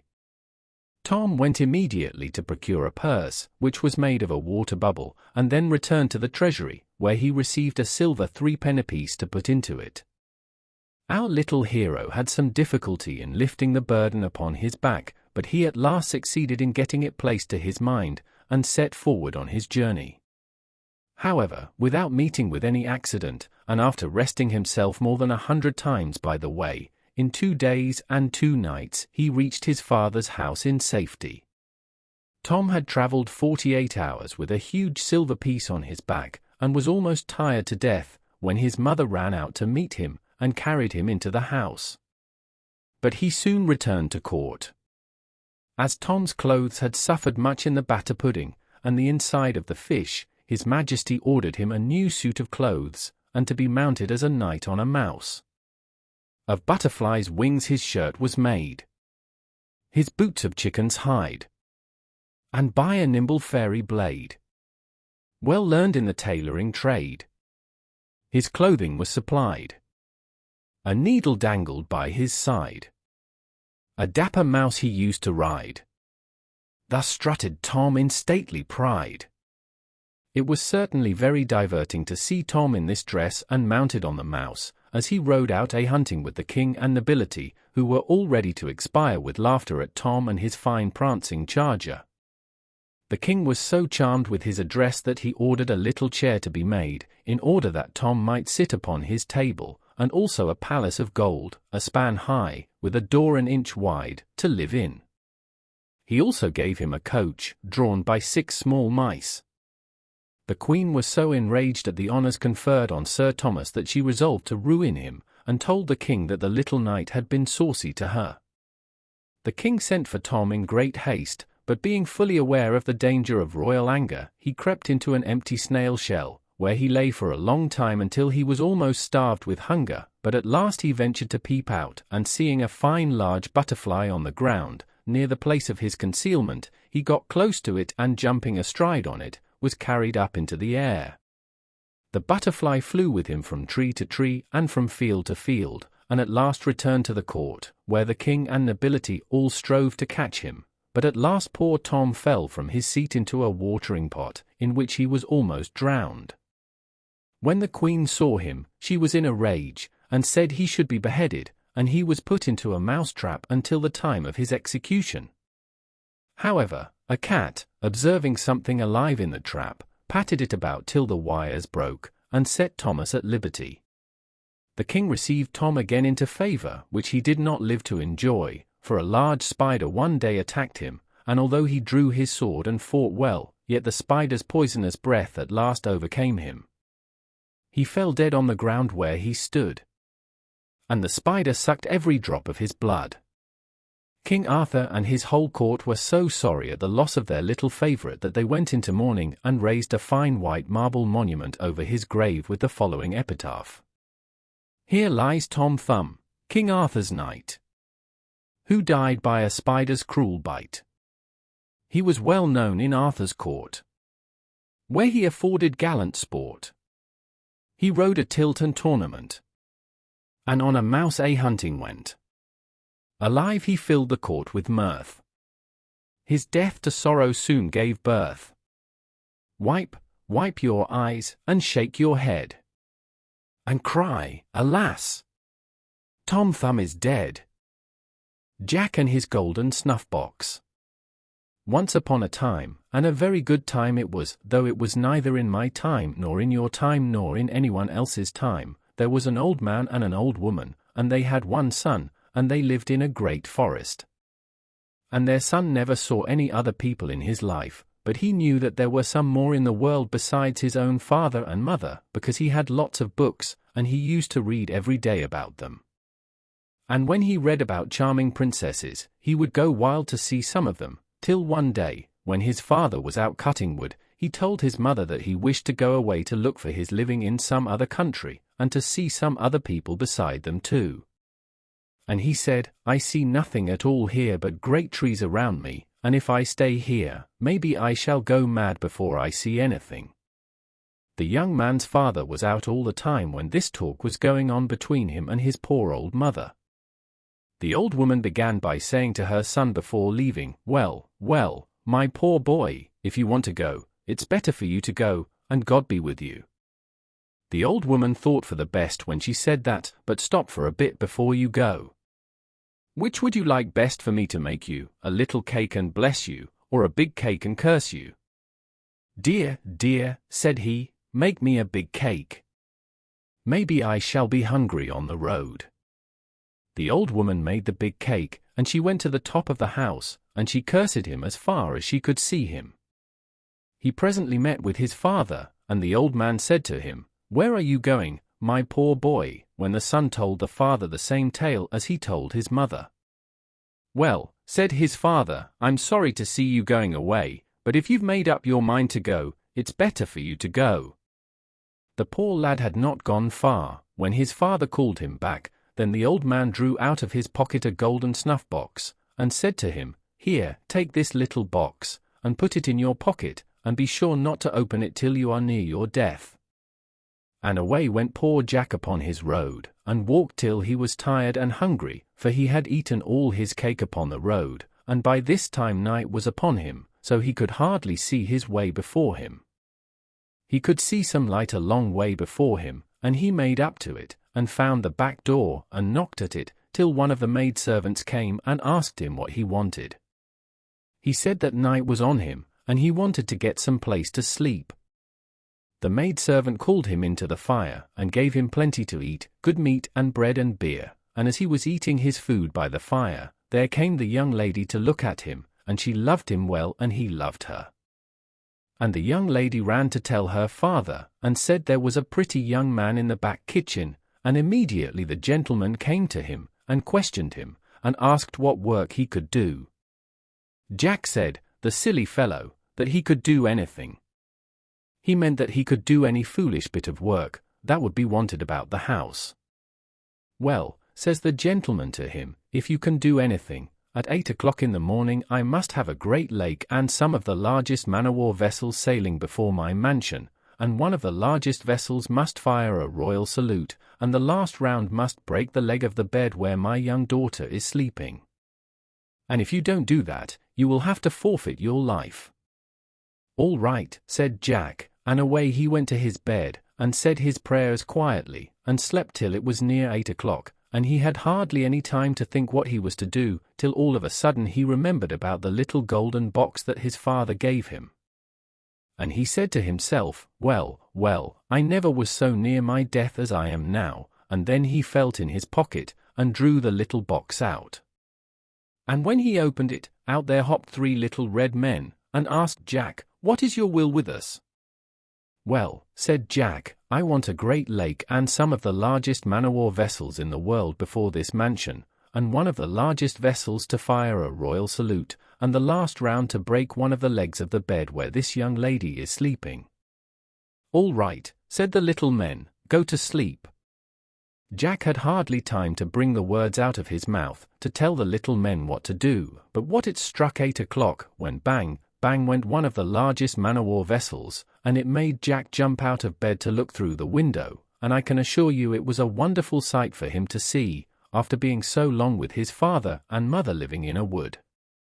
By this time Jack dressed himself, and said his prayers, and came down laughing, for he was proud, because the thing was done so well. The gentleman comes to him, and says to him, "Well, my young man, I must say that you are very clever indeed. Come and have some breakfast." And the gentleman tells him, "Now there are 2 more things you have to do, and then you shall have my daughter in marriage." Jack took his breakfast, and had a good look at the young lady, and also she at him. The other thing that the gentleman told him to do was to fell all the great trees for miles around by 8 o'clock in the morning, and, to make my long story short, it was done, and it pleased the gentleman well. The gentleman said to him, "The other thing you have to do, and it was the last thing, you must get me a great castle standing on 12 golden pillars, and there must come regiments of soldiers and go through their drill. At 8 o'clock the commanding officer must say, 'Shoulder up.'" "All right," said Jack. When the 3rd and last morning came, the 3rd great feat was finished, and he had the young daughter in marriage. But, oh dear! There was worse to come yet. The gentleman now made a large hunting party, and invited all the gentlemen around the country to it, and to see the castle as well. And by this time Jack had a beautiful horse and a scarlet dress to go with them. On that morning his valet, when putting Jack's clothes by, after changing them to go a-hunting, put his hand in one of Jack's waistcoat pockets, and pulled out the little golden snuff-box poor Jack had left behind by mistake. And that man opened the little box, and there hopped out the 3 little red men, and asked him what he wanted with them. "Well," said the valet to them, "I want this castle to be moved from this place far and far across the sea." "All right," said the little red men to him, "do you wish to go with it?" "Yes," said he. "Well, get up," said they to him, and away they went far and far over the great sea. Now the grand hunting party came back, and the castle upon the 12 golden pillars had disappeared, to the great disappointment of those gentlemen who did not see it before.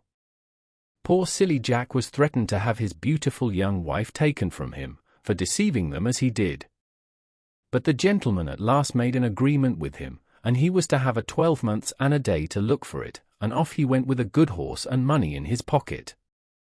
So off poor Jack starts in search of his missing castle, over hills, dales, valleys, and mountains, through woolly woods and sheep walks, further than I can tell you or ever intend to tell you. Until at last he comes up to the place where lives the king of all the little mice in the world. There was one of the little mice on sentry at the front gate going up to the palace, and he did try to stop Jack from going in. Jack asked the little mouse, "Where does the king live? I should like to see him." This one sent another with him to show him the place, and when the king saw him, he called him in. And the king questioned him, and asked him where he was going that way. Well, Jack told him all the truth, that he had lost the great castle, and was going to look for it, and he had a whole 12 months and a day to find it out. And Jack asked him whether he knew anything about it, and the king said, "No, but I am the king of all the little mice in the world, and I will call them all up in the morning, and maybe they have seen something of it." Then Jack got a good meal and bed, and in the morning he and the king went on to the fields, and the king called all the mice together, and asked them whether they had seen the great beautiful castle standing on golden pillars. And all the little mice said, no, there was none of them had seen it. The old king said to him that he had 2 other brothers, one is the king of all the frogs, and my other brother, who is the oldest, he is the king of all the birds in the world. And if you go there, maybe they know something about the missing castle. The king said to him, "Leave your horse here with me till you come back, and take one of my best horses under you, and give this cake to my brother, he will know then who you got it from. Mind and tell him I am well, and should like dearly to see him."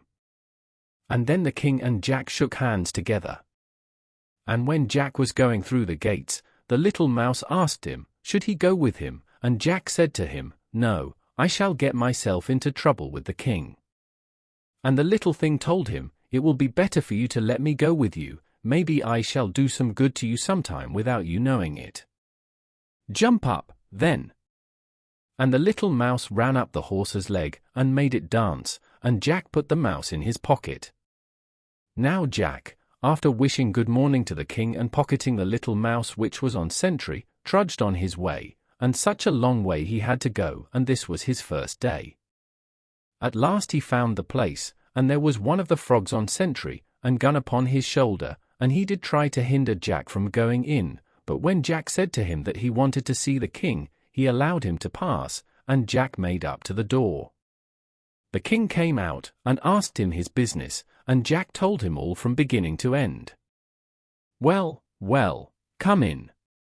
He got good entertainment that night, and in the morning the king made such a funny sound, and collected all the frogs in the world.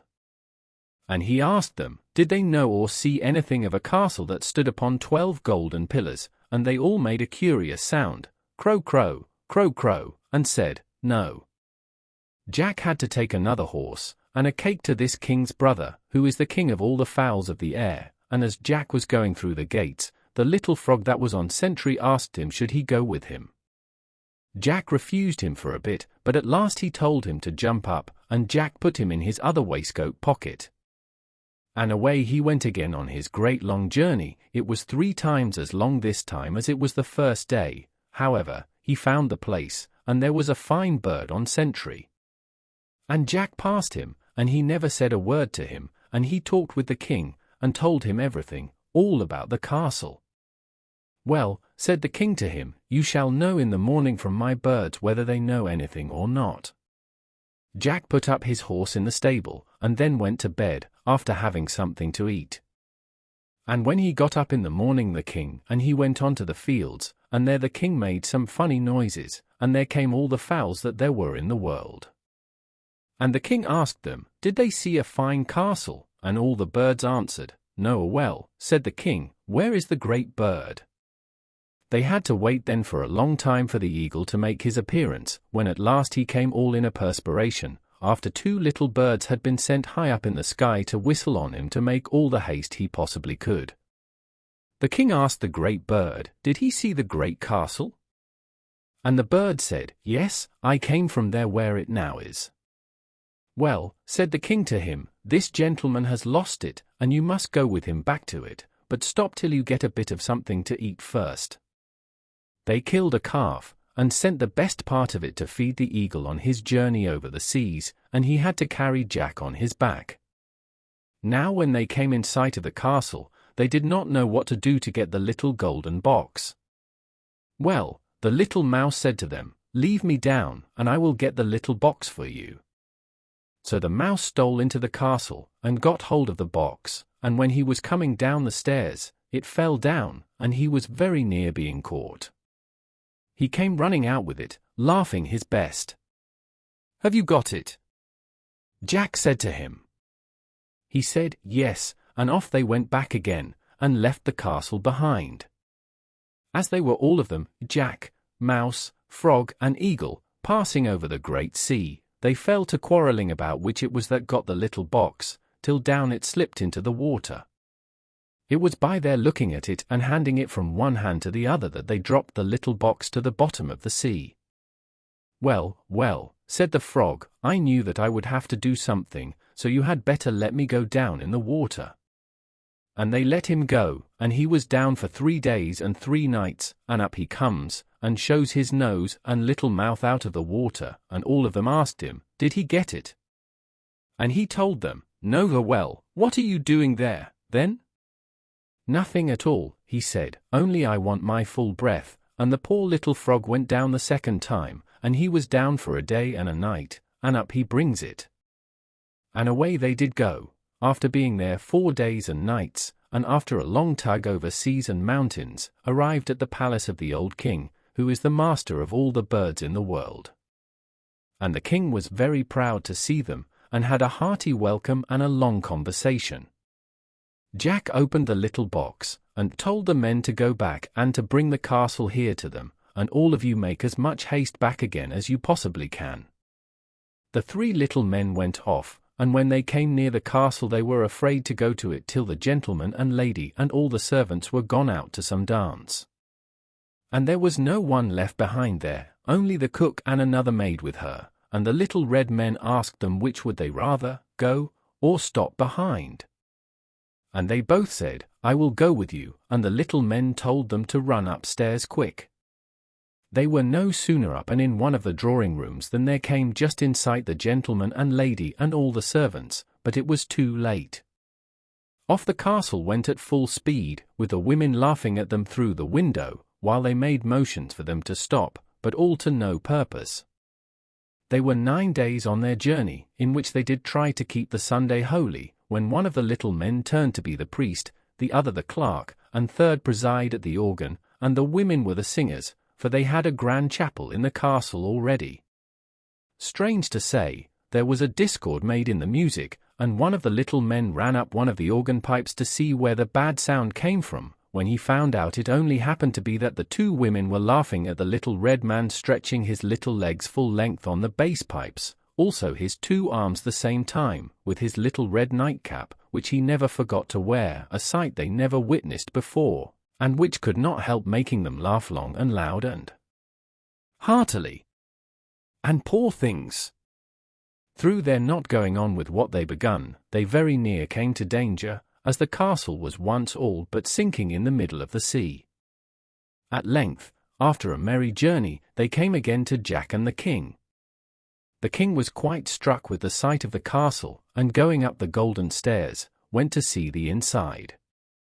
The king was very much pleased with the castle, but poor Jack's time of 12 months and a day was drawing to a close, and he, wishing to go home to his young wife, gave orders to the 3 little men to get ready by the next morning at 8 o'clock to be off to the next brother, and to stop there for 1 night, also to proceed from there to the last or the youngest brother, the master of all the mice in the world, in such place where the castle should be left under his care until it sent. 4. Jack took a farewell of the king, thanking him very much for his hospitality. Away went Jack and his castle again, and stopped one night in that place, and away they went again to the third king, and there they left the castle under his care. As Jack had to leave the castle behind, he had to take his own horse, which he left there when he first started. So our poor Jack leaves his castle behind and faces towards home, and after having so much merriment with the three brothers every night, Jack became sleepy on horseback, and would have lost the road if it was not for the little men guiding him. At last he arrived weary and tired, and they did not seem to receive him with any kindness whatever, because he had not found the stolen castle, and to make it worse, he was disappointed in not seeing his young and beautiful wife come out to meet him, hindered as she was by her parents. But that did not stop long. Jack put full power on and set off with the three little men to bring on the castle, and they soon got there. Jack shook hands with the king, and returned many thanks for his kingly kindness in minding the castle for him, and then Jack instructed the little men to spur up and put speed on. And off they went, and were not long before they reached their journey's end, when out comes the young wife to meet him with a fine, jolly, bonny young son, and they all lived happy ever afterwards. Molly Whuppie. Once upon a time there was a man and a wife had too many children, and they could not get meat for them, so they took the three youngest and left them in a wood. They travelled and could never see a house. It began to be dark, and they were hungry. At last they saw a light and made for it. It turned out to be a house. They knocked at the door, and a woman came to it, who said, "What do you want?" They said, "Please let us in and give us something to eat." The woman said, "I can't do that, as my man is a giant, and he would kill you if he comes home." They begged hard. "Let us stop for a little while," said they, "and we will go away before he comes." So she took them in, and set them down before the fire, and gave them milk and bread, but just as they had begun to eat, a great knock came to the door, and a dreadful voice said, "Fee, fi, fo, fum. I smell the blood of some earthly one. Who have you there, wife?" Said the wife, "It's three poor lasses cold and hungry, and they will go away." "You won't touch, man." He said nothing, but ate up a big supper, and ordered them to stay all night. Now he had three lasses of his own, and they were to sleep in the same bed with the three strangers. The youngest of the three strange lasses was called Molly Whuppie, and she was very clever. She noticed that before they went to bed the giant put straw ropes round her neck and her sisters', and round his own lasses' necks he put gold chains. So Molly took care and did not fall asleep, but waited till she was sure everyone was sleeping sound. Then she slipped out of bed, and took the straw ropes off her own and her sisters' necks, and took the gold chains off the giant's lasses. She then put the straw ropes on the giant's lasses and the gold on herself and her sisters, and lay down. And in the middle of the night up rose the giant, armed with a great club, and felt for the necks with the straw. It was dark. He took his own lasses out of the bed onto the floor, and battered them until they were dead, and then lay down again, thinking he had managed finely. Molly thought it time she and her sisters were off and away, so she wakened them and told them to be quiet, and they slipped out of the house. They all got out safe, and they ran, and never stopped until morning, when they saw a grand house before them. It turned out to be a king's house, so Molly went in, and told her story to the king. He said, "Well, Molly, you are a clever girl, and you have managed well, but if you would manage better, and go back, and steal the giant sword that hangs on the back of his bed, I would give your eldest sister my eldest son to marry." Molly said she would try. So she went back, and managed to slip into the giant's house, and crept in below the bed. The giant came home, and ate up a great supper, and went to bed. Molly waited until he was snoring, and she crept out, and reached over the giant and got down the sword, but just as she got it out over the bed it gave a rattle, and up jumped the giant, and Molly ran out at the door and the sword with her, and she ran, and he ran, till they came to the bridge of one hair, and she got over, but he couldn't, and he says, "Woe worth ye, Molly Whuppie. Never ye come again." And she says, "Twice yet, Carl, quoth she, I'll come to Spain. So Molly took the sword to the king, and her sister was married to his son. Well, the king he says, Ye managed well, Molly, but if ye would manage better, and steal the purse that lies below the giant's pillow, I would marry your second sister to my second son. And Molly said she would try. So she set out for the giant's house, and slipped in, and hid again below the bed, and waited till the giant had eaten his supper, and was snoring sound asleep. She slipped out and slipped her hand below the pillow, and got out the purse, but just as she was going out the giant wakened, and ran after her, and she ran, and he ran, till they came to the bridge of one hair, and she got over, but he couldn't, and he said, Woe worth ye, Molly Whuppie. Never you come again. Once yet, cart, quoth she, I'll come to Spain. So Molly took the purse to the king, and her second sister was married to the king's second son. After that the king says to Molly, Molly, you are a clever girl, but if you would do better yet, and steal the giant's ring that he wears on his finger, I will give you my youngest son for yourself. Molly said she would try. So back she goes to the giant's house, and hides herself below the bed. The giant wasn't long ere he came home, and, after he had eaten a great big supper, he went to his bed, and shortly was snoring loud. Molly crept out and reached over the bed, and got hold of the giant's hand, and she pulled until she got off the ring, but just as she got it off the giant got up, and gripped her by the hand, and he says, Now I have caught you, Molly Whuppie, and, if I done as much ill to you as ye have done to me, what would ye do to me? Molly says, I would put you into a sack, and I'd put the cat inside you, and the dog aside you, and a needle and thread and shears, and I'd hang you up upon the wall, and I'd go to the wood, and choose the thickest stick I could get, and I would come home, and take you down, and bang you till you were dead. Well, Molly, says the giant, I'll just do that to you. So he gets a sack, and puts Molly into it, and the cat and the dog beside her, and a needle and thread and shears, and hangs her up upon the wall, and goes to the wood to choose a stick. Molly she sings out, Oh, if ye saw what I see. Oh, says the giant's wife, what do you see, Molly? But Molly never said a word but, Oh, if ye saw what I see. The giant's wife begged that Molly would take her up into the sack till she would see what Molly saw. So Molly took the shears, and cut a hole in the sack, and took out the needle and thread with her, and jumped down and helped the giant's wife up into the sack, and sewed up the hole. The giant's wife saw nothing, and began to ask to get down again, but Molly never minded, but hid herself at the back of the door. Home came the giant, and a great big tree in his hand, and he took down the sack, and began to batter it. His wife cried, It's me, man, but the dog barked and the cat mewed, and he did not know his wife's voice. But Molly came out from the back of the door, and the giant saw her, and he ran after her, and he ran, and she ran, till they came to the bridge of one hair, and she got over, but he couldn't, and he said, Woe worth you, Molly Whuppie. Never you come again. Never more, Carl, quoth she, will I come again to Spain. So Molly took the ring to the king, and she was married to his youngest son, and she never saw the giant again. The Golden Arm. There was once a man who travelled the land all over in search of a wife.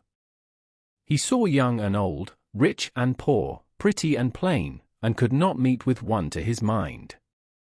At last he found a woman, young, fair, and rich, who possessed a right arm of solid gold. He married her at once, and thought no man so fortunate as he was. They lived happily together, but though he wished people to think otherwise, he was fonder of the golden arm than of all his wife's gifts besides. At last she died. The husband put on the blackest black, and pulled the longest face at the funeral, but for all that he got up in the middle of the night, dug up the body, and cut off the golden arm. He hurried home to hide his treasure, and thought no one would know. The following night he put the golden arm under his pillow, and was just falling asleep, when the ghost of his dead wife glided into the room. Stalking up to the bedside it drew the curtain, and looked at him reproachfully. Pretending not to be afraid, he spoke to the ghost, and said, "What hast thou done with thy cheeks so red?" "All withered and wasted away," replied the ghost in a hollow tone. "What hast thou done with thy red rosy lips?" "All withered and wasted away." "What hast thou done with thy golden hair?" "All withered and wasted away." "What hast thou done with thy golden arm?" "Thou hast it." The Laidly Worm of Spindleston Who. In Bamborough Castle once lived a king who had a fair wife and 2 children, a son named Child Wind and a daughter named Margaret.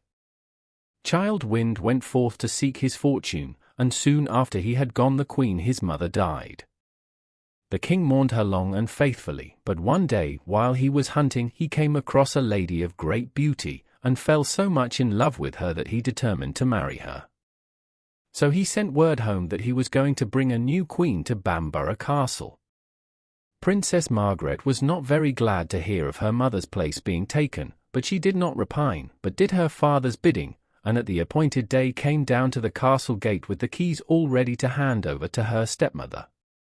Soon the procession drew near, and the new queen came towards Princess Margaret, who bowed low and handed her the keys of the castle.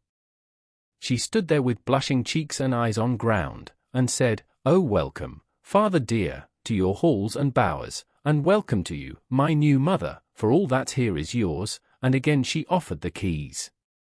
One of the king's knights who had escorted the new queen cried out in admiration, "Surely this northern princess is the loveliest of her kind."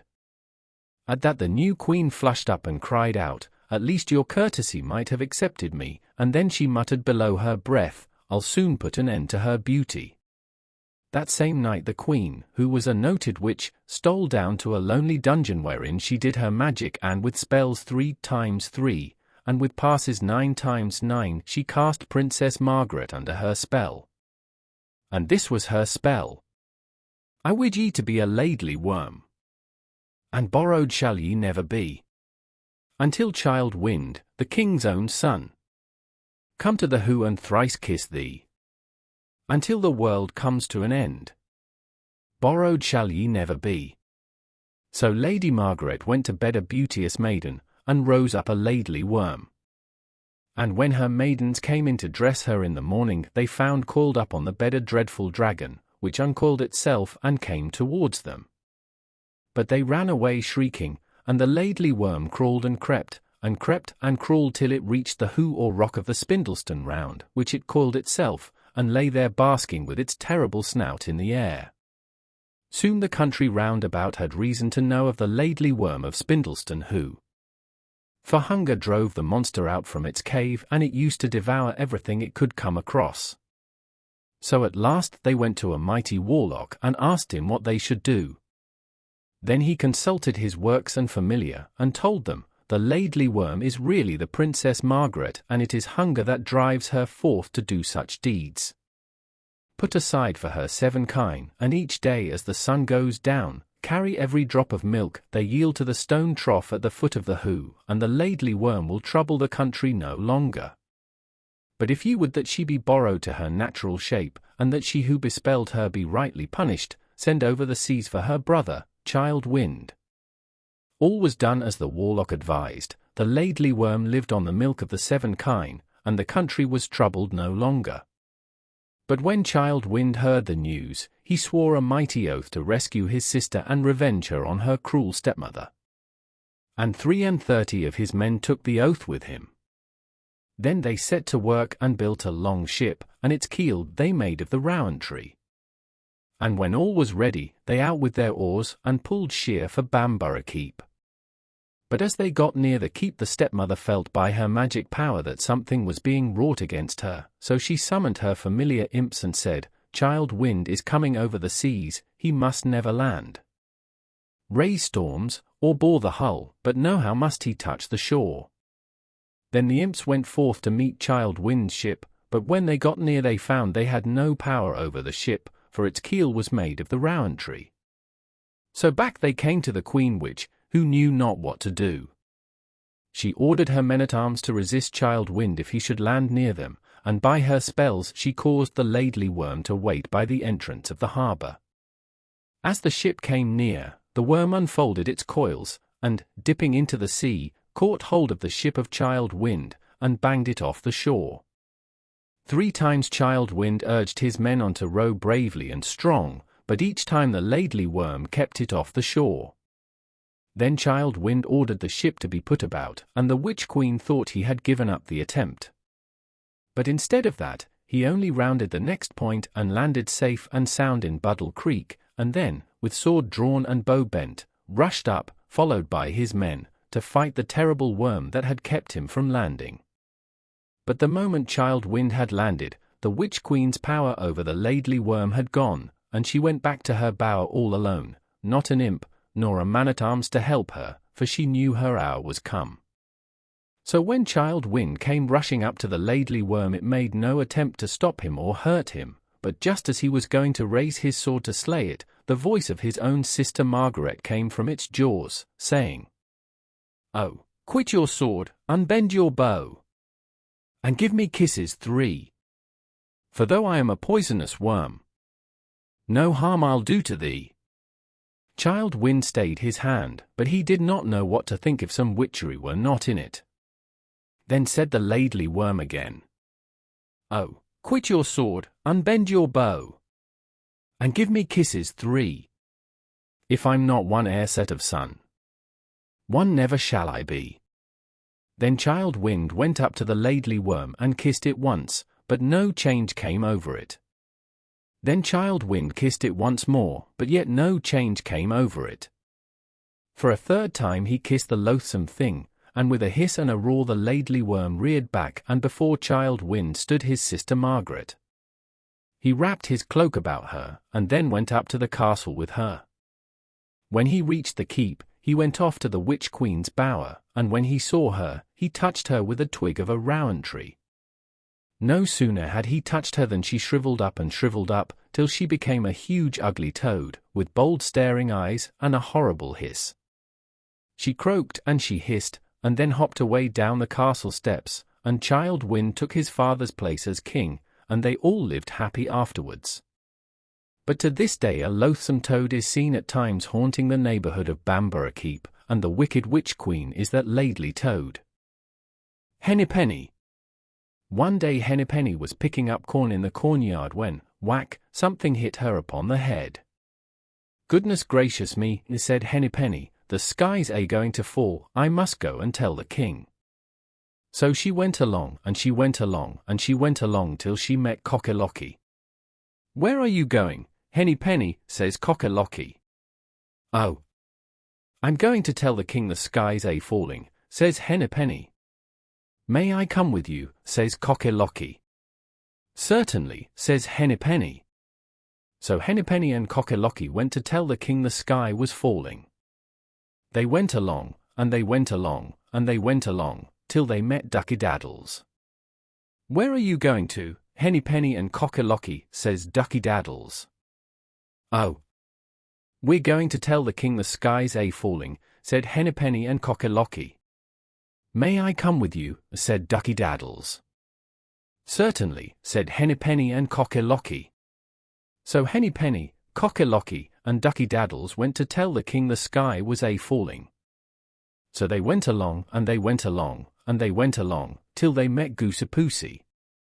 "Where are you going to, Hennypenny, Cock-a-Locky, and Ducky Daddles?" said Goosey-Poosey. "Oh, we're going to tell the king the sky's falling," said Hennypenny and Cock-a-Locky and Ducky Daddles.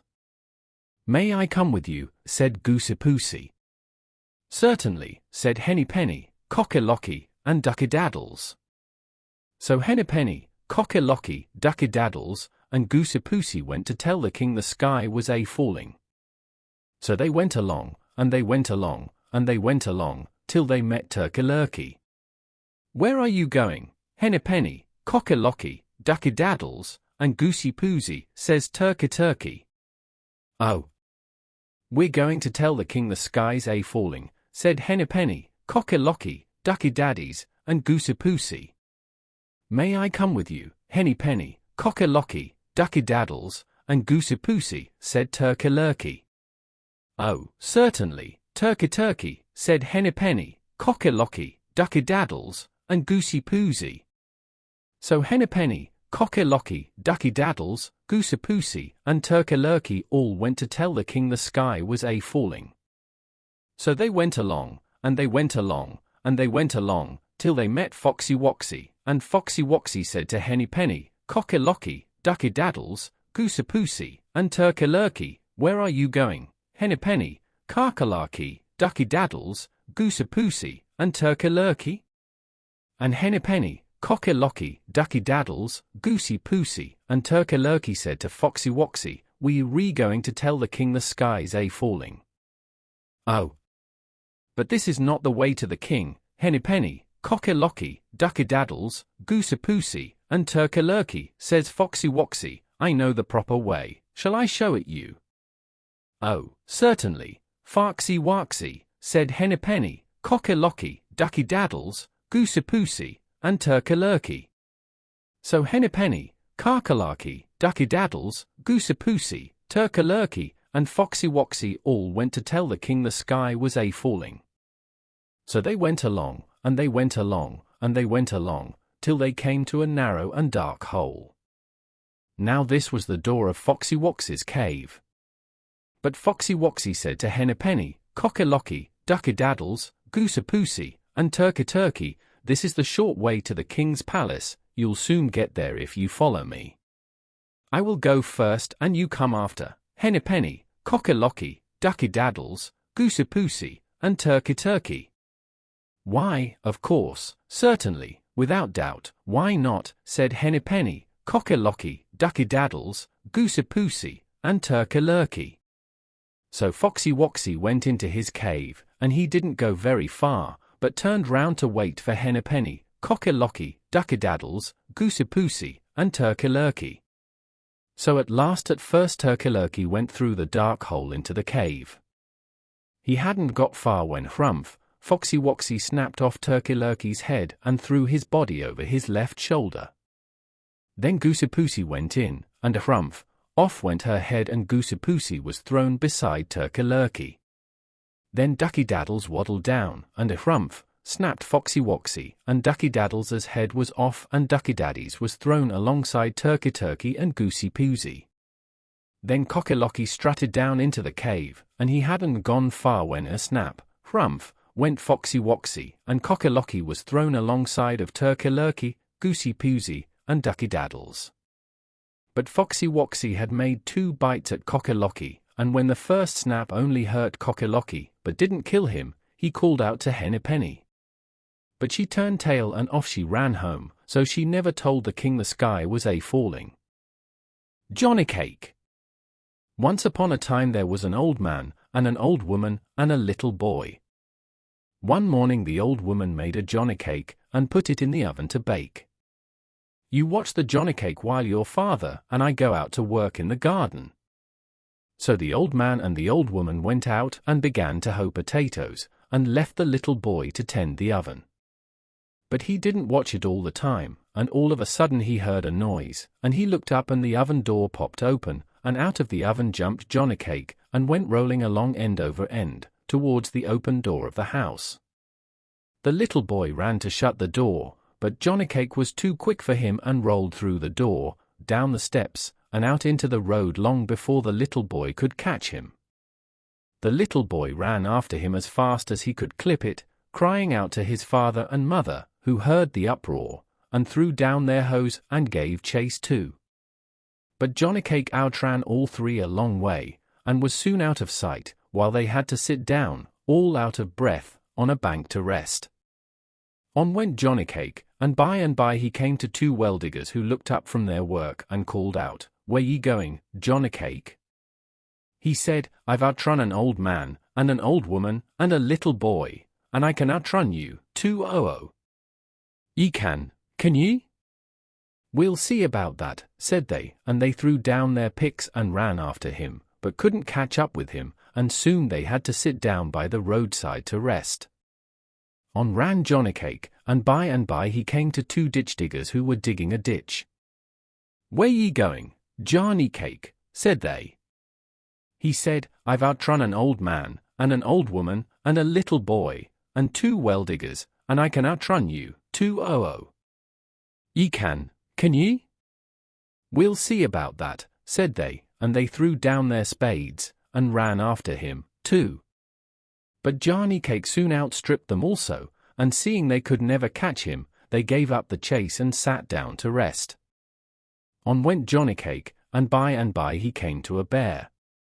The bear said, "Where are ye going, Johnny Cake?" He said, "I've outrun an old man, and an old woman, and a little boy, and 2 well diggers, and 2 ditch diggers, and I can outrun you, 200. Ye can ye? Growled the bear. We'll see about that, and trotted as fast as his legs could carry him after Johnny Cake, who never stopped to look behind him. Before long the bear was left so far behind that he saw he might as well give up the hunt first as last, so he stretched himself out by the roadside to rest. On went Johnny Cake, and by he came to a wolf. The wolf said, "Where ye going, Johnny Cake?" He said, "I've outrun an old man, and an old woman, and a little boy, and 2 well diggers, and 2 ditch diggers, and a bear, and I can outrun you, 200. Ye can ye? Snarled the wolf. We'll see about that. And he set into a gallop after Johnny Cake, who went on and on so fast that the wolf, too, so there was no hope of overtaking him, and he, too, lay down to rest. On went Johnny Cake, and by he came to a fox that lay quietly in a corner of the fence. The fox called out in a sharp voice, but without getting up, "Where ye going, Johnny Cake?" He said, "I've outrun an old man, and an old woman, and a little boy, and 2 well diggers, and 2 ditch diggers, a bear, and a wolf, and I can outrun you, 200. The fox said, "I can't quite hear you, Johnny Cake, won't you come a little closer?" turning his head a little to one side. Johnny Cake stopped his race for the first time, and went a little closer, and called out in a very loud voice, "I've outrun an old man, and an old woman, and a little boy, and 2 well diggers, and 2 ditch diggers, and a bear, and a wolf, and I can outrun you, 200. Can't quite hear you, won't you come a little closer?" said the fox in a feeble voice, as he stretched out his neck towards Johnny Cake, and put one paw behind his ear. Johnny Cake came up close, and leaning towards the fox screamed out, "I've outrun an old man, and an old woman, and a little boy, and 2 well diggers, and 2 ditch diggers, and a bear, and a wolf, and I can outrun you, 200. You can you? Yelped the fox, and he snapped up the Johnny Cake in his sharp teeth in the twinkling of an eye. The Red Etting. There was once a widow that lived on a small bit of ground, which she rented from a farmer. And she had 2 sons, and by it was time for the wife to send them away to seek their fortune. So she told her eldest son one day to take a can and bring her water from the well, that she might bake a cake for him, and however much or however little water he might bring, the cake would be great or small accordingly, and that cake was to be all that she could give him when he went on his travels. The lad went away with the can to the well, and filled it with water, and then came away home again, but the can being broken, the most part of the water had run out before he got back. So his cake was very small, yet small as it was, his mother asked him if he was willing to take the half of it with her blessing, telling him that, if he chose rather to take the whole, he would only get it with her curse. The young man, thinking he might have to travel a far way, and not knowing when or how he might get other provisions, said he would like to have the whole cake, come out of his mother's malison what might, so she gave him the whole cake, and her malison along with it. Then he took his brother aside, and gave him a knife to keep till he should come back, desiring him to look at it every morning, and as long as it continued to be clear, then he might be sure that the owner of it was well, but if it grew dim and rusty, then for certain some ill had befallen him.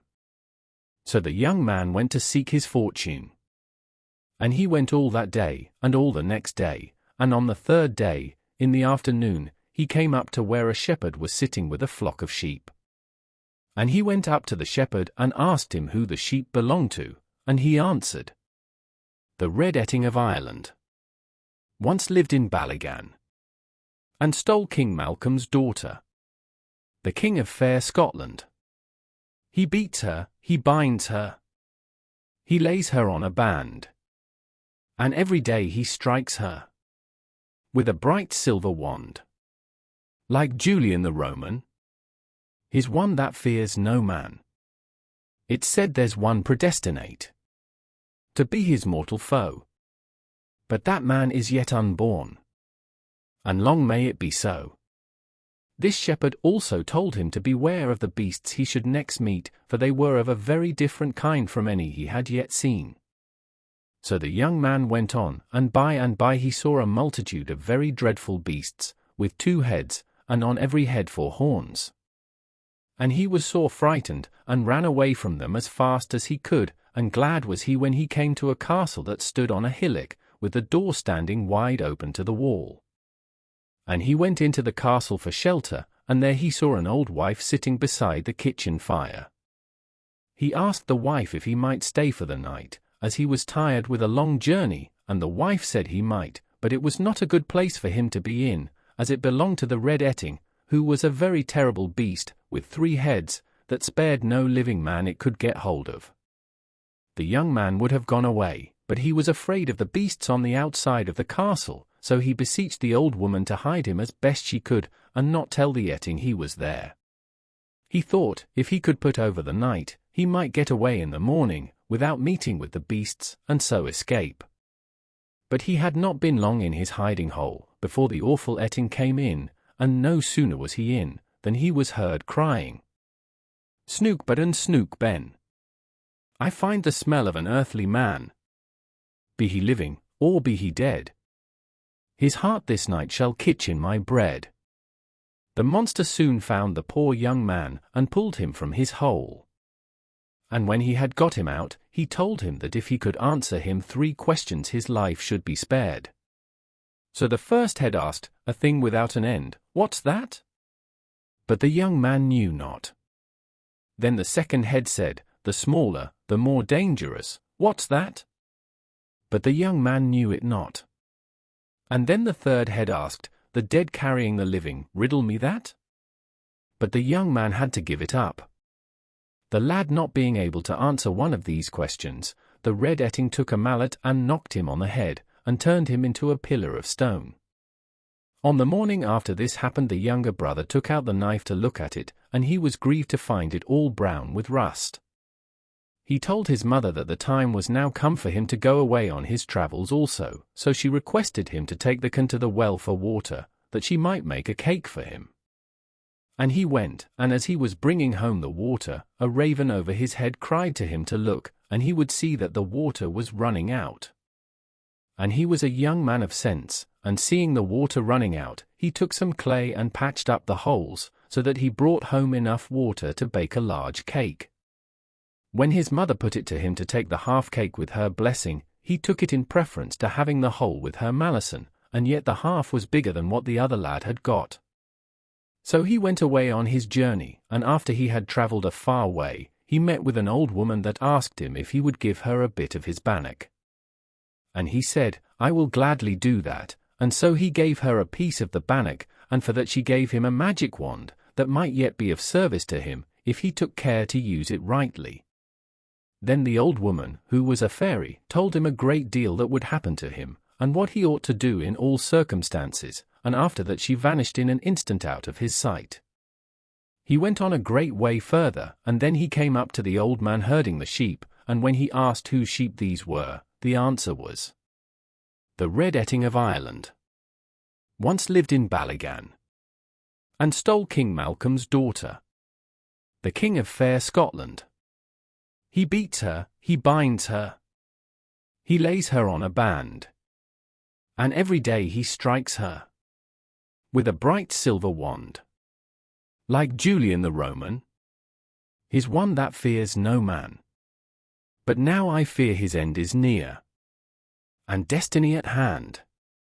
And you're to be, I plainly see, the heir of all his land." When he came to the place where the monstrous beasts were standing, he did not stop nor run away, but went boldly through amongst them. One came up roaring with open mouth to devour him, when he struck it with his wand, and laid it in an instant dead at his feet. He soon came to the Etting's castle, where he knocked, and was admitted. The old woman who sat by the fire warned him of the terrible etting, and what had been the fate of his brother, but he was not to be daunted. The monster soon came in, saying, "Snook but and snook ben. I find the smell of an earthly man. Be he living, or be he dead, his heart this night shall kitch in my bread." He quickly espied the young man, and bade him come forth on the floor. And then he put the 3 questions to him, but the young man had been told everything by the good fairy, so he was able to answer all the questions. So when the first head asked, "What's the thing without an end?" he said, "A bowl." And when the second head said, "The smaller the more dangerous, what's that?" he said at once, "A bridge." And last, the third head said, "When does the dead carry the living? Riddle me that." Then the young man answered up at once and said, "When a ship sails on the sea with men inside her." When the etting found this, he knew that his power was gone. The young man then took up an axe and hewed off the monster's 3 heads. He next asked the old woman to show him where the king's daughter lay, and the old woman took him upstairs, and opened a great many doors, and out of every door came a beautiful lady who had been imprisoned there by the etting, and one of the ladies was the king's daughter. She also took him down into a low room, and there stood a stone pillar, that he had only to touch with his wand, when his brother started into life. And the whole of the prisoners were overjoyed at their deliverance, for which they thanked the young man. Next day they all set out for the king's court, and a gallant company they made. And the king married his daughter to the young man that had delivered her, and gave a noble's daughter to his brother, and so they all lived happily all the rest of their days. Whittington and his cat. In the reign of the famous King Edward III there was a little boy called Dick Whittington whose father and mother died when he was very young. As poor Dick was not old enough to work, he was very badly off. He got but little for his dinner, and sometimes nothing at all for his breakfast, for the people who lived in the village were very poor indeed, and could not spare him much more than the parings of potatoes, and now and then a hard crust of bread. Now Dick had heard many very strange things about the great city called London, for the country people at that time thought that folks in London were all fine gentlemen and ladies, and that there was singing and music there all day long, and that the streets were all paved with gold. One day a large wagon and 8 horses, all with bells at their heads, drove through the village while Dick was standing by the signpost. He thought that this wagon must be going to the fine town of London, so he took courage, and asked the wagoner to let him walk with him by the side of the wagon. As soon as the wagoner heard that poor Dick had no father or mother, and saw by his ragged clothes that he could not be worse off than he was, he told him he might go if he would, so off they set together. So Dick got safe to London, and was in such a hurry to see the fine street paved all over with gold that he did not even stay to thank the kind wagoner, but ran off as fast as his legs would carry him, through many of the streets, thinking every moment to come to those that were paved with gold, for Dick had seen a guinea 3 times in his own little village, and remembered what a deal of money it brought in change. So he thought he had nothing to do but to take up some little bits of the pavement, and should then have as much money as he could wish for. Poor Dick ran till he was tired, and had quite forgot his friend the wagoner, but at last, finding it grow dark, and that every way he turned he saw nothing but dirt instead of gold, he sat down in a dark corner and cried himself to sleep. Little Dick was all night in the streets, and next morning, being very hungry, he got up and walked about, and asked everybody he met to give him a halfpenny to keep him from starving, but nobody stayed to answer him, and only 2 or 3 gave him a halfpenny, so that the poor boy was soon quite weak and faint for the want of victuals. In this distress he asked charity of several people, and one of them said crossly, "Go to work for an idle rogue." "That I will," said Dick, "I will go to work for you, if you will let me." But the man only cursed at him and went on. At last a good-natured looking gentleman saw how hungry he looked. "Why don't you go to work, my lad?" said he to Dick. "That I would, but I do not know how to get any," answered Dick. "If you are willing, come along with me," said the gentleman, and took him to a hay field, where Dick worked briskly, and lived merrily till the hay was made. After this he found himself as badly off as before, and being almost starved again, he laid himself down at the door of Mr. Fitzwarren, a rich merchant. Here he was soon seen by the cook-maid, who was an ill-tempered creature, and happened just then to be very busy dressing dinner for her master and mistress, so she called out to poor Dick, "What business have you there, you lazy rogue? There is nothing else but beggars. If you do not take yourself away, we will see how you will like a sousing of some dishwater. I have some here hot enough to make you jump." Just at that time Mr. Fitzwarren himself came home to dinner, and when he saw a dirty ragged boy lying at the door, he said to him, "Why do you lie there, my boy? You seem old enough to work. I am afraid you are inclined to be lazy." "No, indeed, sir," said Dick to him, "that is not the case, for I would work with all my heart, but I do not know anybody, and I believe I am very sick for the want of food." "Poor fellow, get up, let me see what ails you." Dick now tried to rise, but was obliged to lie down again, being too weak to stand, for he had not eaten any food for 3 days, and was no longer able to run about and beg a halfpenny of people in the street. So the kind merchant ordered him to be taken into the house, and have a good dinner given him, and be kept to do what work he was able to do for the cook. Little Dick would have lived very happy in this good family if it had not been for the ill-natured cook. She used to say, "You are under me, so look sharp, clean the spit and the dripping pan, make the fires, wind up the jack, and do all the scullery work nimbly, and she would shake the ladle at him.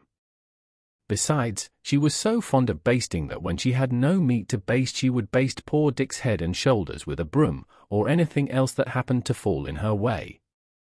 At last her ill usage of him was told to Alice, Mr. Fitzwarren's daughter, who told the cook she should be turned away if she did not treat him kinder. The behavior of the cook was now a little better, but besides this, Dick had another hardship to get over. His bed stood in a garret, where there were so many holes in the floor and the walls that every night he was tormented with rats and mice. A gentleman having given Dick a penny for cleaning his shoes, he thought he would buy a cat with it. The next day he saw a girl with a cat, and asked her, "Will you let me have that cat for a penny?" The girl said, "Yes, that I will, master, though she is an excellent mouser." Dick hid his cat in the garret, and always took care to carry a part of his dinner to her, and in a short time he had no more trouble with the rats and mice, but slept quite sound every night. Soon after this, his master had a ship ready to sail, and as it was the custom that all his servants should have some chance for good fortune as well as himself, he called them all into the parlour and asked them what they would send out. They all had something that they were willing to venture except poor Dick, who had neither money nor goods, and therefore could send nothing. For this reason he did not come into the parlour with the rest, but Miss Alice guessed what was the matter, and ordered him to be called in. She then said, "I will lay down some money for him, from my own purse," but her father told her, "This will not do, for it must be something of his own." When poor Dick heard this, he said, "I have nothing but a cat, which I bought for a penny some time since of a little girl." "Fetch your cat then, my lad," said Mr. Fitzwarren, "and let her go." Dick went upstairs and brought down poor Puss, with tears in his eyes, and gave her to the captain, for, he said, "I shall now be kept awake all night by the rats and mice." All the company laughed at Dick's adventure, and Miss Alice, who felt pity for him, gave him some money to buy another cat.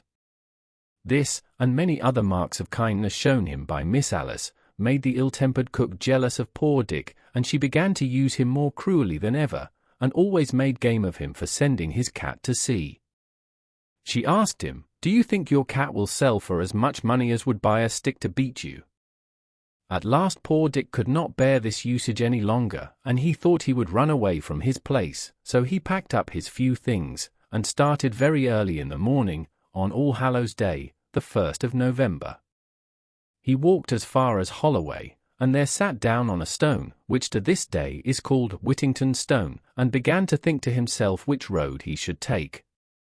While he was thinking what he should do, the bells of Bow Church, which at that time were only 6, began to ring, and at their sound seemed to say to him, "Turn again, Whittington."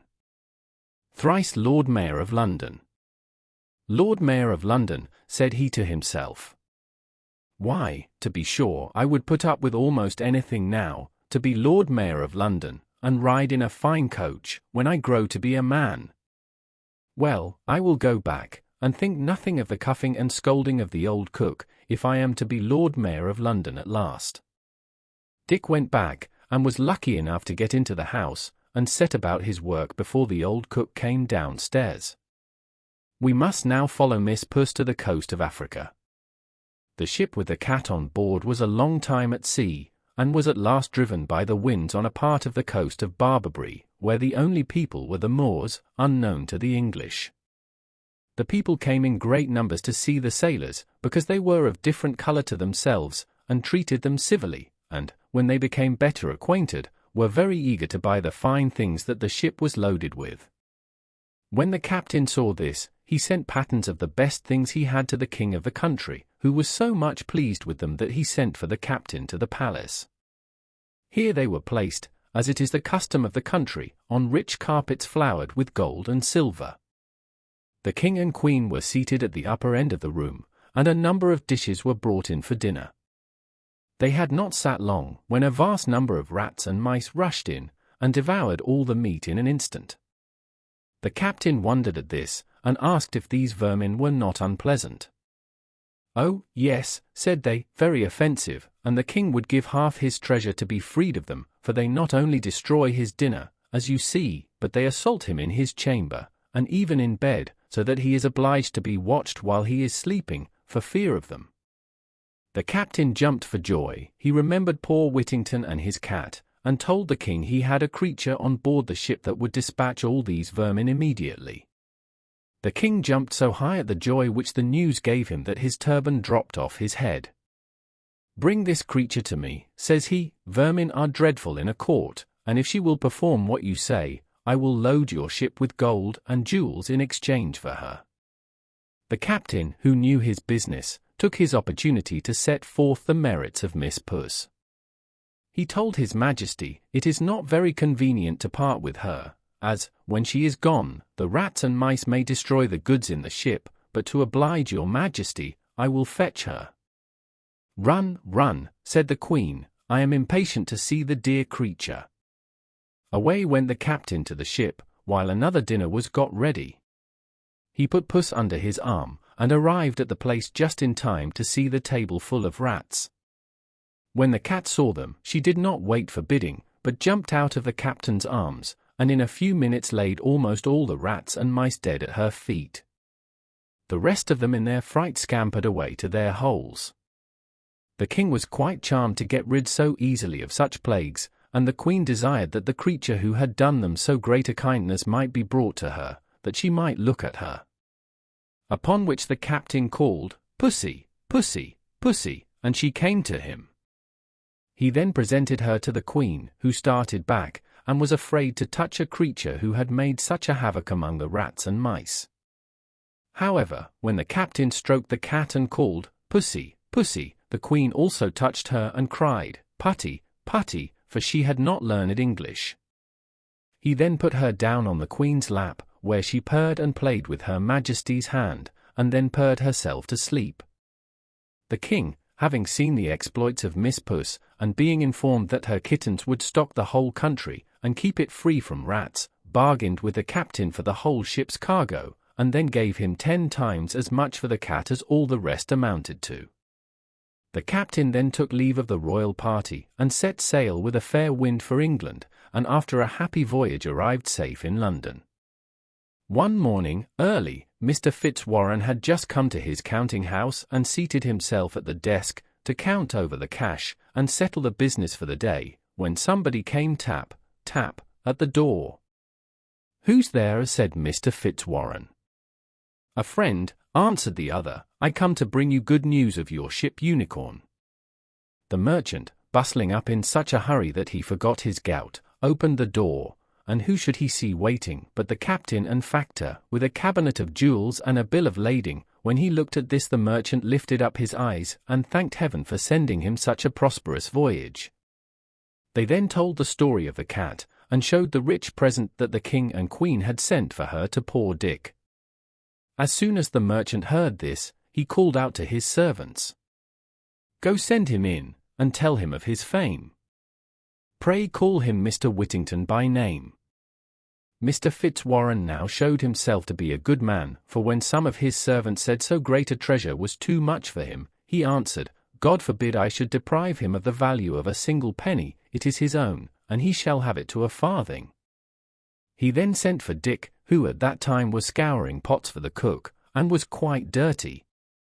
He would have excused himself from coming into the counting-house, saying, "The room is swept, and my shoes are dirty and full of hobnails." But the merchant ordered him to come in. Mr. Fitzwarren ordered a chair to be set for him, and so he began to think they were making game of him, and at the same time said to them, "Do not play tricks with a poor simple boy, but let me go down again, if you please, to my work."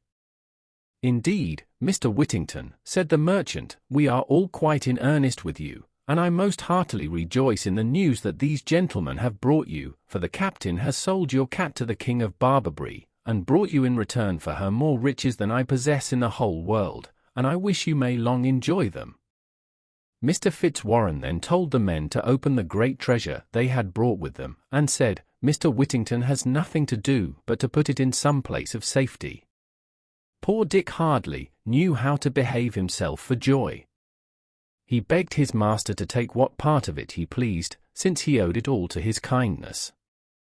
"No, no," answered Mr. Fitzwarren, "this is all your own, and I have no doubt but you will use it well."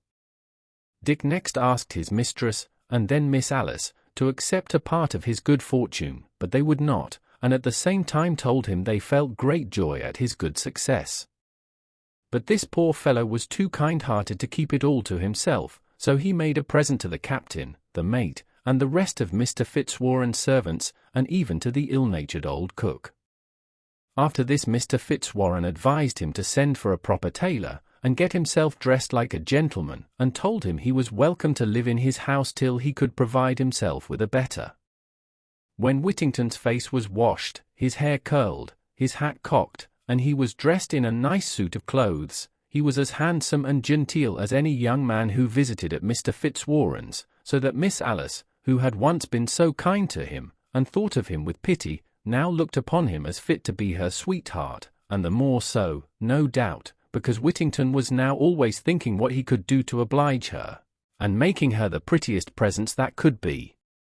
Mr. Fitzwarren soon saw their love for each other, and proposed to join them in marriage, and to this they both readily agreed. A day for the wedding was soon fixed, and they were attended to church by the Lord Mayor, the Court of Aldermen, the sheriffs, and a great number of the richest merchants in London, whom they afterwards treated with a very rich feast. History tells us that Mr. Whittington and his lady lived in great splendor, and were very happy. They had several children. He was Sheriff of London, thrice Lord Mayor, and received the honor of knighthood by Henry V. He entertained this king and his queen at dinner, after his conquest of France, so grandly, that the king said, "Never had prince such a subject." When Sir Richard heard this, he said, "Never had subject such a prince." The figure of Sir Richard Whittington with his cat in his arms, carved in stone, was to be seen till the year 1780 over the archway of the old prison at Newgate, which he built for criminals. Mr. Fox. Lady Mary was young, and Lady Mary was fair. She had 2 brothers, and more lovers than she could count. But of them all, the bravest and most gallant was a Mr. Fox, whom she met when she was down at her father's country house. No one knew who Mr. Fox was, but he was certainly brave, and surely rich, and of all her lovers Lady Mary cared for him alone. At last it was agreed upon between them that they should be married. Lady Mary asked Mr. Fox where they should live, and he described to her his castle, and where it was, but, strange to say, did not ask her or her brothers to come and see it. So one day, near the wedding day, when her brothers were out, and Mr. Fox was away for a day or 2 on business, as he said, Lady Mary set out for Mr. Fox's castle. And after many searchings, she came at last to it, and a fine strong house it was, with high wails and a deep moat. And when she came up to the gateway, she saw written on it, "Be bold, be bold." But as the gate was open, she went through it, and found no one there. So she went up to the doorway, and over it she found written, be bold, but not too bold." Still she went on, till she came into the hall, and went up the broad stairs till she came to a door in the gallery, over which was written, be bold, but not too bold, lest that your heart's blood should run cold." But Lady Mary was a brave one, she was, and she opened the door, and what do you think she saw? Why, bodies and skeletons of beautiful young ladies all stained with blood. So Lady Mary thought it was high time to get out of that horrid place, and she closed the door, went through the gallery, and was just going down the stairs, and out of the hall, when who should she see through the window but Mr. Fox dragging a beautiful young lady along from the gateway to the door. Lady Mary rushed downstairs, and hid herself behind a cask, just in time, as Mr. Fox came in with the poor young lady, who seemed to have fainted. Just as he got near Lady Mary, Mr. Fox saw a diamond ring glittering on the finger of the young lady he was dragging, and he tried to pull it off. But it was tightly fixed, and would not come off, so Mr. Fox cursed and swore, and drew his sword, raised it, and brought it down upon the hand of the poor lady. The sword cut off the hand, which jumped up into the air, and fell of all places in the world into Lady Mary's lap. Mr. Fox looked about a bit, but did not think of looking behind the cask, so at last he went on dragging the young lady up the stairs into the bloody chamber. As soon as she heard him pass through the gallery, Lady Mary crept out of the door, down through the gateway, and ran home as fast as she could. Now it happened that the very next day the marriage contract of Lady Mary and Mr. Fox was to be signed, and there was a splendid breakfast before that. And when Mr. Fox was seated at table opposite Lady Mary, he looked at her. "How pale you are this morning, my dear." "Yes," said she, "I had a bad night's rest last night. I had horrible dreams." "Dreams go by contraries," said Mr. Fox, "but tell us your dream, and your sweet voice will make the time pass till the happy hour comes." "I dreamed," said Lady Mary, "that I went yestermorn to your castle, and I found it in the woods, with high walls, and a deep moat, and over the gateway was written, Be bold, be bold." "But it is not so, nor it was not so," said Mr. Fox. "And when I came to the doorway, over it was written, Be bold, but not too bold." "It is not so, nor it was not so," said Mr. Fox.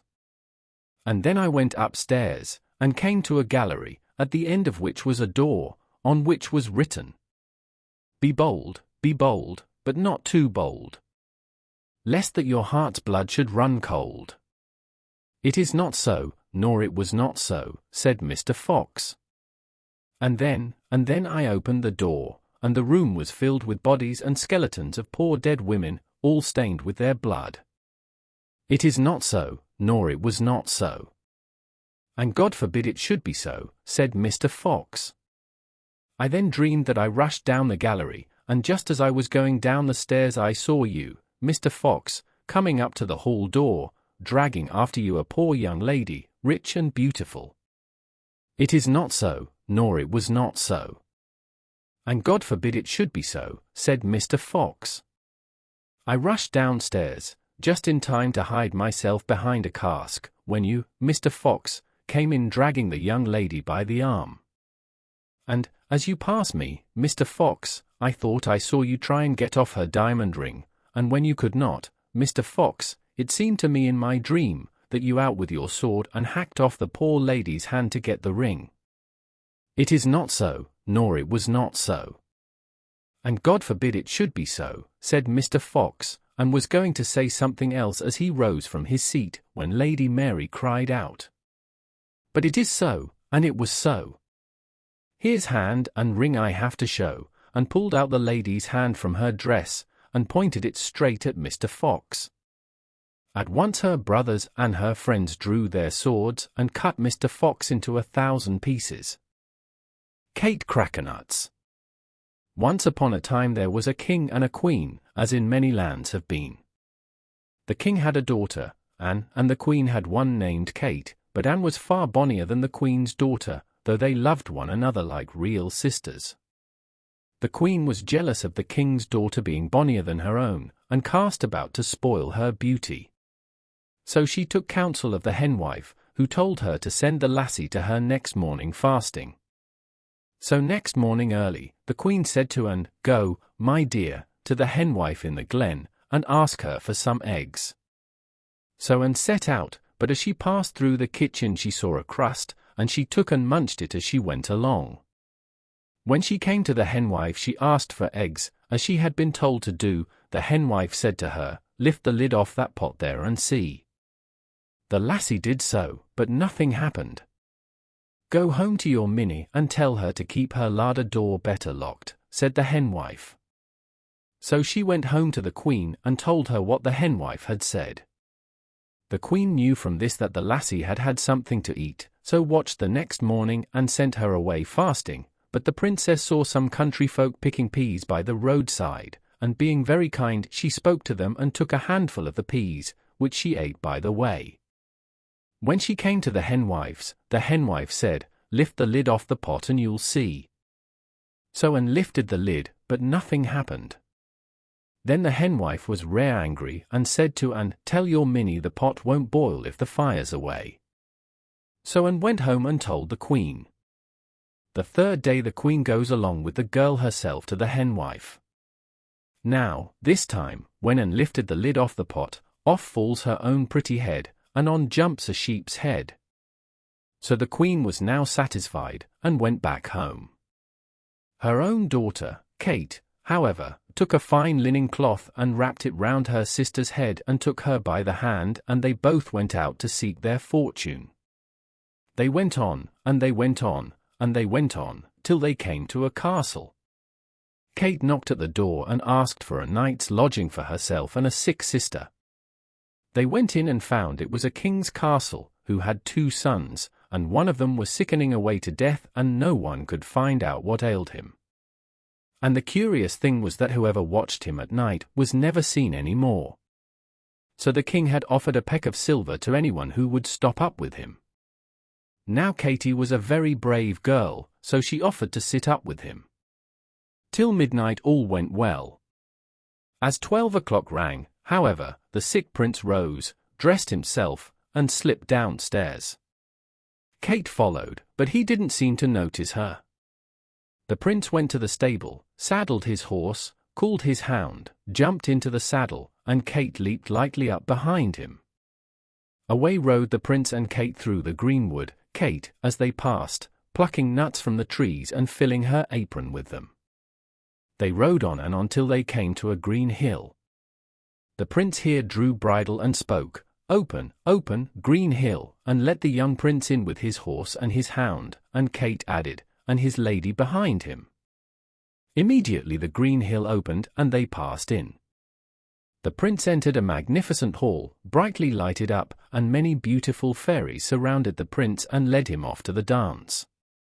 Meanwhile, Kate, without being noticed, hid herself behind the door.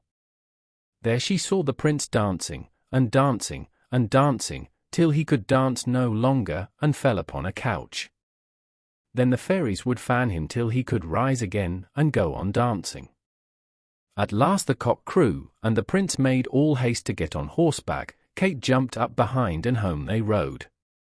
When the morning sun rose, they came in and found Kate sitting down by the fire and cracking her nuts. Kate said the prince had a good night, but she would not sit up another night unless she was to get a peck of gold. The second night passed as the first had done. The prince got up at midnight and rode away to the green hill and the fairy ball, and Kate went with him, gathering nuts as they rode through the forest. This time she did not watch the prince, for she knew he would dance, and dance, and dance. But she saw a fairy baby playing with a wand, and overheard one of the fairies say, 3 strokes of that wand would make Kate's sister as bonny as ever she was.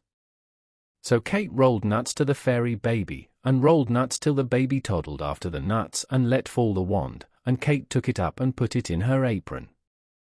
And at cockcrow they rode home as before, and the moment Kate got home to her room she rushed and touched and 3 times with the wand, and the nasty sheep's head fell off and she was her own pretty self again. The 3rd night Kate consented to watch, only if she should marry the sick prince. All went on as on the first 2 nights. This time the fairy baby was playing with a birdie. Kate heard one of the fairies say, 3 bites of that birdie would make the sick prince as well as ever he was. Kate rolled all the nuts she had to the fairy baby till the birdie was dropped, and Kate put it in her apron. At cockcrow they set off again, but instead of cracking her nuts as she used to do, this time Kate plucked the feathers off and cooked the birdie. Soon there arose a very savoury smell. "Oh," said the sick prince, "I wish I had a bite of that birdie," so Kate gave him a bite of the birdie, and he rose up on his elbow. By and by he cried out again, "Oh, if I had another bite of that birdie," so Kate gave him another bite, and he sat up on his bed. Then he said again, "Oh, if I had but a 3rd bite of that birdie." So Kate gave him a 3rd bite, and he rose hale and strong, dressed himself, and sat down by the fire, and when the folk came in next morning they found Kate and the young prince cracking nuts together. Meanwhile his brother had seen Anne and had fallen in love with her, as everybody did who saw her sweet pretty face. So the sick son married the well sister, and the well son married the sick sister, and they all lived happy and died happy, and never drank out of a dry cappy. The strange visitor. A woman was sitting at her reel one night. And still she sat, and still she reeled, and still she wished for company. In came a pair of broad souls, and sat down at the fireside. And still she sat, and still she reeled, and still she wished for company. In came a pair of small legs, and sat down on the broad soles. And still she sat, and still she reeled, and still she wished for company. In came a pair of thick knees, and sat down on the small legs. And still she sat, and still she reeled, and still she wished for company. In came a pair of thin thighs, and sat down on the thick knees. And still she sat, and still she reeled, and still she wished for company. In came a pair of huge hips, and sat down on the thin thighs. And still she sat, and still she reeled, and still she wished for company. In came a wee waist, and sat down on the huge hips. And still she sat, and still she reeled, and still she wished for company. In came a pair of broad shoulders, and sat down on the wee waist. And still she sat, and still she reeled, and still she wished for company. In came a pair of small arms, and sat down on the broad shoulders. And still she sat, and still she reeled, and still she wished for company. In came a pair of huge hands, and sat down on the small arms. And still she sat, and still she reeled, and still she wished for company. In came a small neck, and sat down on the broad shoulders. And still she sat, and still she reeled, and still she wished for company. In came a huge head, and sat down on the small neck. "How did you get such broad feet?" quoth the woman. Much tramping, gruffly." "How did you get such small legs?" Late, and wee maul whiningly. "How did you get such thick knees?" Much praying, piously. "How did you get such thin thighs?" Late, and wee maul whiningly. "How did you get such big hips?" Much sitting, gruffly. "How did you get such a wee waist?" Late, and wee maul whiningly. "How did you get such broad shoulders?" With carrying broom, gruffly. "How did you get such small arms?" Late, and wee maul whiningly. "How did you get such huge hands?" Threshing with an iron flail, threshing with an iron flail, gruffly. How did you get such a small neck? Late, wee, maul, pitifully. How did you get such a huge head? Much knowledge, keenly. What do you come for? For you. At the top of the voice, with a wave of the arm, and a stamp of the feet. The called lad of Hilton. 80 Hilton Hall, long years ago, there lived a brownie that was the contrariest brownie you ever knew. At night, after the servants had gone to bed, it would turn everything topsy-turvy, put sugar in the salt cellars, pepper into the beer, and was up to all kinds of pranks. It would throw the chairs down, put tables on their backs, rake out fires, and do as much mischief as could be. But sometimes it would be in a good temper, and then, what's a brownie, you say? Oh, it's a kind of a sort of bogle, but it isn't so cruel as a redcap. What? You don't know what's a bogle or a redcap? Ah, me. What's the world coming to? Of course, a brownie is a funny little thing, half man, half goblin, with pointed ears and hairy hide. When you bury a treasure, you scatter over it blood drops of a newly slain kid or lamb, or, better still, bury the animal with the treasure, and a brownie will watch it for you, and frighten everybody else away. Where was I? Well, as I was saying, the brownie at Hilton Hall would play at mischief, but if the servants laid out for it a bowl of cream, or a knuckle cake spread with honey, it would clear away things for them, and make everything tidy in the kitchen. One night, however, when the servants had stopped up late, they heard a noise in the kitchen, and, peeping in, saw the brownie swinging to and fro on the jack chain, and saying, "Woe's me! Woe's me! The acorn's not yet fallen from the tree. That's to grow the wood. That's to make the cradle. That's to rock the bairn. That's to grow to the man. That's to lay me. Woe's me! Woe's me!" So they took pity on the poor brownie, and asked the nearest henwife what they should do to send it away.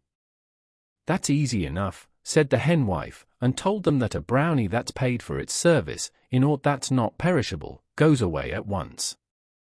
So they made a cloak of Lincoln green, with a hood to it, and put it by the hearth and watched. They saw the brownie come up, and seeing the hood and cloak, put them on and frisk about, dancing on one leg and saying, "I've taken your cloak, I've taken your hood. The called lad of Hilton will do no more good." And with that it vanished, and was never seen or heard of afterwards. The Fish and the Ring. Once upon a time, there was a mighty baron in the north country who was a great magician and knew everything that would come to pass. So one day, when his little boy was 4 years old, he looked into the book of fate to see what would happen to him. And to his dismay, he found that his son would wed a lowly maid that had just been born in a house under the shadow of York Minster. Now the baron knew the father of the little girl was very, very poor, and he had 5 children already. So he called for his horse, and rode into York, and passed by the father's house, and saw him sitting by the door, sad and doleful. So he dismounted and went up to him and said, "What is the matter, my good man?" And the man said, "Well, your honor, the fact is, I've 5 children already, and now a 6th's come, a little lass, and where to get the bread from to fill their mouths, that's more than I can say." "Don't be downhearted, my man," said the baron. "If that's your trouble, I can help you. I'll take away the last little one, and you won't have to bother about her." "Thank you kindly, sir," said the man, and he went in and brought out the lass and gave her to the baron, who mounted his horse and rode away with her. And when he got by the bank of the river Ouse, he threw the little thing into the river, and rode off to his castle. But the little lass didn't sink, her clothes kept her up for a time, and she floated, till she was cast ashore just in front of a fisherman's hut. There the fisherman found her, and took pity on the poor little thing, and took her into his house, and she lived there till she was 15 years old, and a fine handsome girl. One day it happened that the Baron went out hunting with some companions along the banks of the river Ouse, and stopped at the fisherman's hut to get a drink, and the girl came out to give it to them. They all noticed her beauty, and one of them said to the Baron, "You can read fates, Baron, whom will she marry, do ye think?" "Oh, that's easy to guess," said the Baron, "some yokel or other. But I'll cast her horoscope. Come here, girl, and tell me on what day you were born." "I don't know, sir," said the girl. "I was picked up just here after having been brought down by the river about 15 years ago." Then the Baron knew who she was, and when they went away, he rode back and said to the girl, "Hark ye, girl, I will make your fortune. Take this letter to my brother in Scarborough, and you will be settled for life." And the girl took the letter and said she would go. Now this is what he had written in the letter. "Dear brother, take the bearer and put her to death immediately. Yours affectionately, Humphrey." So soon after the girl set out for Scarborough, and slept for the night at a little inn. Now that very night a band of robbers broke into the inn, and searched the girl, who had no money, and only the letter. So they opened this and read it, and thought it a shame. The captain of the robbers took a pen and paper, and wrote this letter. "Dear brother, take the bearer and marry her to my son immediately. Yours affectionately, Humphrey." And then he gave it to the girl, bidding her begone. So she went on to the Baron's brother at Scarborough, a noble knight, with whom the Baron's son was staying. When she gave the letter to his brother, he gave orders for the wedding to be prepared at once, and they were married that very day. Soon after, the Baron himself came to his brother's castle, and what was his surprise to find the very thing he had plotted against had come to pass. But he was not to be put off that way, and he took the girl out for a walk, as he said, along the cliffs. And when he got her all alone, he took her by the arms, and was going to throw her over. But she begged hard for her life. "I have not done anything," she said. "If you will only spare me, I will do whatever you wish. I will never see you or your son again till you desire it." Then the Baron took off his gold ring, and threw it into the sea, saying, "Never let me see your face till you can show me that ring," and he let her go. The poor girl wandered on, till at last she came to a great noble's castle, and she asked to have some work given to her, and they made her the scullion girl of the castle, for she had been used to such work in the fisherman's hut. Now one day, who should she see coming up to the noble's house, but the Baron and his brother and his son, her husband. She didn't know what to do, but thought they would not see her in the castle kitchen. So she went back to her work with a sigh, and set to cleaning a huge big fish that was to be boiled for their dinner. And, as she was cleaning it, she saw something shine inside it, and what do you think she found? Why, there was the Baron's ring, the very one he had thrown over the cliff at Scarborough. She was glad indeed to see it, you may be sure. Then she cooked the fish as nicely as she could, and served it up. Well, when the fish came on the table, the guests liked it so well that they asked the noble who cooked it. He said he didn't know, but called to his servants, "Ho, there, send the cook who cooked that fine fish." So they went down to the kitchen and told the girl she was wanted in the hall. When the banqueters saw such a young and beautiful cook, they were surprised. But the Baron was in a tower of temper, and started up as if he would do her some violence. So the girl went up to him with her hand before her with the ring on it, and she put it down before him on the table.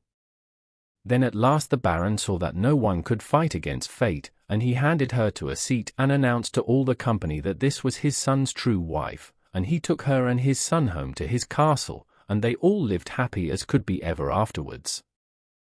Mr. Myaka. Tommy Grimes was sometimes a good boy, and sometimes a bad boy, and when he was a bad boy, he was a very bad boy.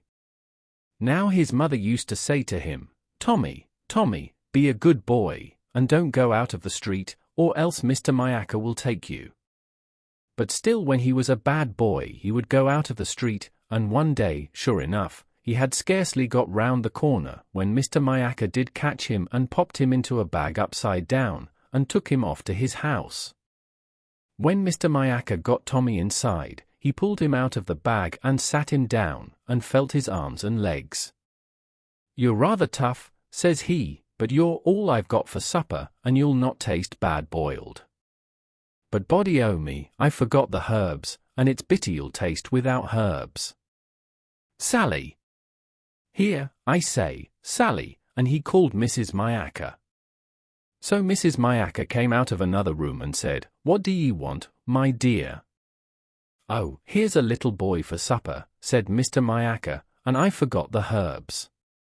Mind him, will ye, while I go for them?" "All right, my love," says Mrs. Myaka, and off he goes. Then Tommy Grimes said to Mrs. Myaka, "Does Mr. Myaka always have little boys for supper?" "Mostly, my dear," said Mrs. Myaka, "if little boys are bad enough, and get in his way." "And don't you have anything else but boy meat?" "No pudding?" asked Tommy. "Ah, I loves pudding," says Mrs. Myaka. "But it's not often the likes of me gets pudding." "Why, my mother is making a pudding this very day," said Tommy Grimes, "and I am sure she'd give you some, if I ask her. Shall I run and get some?" "Now, that's a thoughtful boy," said Mrs. Myaka, "only don't be long and be sure to be back for supper." So off Tommy pelted, and right glad he was to get off so cheap, and for many a long day he was as good could be, and never went round the corner of the street. But he couldn't always be good, and one day he went round the corner, and as luck would have it, he hadn't scarcely got round it when Mr. Myaka grabbed him up, popped him in his bag, and took him home. When he got him there, Mr. Myaka dropped him out, and when he saw him, he said, "Ah, you're the youngster that served me and my missus such a shabby trick, leaving us without any supper. Well, you shan't do it again. I'll watch over you myself. Here, get under the sofa, and I'll set on it and watch the pot boil for you." So poor Tommy Grimes had to creep under the sofa, and Mr. Myaka sat on it and waited for the pot to boil. And they waited, but still the pot didn't boil, till at last Mr. Myaka got tired of waiting, and he said, "Here, you under there, I'm not going to wait any longer, put out your leg, and I'll stop your giving us the slip." So Tommy put out a leg and Mr. Myaka got a chopper, and chopped it off, and pops it in the pot. Suddenly he calls out, "Sally, my dear, Sally," and nobody answered. So he went into the next room to look out for Mrs. Myaka, and while he was there Tommy crept out from under the sofa and ran out of the door. For it was a leg of the sofa that he had put out. So Tommy Grimes ran home, and he never went round the corner again till he was old enough to go alone. The Magpie's Nest. Once upon a time when pigs spoke rhyme, and monkeys chewed tobacco, and hens took snuff to make them tough, and ducks went quack, quack, quack, oh. All the birds of the air came to the magpie and asked her to teach them how to build nests. For the magpie is the cleverest bird of all at building nests. So she put all the birds round her and began to show them how to do it. First of all she took some mud and made a sort of round cake with it. "Oh, that's how it's done," said the thrush, and away it flew, and so that's how thrushes build their nests. Then the magpie took some twigs and arranged them round in the mud. "Now I know all about it," says the blackbird, and off he flew, and that's how the blackbirds make their nests to this very day. Then the magpie put another layer of mud over the twigs. "Oh, that's quite obvious," said the wise owl, and away it flew, and owls have never made better nests since. After this the magpie took some twigs and twined them round the outside. "The very thing," said the sparrow, and off he went, so sparrows make rather slovenly nests to this day. Well, then Madge Magpie took some feathers and stuff and lined the nest very comfortably with it. "That suits me," cried the starling, and off it flew, and very comfortable nests have starlings. So it went on, every bird taking away some knowledge of how to build nests, but none of them waiting to the end. Meanwhile, Madge Magpie went on working and working without looking up till the only bird that remained was the turtle dove, and that hadn't paid any attention all along, but only kept on saying its silly cry, "Take two, Taffy, take two, oh oh oh." At last the magpie heard this just as she was putting a twig across. So she said, "One's enough." But the turtle dove kept on saying, "Take two, Taffy, take two, oh oh oh." Then the magpie got angry and said, "One's enough, I tell you."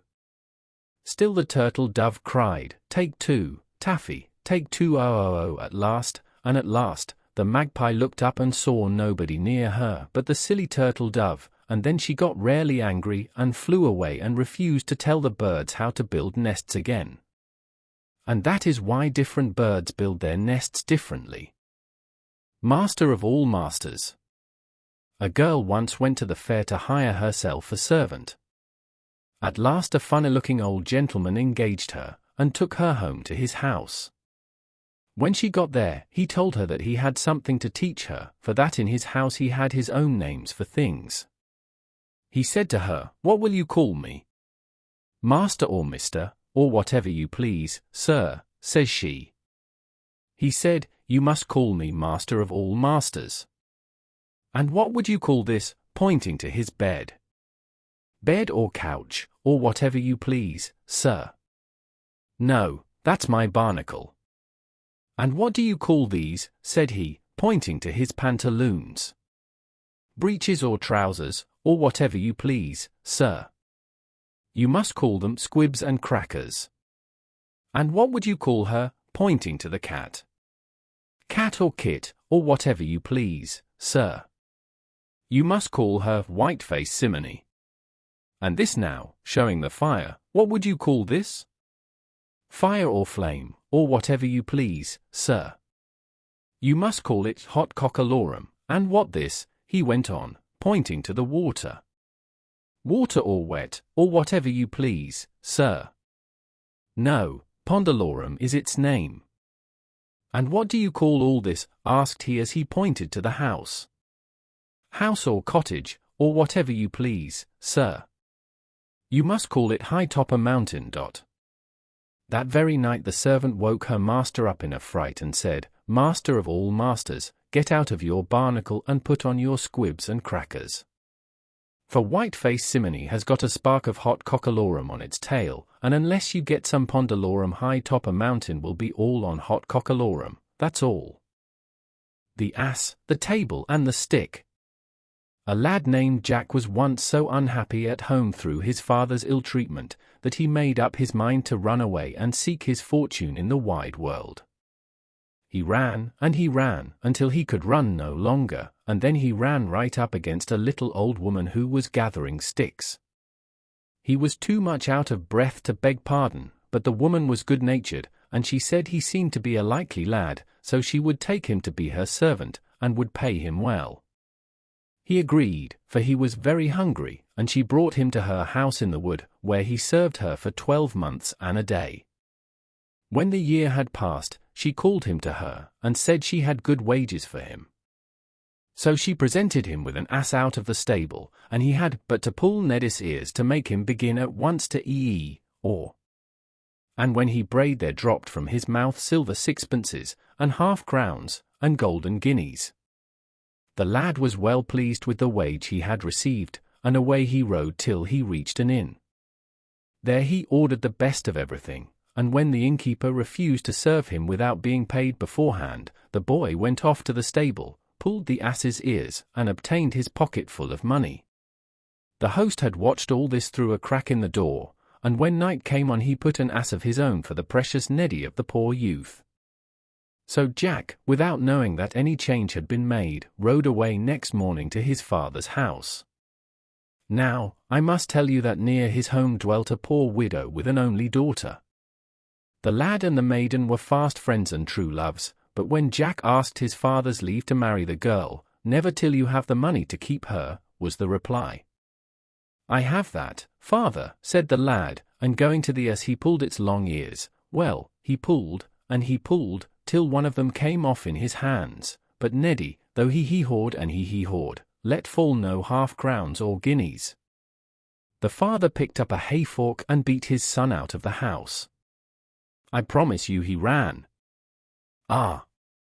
He ran and ran till he came bang against a door, and burst it open, and there he was in a joiner's shop.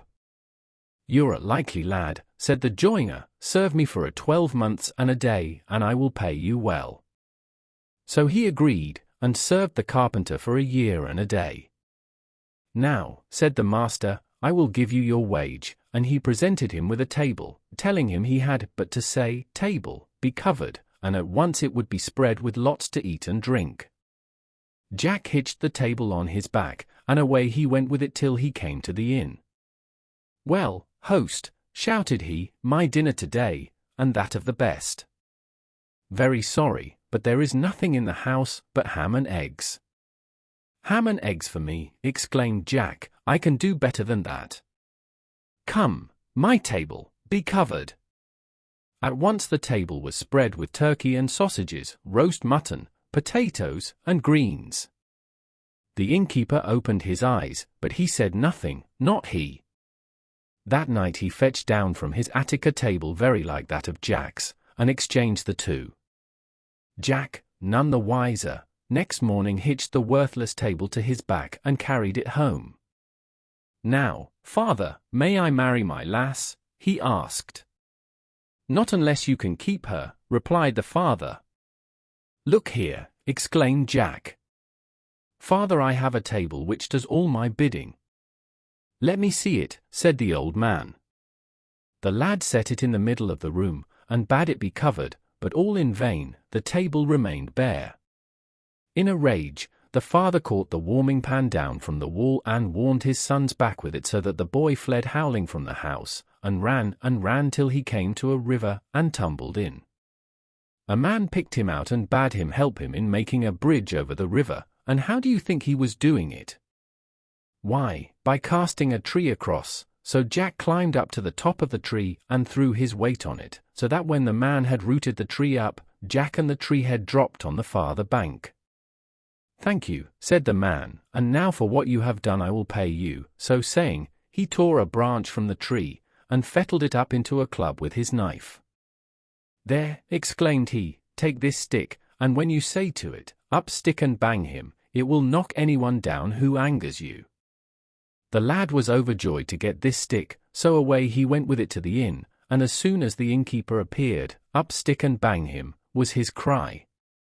At the word the cudgel flew from his hand and battered the old fellow on the back, rapped his head, bruised his arms, tickled his ribs, till he fell groaning on the floor. Still the stick belaboured the prostrate man, nor would Jack call it off till he got back the stolen ass and table. Then he galloped home on the ass, with the table on his shoulders, and the stick in his hand. When he arrived there he found his father was dead, so he brought his ass into the stable and pulled its ears till he had filled the manger with money. It was soon known through the town that Jack had returned rolling in wealth, and accordingly all the girls in the place set their caps at him. "Now," said Jack, "I shall marry the richest lass in the place, so tomorrow do you all come in front of my house with your money in your aprons." Next morning the street was full of girls with aprons held out and gold and silver in them, but Jack's own sweetheart was among them, and she had neither gold nor silver, naught but 2 copper pennies, that was all she had. "Stand aside, lass," said Jack to her, speaking roughly. "Thou hast no silver nor gold, stand off from the rest." She obeyed, and the tears ran down her cheeks, and filled her apron with diamonds. "Up stick and bang them," exclaimed Jack, whereupon the cudgel leapt up, and running along the line of girls, knocked them all on the heads, and left them senseless on the pavement. Jack took all the money and poured it into his true love's lap. "Now, lass," he exclaimed, "thou art the richest, and I shall marry thee." Fairy ointment. Dame Goody was a nurse that looked after sick people, and minded babies. One night she was woke up at midnight, and when she went downstairs, she saw a strange squinny-eyed, little ugly old fellow, who asked her to come to his wife who was too ill to mind her baby. Dame Goody didn't like the look of the old fellow, but business is business, so she popped on her things, and went down to him. And when she got down to him, he whisked her up onto a large coal-black horse with fiery eyes that stood at the door, and soon they were going at a rare pace, Dame Goody holding on to the old fellow like grim death. They rode, and they rode, till at last they stopped before a cottage door. So they got down and went in and found the good woman abed with the children playing about, and the babe, a fine bouncing boy, beside her. Dame Goody took the babe, which was as fine a baby boy as you'd wish to see. The mother, when she handed the baby to Dame Goody to mind, gave her a box of ointment, and told her to stroke the baby's eyes with it as soon as it opened them. After a while it began to open its eyes. Dame Goody saw that it had squinny eyes just like its father. So she took the box of ointment and stroked its 2 eyelids with it. But she couldn't help wondering what it was for, as she had never seen such a thing done before. So she looked to see if the others were looking, and, when they were not noticing, she stroked her own right eyelid with the ointment. No sooner had she done so, than everything seemed changed about her. The cottage became elegantly furnished. The mother in the bed was a beautiful lady, dressed up in white silk. The little baby was still more beautiful than before, and its clothes were made of a sort of silvery gauze. Its little brothers and sisters around the bed were flat-nosed imps with pointed ears, who made faces at one another and scratched their poles. Sometimes they would pull the sick lady's ears with their long and hairy paws. In fact, they were up to all kinds of mischief, and Dame Goody knew that she had got into a house of pixies. But she said nothing to nobody, and as soon as the lady was well enough to mind the baby, she asked the old fellow to take her back home. So he came round to the door with the coal-black horse with eyes of fire, and off they went as fast as before, or perhaps a little faster, till they came to Dame Goody's cottage, where the squinny-eyed old fellow lifted her down and left her, thanking her civilly enough, and paying her more than she had ever been paid before for such service. Now next day happened to be market day, and as Dame Goody had been away from home, she wanted many things in the house, and trudged off to get them at the market. As she was buying the things she wanted, who should she see but the squinny-eyed old fellow who had taken her on the coal-black horse. And what do you think he was doing? Why, he went about from stall to stall taking things from each, here some fruit, and there some eggs, and so on, and no one seemed to take any notice. Now Dame Goody did not think it her business to interfere, but she thought she ought not to let so good a customer pass without speaking.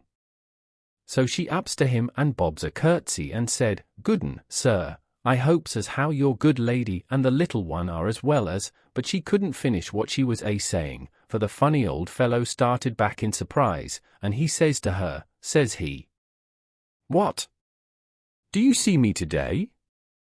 "See you," says she, "why, of course I do, as plain as the sun in the skies, and what's more," says she, "I see you are busy, too, into the bargain." "Ah, you see too much," said he. "Now, pray, with which eye do you see all this?" "With the right eye, to be sure," said she, as proud as can be to find him out. "The ointment!" "The ointment!" cried the old pixie thief. "Take that for meddling with what don't concern you, you shall see me no more." And with that he struck her on the right eye, and she couldn't see him any more, and, what was worse, she was blind on the right side from that hour till the day of her death. The Well of the World's End. Once upon a time, and a very good time it was, though it wasn't in my time, nor in your time, nor anyone else's time, there was a girl whose mother had died, and her father married again. And her stepmother hated her because she was more beautiful than herself, and she was very cruel to her. She used to make her do all the servants' work, and never let her have any peace.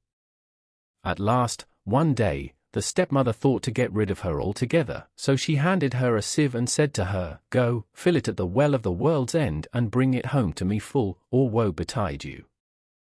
For she thought she would never be able to find the Well of the World's End, and, if she did, how could she bring home a sieve full of water? Well, the girl started off, and asked everyone she met to tell her where was the Well of the World's End. But nobody knew, and she didn't know what to do, when a queer little old woman, all bent double, told her where it was, and how she could get to it. So she did what the old woman told her, and at last arrived at the well of the world's end. But when she dipped the sieve in the cold, cold water, it all ran out again. She tried and tried again, but every time it was the same, and at last she sat down and cried as if her heart would break. Suddenly she heard a croaking voice, and she looked up and saw a great frog with goggle eyes looking at her and speaking to her. "What's the matter, dearie?" it said. Oh dear, she said, "my stepmother has sent me all this long way to fill this sieve with water from the well of the world's end, and I can't fill it no how at all." "Well," said the frog, "if you promise me to do whatever I bid you for a whole night long, I'll tell you how to fill it." So the girl agreed, and the frog said, "Stop it with moss and daub it with clay, and then it will carry the water away." And then it gave a hop, skip, and jump, and went flop into the well of the world's end. So the girl looked about for some moss, and lined the bottom of the sieve with it, and over that she put some clay, and then she dipped it once again into the well of the world's end, and this time the water didn't run out, and she turned to go away. Just then the frog popped up its head out of the well of the world's end, and said, "Remember your promise." "All right," said the girl, for thought she, "what harm can a frog do me?" So she went back to her stepmother, and brought the sieve full of water from the well of the world's end. The stepmother was angry as angry, but she said nothing at all. That very evening they heard something tap-tapping at the door low down, and a voice cried out, "Open the door, my hinny, my heart. Open the door, my own darling. Mind you the words that you and I spoke. Down in the meadow, at the world's end well." "Whatever can that be?" he cried out the stepmother, and the girl had to tell her about it, and what she had promised the frog. "Girls must keep their promises," said the stepmother. "Go and open the door this instant." For she was glad the girl would have to obey a nasty frog. So the girl went and opened the door, and there was the frog from the well of the world's end. And it hopped, and it hopped, and it jumped, till it reached the girl, and then it said, "Lift me to your knee, my hinny, my heart. Lift me to your knee, my own darling. Remember the words you and I spake. Down in the meadow, by the world's end well." But the girl didn't like to, till her stepmother said, "Lift it up this instant, you hussy. Girls must keep their promises." So at last she lifted the frog up onto her lap, and it lay there for a time, till at last it said, "Give me some supper, my hinny, my heart. Give me some supper, my darling. Remember the words you and I spake. In the meadow, by the well of the world's end." Well, she didn't mind doing that, so she got it a bowl of milk and bread, and fed it well. And when the frog had finished, it said, "Go with me to bed, my hinny, my heart. Go with me to bed, my own darling. Mind you the words you spake to me. Down by the cold well, so weary." But that the girl wouldn't do, till her stepmother said, "Do what you promised, girl, girls must keep their promises. Do what you're bid, or out you go, you and your froggy." So the girl took the frog with her to bed, and kept it as far away from her as she could. Well, just as the day was beginning to break, what should the frog say but, "Chop off my head, my hinny, my heart. Chop off my head, my own darling. Remember the promise you made to me. Down by the cold well, so weary." At first the girl wouldn't, for she thought of what the frog had done for her at the well of the world's end. But when the frog said the words over again, she went and took an axe and chopped off its head, and lo! And behold, there stood before her a handsome young prince, who told her that he had been enchanted by a wicked magician, and he could never be unspelled till some girl would do his bidding for a whole night, and chop off his head at the end of it.